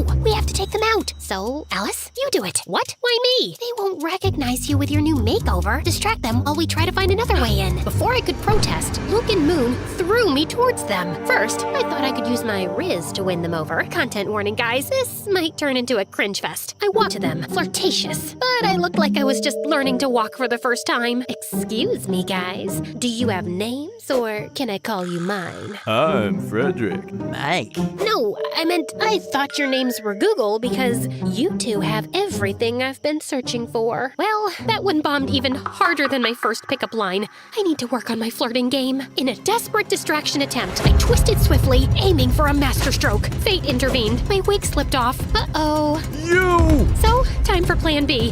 What was plan B again? Stop her! They jumped on me, but at that exact moment, their radio started playing my favorite song. I went full John Wick mode for real. I grabbed the 2 drumsticks that I always carry around and turned them into lethal weapons. Oh, I forgot to mention that during my time in Korea, I became a black belt in Taekwondo. Silly me. After beating up those 2, I tried to find Moon and Luke, but I got to Trevor's office. I turned it inside out, but found nothing about Quan. I was about to give up when I came across something mind-blowing. A manuscript from Camillo, Cupid's Secrets Part 2. A sequel to my story. Yeah, my head exploded. Quite Literally, it detailed with amazing precision my life in that little town in Korea. Every little part of it. How the heck did he know all this? Then, as James Bond's villains, they appeared. Oh, look who's here. So good to see you, babe. I love your new style, but ew, you smell like cow poop. Trevor and Camillo were at the door of the studio. I lunged at them. You fuck! But an army of guards appeared out of nowhere and held me. No dear, this is not a kung fu movie. Guards, just take this little rat away. Trevor, wait. Don't be so hard. She is my ex after all. Alice, I know what you must be thinking. How did I know all that? Just take a look at the notes. I looked at the notes. It was some kind of daily report, a really complete one. Then my heart stopped. The name that signed all the notes was Quan. It isn't true. Quan would never betray me like that. You're lying. Tell me where he is. Well, you thought the same about Camillo, and look where that got you. You see, Alice, everyone's playing their own game. Quan, in this case, is playing hide and seek. Hide until the book is out and seeking a fortune. He's gonna be rich, and he just had to sell us his relationship with you. A bargain, if you ask me. Tears began to roll down my cheeks. Once again, my boyfriend stabbed me in the back. I told you it was a mistake to fire me, kid. Now leave with your dumb friends. And Luke, just a piece of advice. Next time, don't yell when trying to sneak in somewhere. Oh yeah? I was caught in a half-open window. What should I have done? Probably not screaming like a maniac. Push my butt up! Push my butt up! I was completely defeated. I didn't even fight back when his goons kicked us out. Don't go too far this time. I need good material for our next book. Remember, all good things come in threes. Luke and Moon kept asking me what happened inside, but I didn't say a word. I just said goodbye and went straight to the airport to disappear once again, and this time for good. Just as I was about to board the plane, I got an audio message from Moon. So, remember that our wedding was supposed to take place today, but got canceled after Quan disappeared? Well, surprise, it's happening because Quan is back. What? We couldn't find another date available for over a month, so we're gonna get married now. We're just waiting for you. Hurry! Furiously, I rushed out of the airport to confront him. Still, I did a quick pit stop at the hairdresser. Then I did my makeup and put on my dress. What? I was still furious, but it was a wedding. I had to look great, and I did. I burst into the ceremony, and I saw him next to Luke, who was waiting for Moon at the altar. I dashed toward him like lightning. Alice, you look... Wonderful? Beautiful? Yeah, I know. What's wrong? What's wrong? Are you for real? Let's see. Where should I begin? Maybe by the fact that you disappeared from the face of the planet for days? You told me to do that! I did what? Yeah, we were being really loud in a church, and everybody was staring at us. Guys, maybe we can discuss this later? When did I tell you to disappear? You sent me a message saying that I should hide and get rid of my phone because the Siri clan was after me. So, stayed locked in a hotel all this time. It was quite boring, by the way. I even learned how to walk on walls. I'll show you later. But I couldn't miss Moon's wedding, so I'm here. I'm so glad you're here today too, by the way. That didn't make any sense. I hadn't sent any message. She was lying again. What about the book? Yeah, I found your little report notes. But how? You wrote everything. All our private moments and secrets just to sell them to Trevor and Camillo? Wait, what? I did write all of that, but I didn't sell anything. I lost them at the airport. Like I'm gonna believe that. I would never sell that. I just took notes of everything because, well, it's quite embarrassing. More embarrassing than getting your butt kicked in a church by the bridesmaid? Okay. The truth is I wanted to write my own book about you. To show the world how nice and cute and wonderful you truly are. Yeah, this is the part where you go, aww. Still, at that moment, I was confused and shocked. I didn't want to believe him, but when I looked into his eyes, I saw that he was telling the truth. I felt so embarrassed. But then I saw him hiding among the rest of the guests. That weird-looking ginger afro guy that used to spy on us in Korea. Stop that guy! He ran, and I chased after him. Just when he was about to escape, Moon appeared, rocking her wedding dress and blocking his way. He turned around, and I hit him with a crazy taekwondo kick that sent his afro and glasses flying. He was Camillo. He had followed us to Korea to spy on us, and when he found out about Quan's notes, he stole them from him at the airport. As if that wasn't enough, he and Trevor sent the message pretending to be me and telling Quan to hide. Why the heck are you here? I needed to see the showdown. It's the ending of my sequel. You and your freaking sequel. I'm gonna kill you right now. Let me. Quan stepped forward and headed for Camillo. He grabbed him and shoved him, ready to punch his lights out, but I stopped him. He deserves it. But he's not worth it. Yeah, the last thing I need is to get punched by a farmer. I turned around and slapped Camillo so hard he spun like a startled ballerina. When he finally stopped twirling, Moon gave him another slap, sending him into another whirlwind. But I wasn't done with him. Listen to me good, you hack of a writer. I'm about to end your whole career. First, I took care of Trevor. I sent Luke, disguised and armed with a camera, to his music academy. Turns out, Trevor had those poor kids rehearsing day and night, like a twisted version of School of Rock. He got arrested for child abuse, and the Siri clan vanished. My family was finally free, so I went to get them out of the witness protection program. When my dad opened the door, he had the longest beard ever. Gandalf, is that you? Alice! Dad hugged me tightly. Soon Mom joined in. I can't breathe, guys! My parents moved back to Rochester and got re-engaged. Another wedding on the way. With my mother's help, I sued Camillo for the rights to my own story. During the trial, it came to light that he had plagiarized other writers. Camillo lost all profits from the book, sequel rights, and his reputation. Last I heard, he was working as a waiter again. I said cappuccino, not macchiato, you spaghetti brain. Finally, I was free. I had my voice back. Eventually, I found the perfect place to tell my story. So, thanks MSA. They don't pay as much as Hollywood, but they are way cooler. Oh, and the rest of Luke and Moon's wedding was awesome. Our band even got together for a quick reunion show. Then we partied like there was no tomorrow. But there was. I could have never done this without you. Of course you could have. So, what now? My real life is here. My family, my friends, my music. But mine isn't. We both started crying because we knew that despite that we loved each other, we had to follow our own path. Sometimes love is about letting the other one go. Don't worry, guys. I'm not going to end this 5-part story with such a downer. You know your girl Alice better than that. So, Quan returned to that little town life that he loved so much. As for me, the bands got back together and we traveled the world playing our music. Many years later, my music took me to a familiar country. I took a trip to the countryside and reached a lovely farm. Then I saw him. Quan looked so handsome. I remember the first time we met. He was acting like a tough guy and I was dressed as a goth. Safe to say, we've both had quite the glow up since then. When he saw me, he smiled, and then everything. Silence. Time stood still. Electricity. Heart racing. And, of course, the famous fireworks. I ran to him, and that was it, guys. The end of my crazy and long journey. I guess love always finds its way in the end.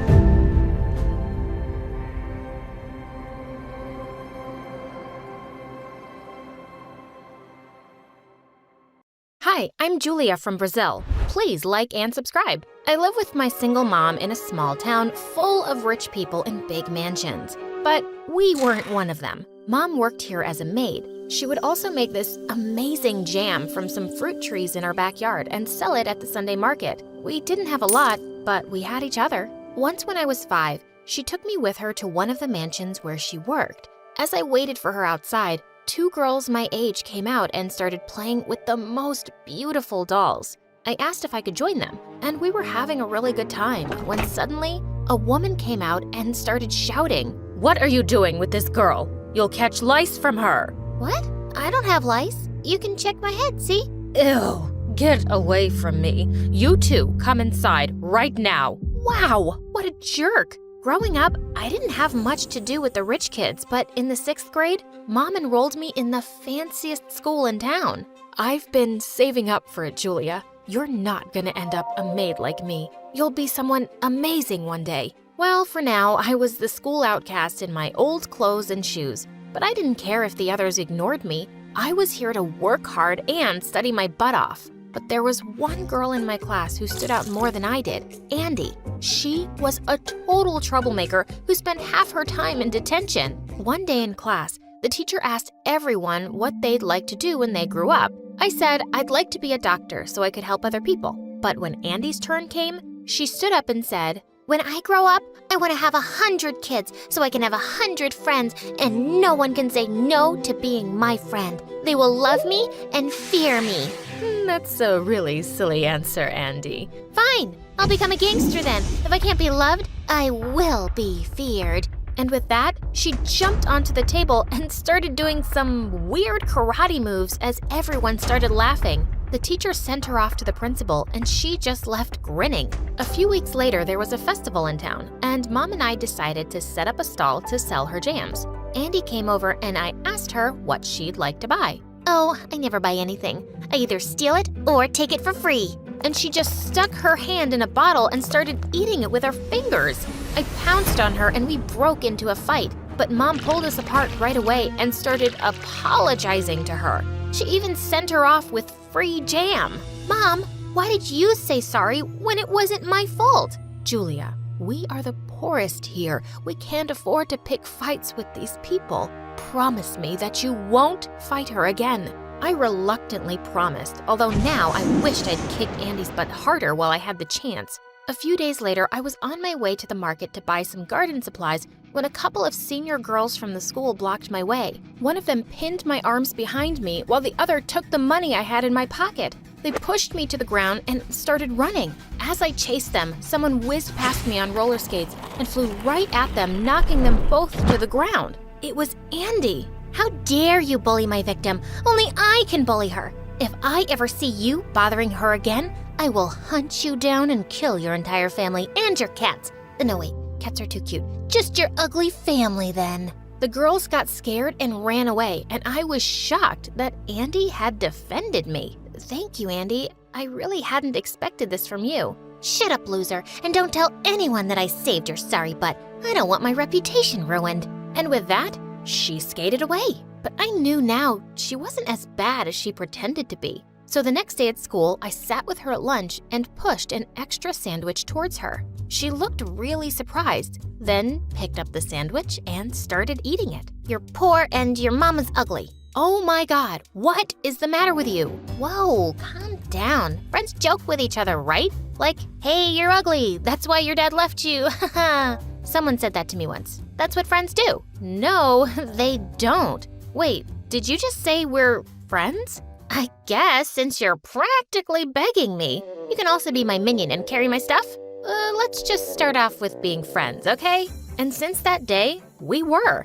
I was happy to finally have a friend in school, even if it was this weird Andy. One day after school, Andy asked me to come over to her mansion, but when we got there, I was kind of shocked. The place looked like it hadn't been cleaned in weeks. When we went to the kitchen for food, all the pots were empty, even the fridge.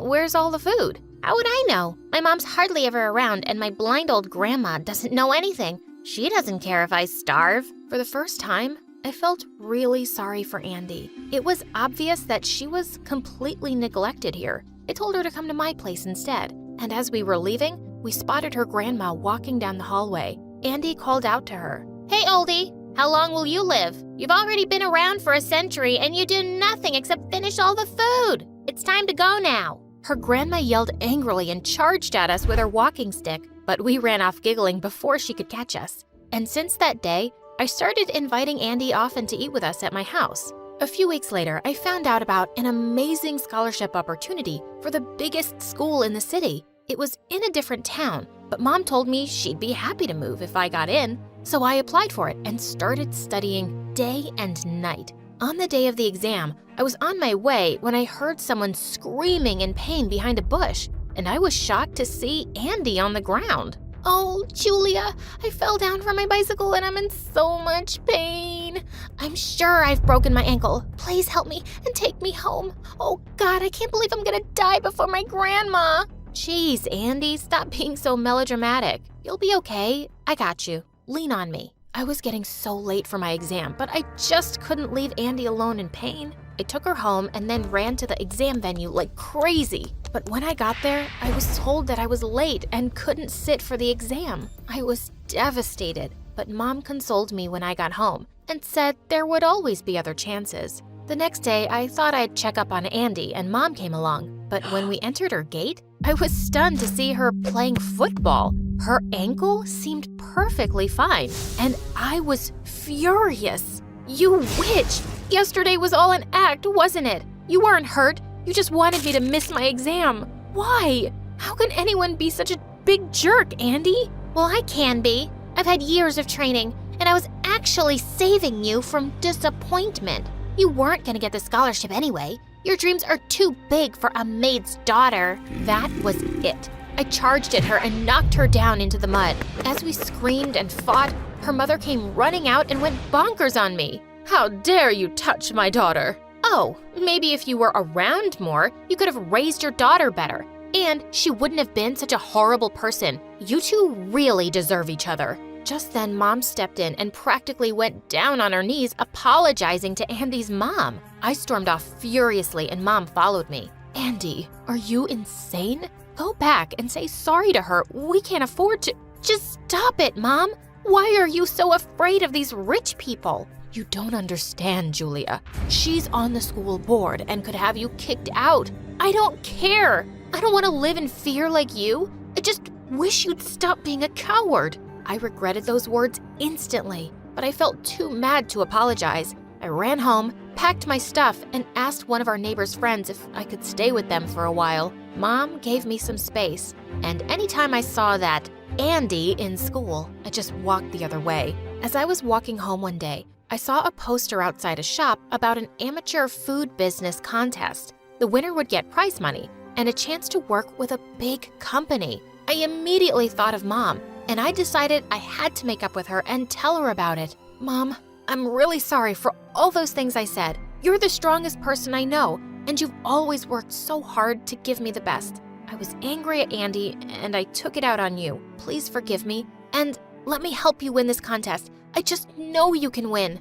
You're a strong girl, honey. I always believe in you. Mom hugged me tight, and we sent in her name right away. Each contestant was supposed to prepare 200 pieces of their own organic product. Mom and I worked like crazy making all that jam. And a night before the contest, we hired a van and loaded the bottles to take them to the venue. The next day, Mom had gone earlier to set up the stall. I waited for the driver, but he didn't show up. And when I went to the garage, the van wasn't there. I searched everywhere, shouting and crying, but I just couldn't find it. I rushed to the venue to tell Mom, and she was shocked. We just stood empty-handed in a corner while the other contestants set up their products. I was about to walk over to the judges to tell them what had happened when suddenly someone called out to me. I turned around to see Andy waving to me from our van. Julia, I found it. Your jams are all in there. Where was this? How did you get it? How did you even know? You moron, this is not the time to talk about this. I'll explain later. Mom and I went on stage and showed our products to the judges. They seemed really impressed. Sometime later, when the results were announced, we were shocked when Mom and I were declared the winners. We screamed and jumped for joy. I even pulled Andy into her hug, but seconds later, I pushed her away. Wait a minute. Did you take the van, Andy, just to mess with me again? No, of course not. I came by to wish you luck when I saw you crying over your missed van. And well, I'm friends with half the thieves in this town. It wasn't hard for me to find it. I don't understand you, Andy. You went through all this trouble to save the day. Then why did you make me miss my exam? Because I knew that if you took that exam, you would have qualified and you would have left town. I don't want you to leave me. Just saying that makes me feel sick.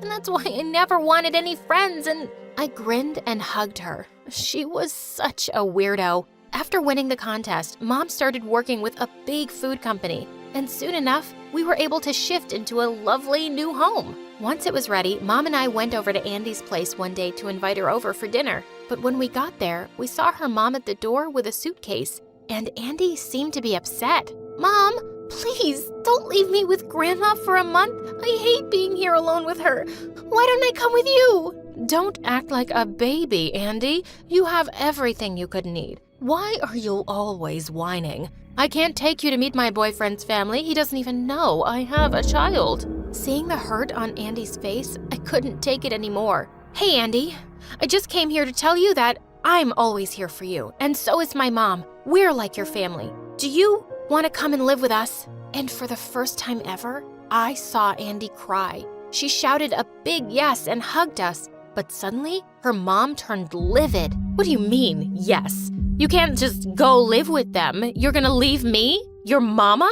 Oh, Mom, stop acting like you care. You should be relieved. Don't worry, I'll check up on Grandma, and I'll come see you every 3 months. That should be enough for you, right? Ciao. And with that, we left. When we reached home, I took Andy to her very own room. From now on, this is yours. We'll get all your stuff and set it up.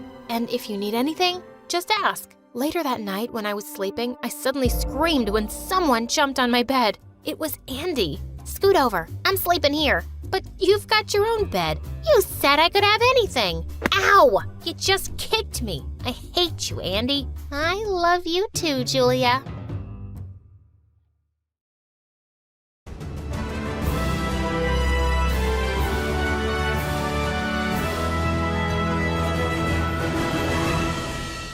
When I was in the first grade, and after I was done doing the task Miss Janice gave us, I started reading a book. The teacher looked at me through her thick glasses. "What are you reading? Show me." I slowly pulled out the book from my lap. "You're reading Shakespeare's sonnets?" I'm sorry, miss. "When did you learn to read this?" When I was 4, Shakespeare is my favorite poet, and Agatha Christie is my favorite author. Miss Janet looked really surprised. She and I had so much in common, and we got closer over time. One day she said, "Why don't I walk you home today, and I can have a little chat with your parents?" I led Miss Janice to my house, and to my horror, we walked straight into one of Mom and Dad's screaming matches. "How many times do I have to tell you the same thing? It's a ketchup stain. Stop lying to me. I know that was lipstick." "Mom, Dad, we have a visitor." The two stopped short and turned to look at us. "Hi, I just wanted to talk to you about Sarah. We want to put her in the Gifted Kids program and, yeah, whatever. Anything you want me to sign before I leave?" And with that, he was out the door. I hated their fighting, but I was too happy to care for a change. He'd be back soon enough. But this time, he just didn't come back. Hi, my name is Sarah, and this is my story about how I made money being the babysitter of my own mother. Dad just disappeared, and he had even blocked our numbers. And Mom just became a depressed couch potato. I had to keep up with all my schoolwork and do all the house chores. At 14, I was already busy preparing for my SATs and applying to colleges. One day, when I was studying at home, I got a phone call that shook my world. Mom had been in a terrible car accident. I called Miss Janice and we rushed over to the hospital. The doctors told us that Mom had suffered a severe head injury and was still unconscious. A week later, Mom finally opened her eyes. The doctor came to check on her, saying everything seemed normal. When we asked her what her name was, she pouted. "It's Candace, duh." "And what day comes after Tuesday, Candace?" Mom flung a plastic cup at his forehead. "I don't know, poop face. I want my mommy." The doctor said he needed to do a brain scan.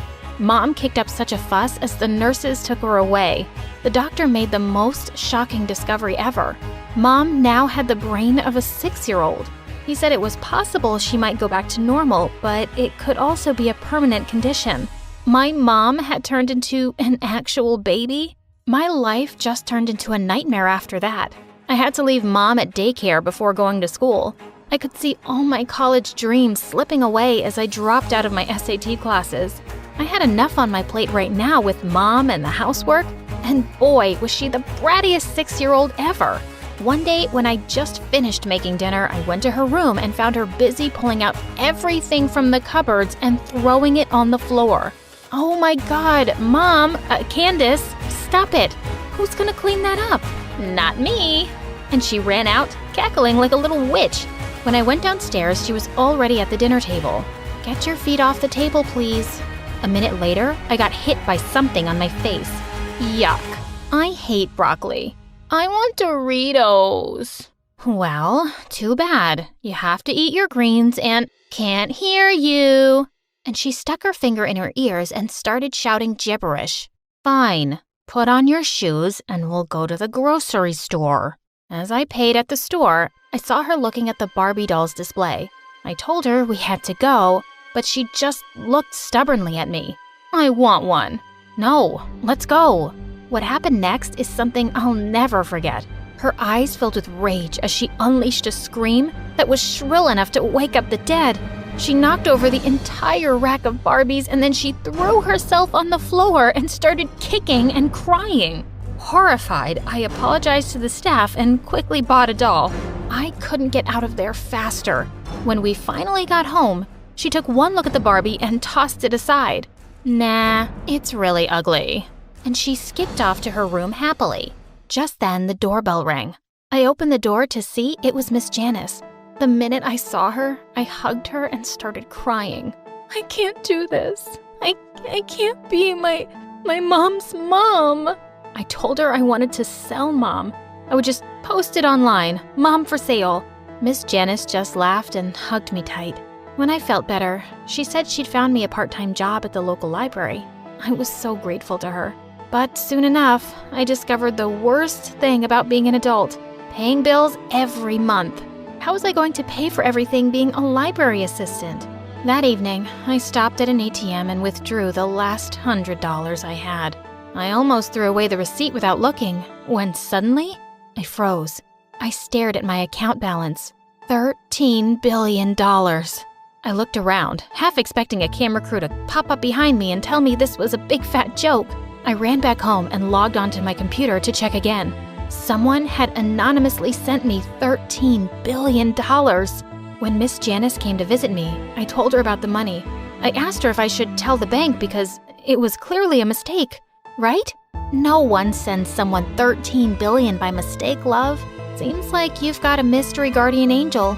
It's yours to enjoy. And enjoy it I did. The first thing I did was hire a chef, a maid, and a nanny for Mom. I'd now come home from school to a clean mom, folded laundry, a clean house, and fancy food on the table. I started my SAT classes and college applications again. I could go to any university now and take Mom and the nanny with me. One day, I walked into the lounge to find Mom watching Frozen for the millionth time. When she saw me, she ran over to me excitedly. I want to be Princess Elsa on my birthday. Look, I'll show you these birthday parties on YouTube. Looking at my mom's eager face, I just couldn't refuse. I hugged her and said she could have anything she wanted. I threw her a grand birthday party and invited the whole neighborhood. Mom made a special entrance in an actual carriage. She almost tripped on her flowing blue dress as she stepped out. I could see all our neighbors staring and snickering. Sometime later, I went to the bouncy castle to look for Mom and saw her in a corner crying, while the other kids shouted, "What are you doing here, you weirdo? You're a grown-up. You look so stupid and ugly." I just wanted to be Princess Elsa. I climbed onto the bouncy castle and snatched the tiara from the mean girl. No one talks to my mom like that. Come, Mom. We are going to cut the cake now. As Mom excitedly blew the candles, I made a silent wish too. Please, let Mom be normal again. When everyone had left, Miss Janice turned to me, smiling. You did a good thing for your mom. She looked really happy. You should sometimes be a kid and have fun too. She was right. When the weekend came around and my classmates invited me to a party, I didn't turn them down. Just as I was ready to head out, I found out that my babysitter had bailed on me. I didn't know what to do, so I decided to take Mom with me. My mom threw a tantrum the moment I arrived and wanted to go home. Everyone was staring and laughing at us. I grabbed my mom by the shoulders and yelled at her to shut up. She looked at me with tears in her eyes, and then she burst out crying. I felt sorry immediately and hugged her, and we went home. I had enough money to move out and settle down in another town where I could attend college. Miss Janice was sad that I was leaving. I bought a mansion that was especially made for toddlers and included all kinds of games. On my first day at college, Mom cried so hard and didn't want me to leave her with the nannies and the servants. But I put my hands around her face and kissed her forehead. You will be just fine, Mom. But I was wrong. 2 hours later, I got a phone call and knew that Mom had hit her head again. She was in a coma for 2 days. The doctor said that part of my mom's brain still thought she was an adult. That's why she was taking these risks, because she thought she was big enough. I just realized that leaving for college was still a bit too early. I spent my time at home and started writing. Writing was my only escape. I created my own blog, and it seems like people liked my stories. I was inspired by Agatha Christie's novels and wrote many detective stories. People were calling me the modern version of Agatha Christie. They believed my stories were too addictive, and I couldn't be happier. Until one day, I entered my mom's room and found her reading something, which didn't look like the children's storybooks I'd given her to read. What are you reading? Show me. She slowly pulled out the book from her lap. You're reading Shakespeare's sonnets? I'm sorry. I know I shouldn't. When did you learn to read this? I started before we moved out.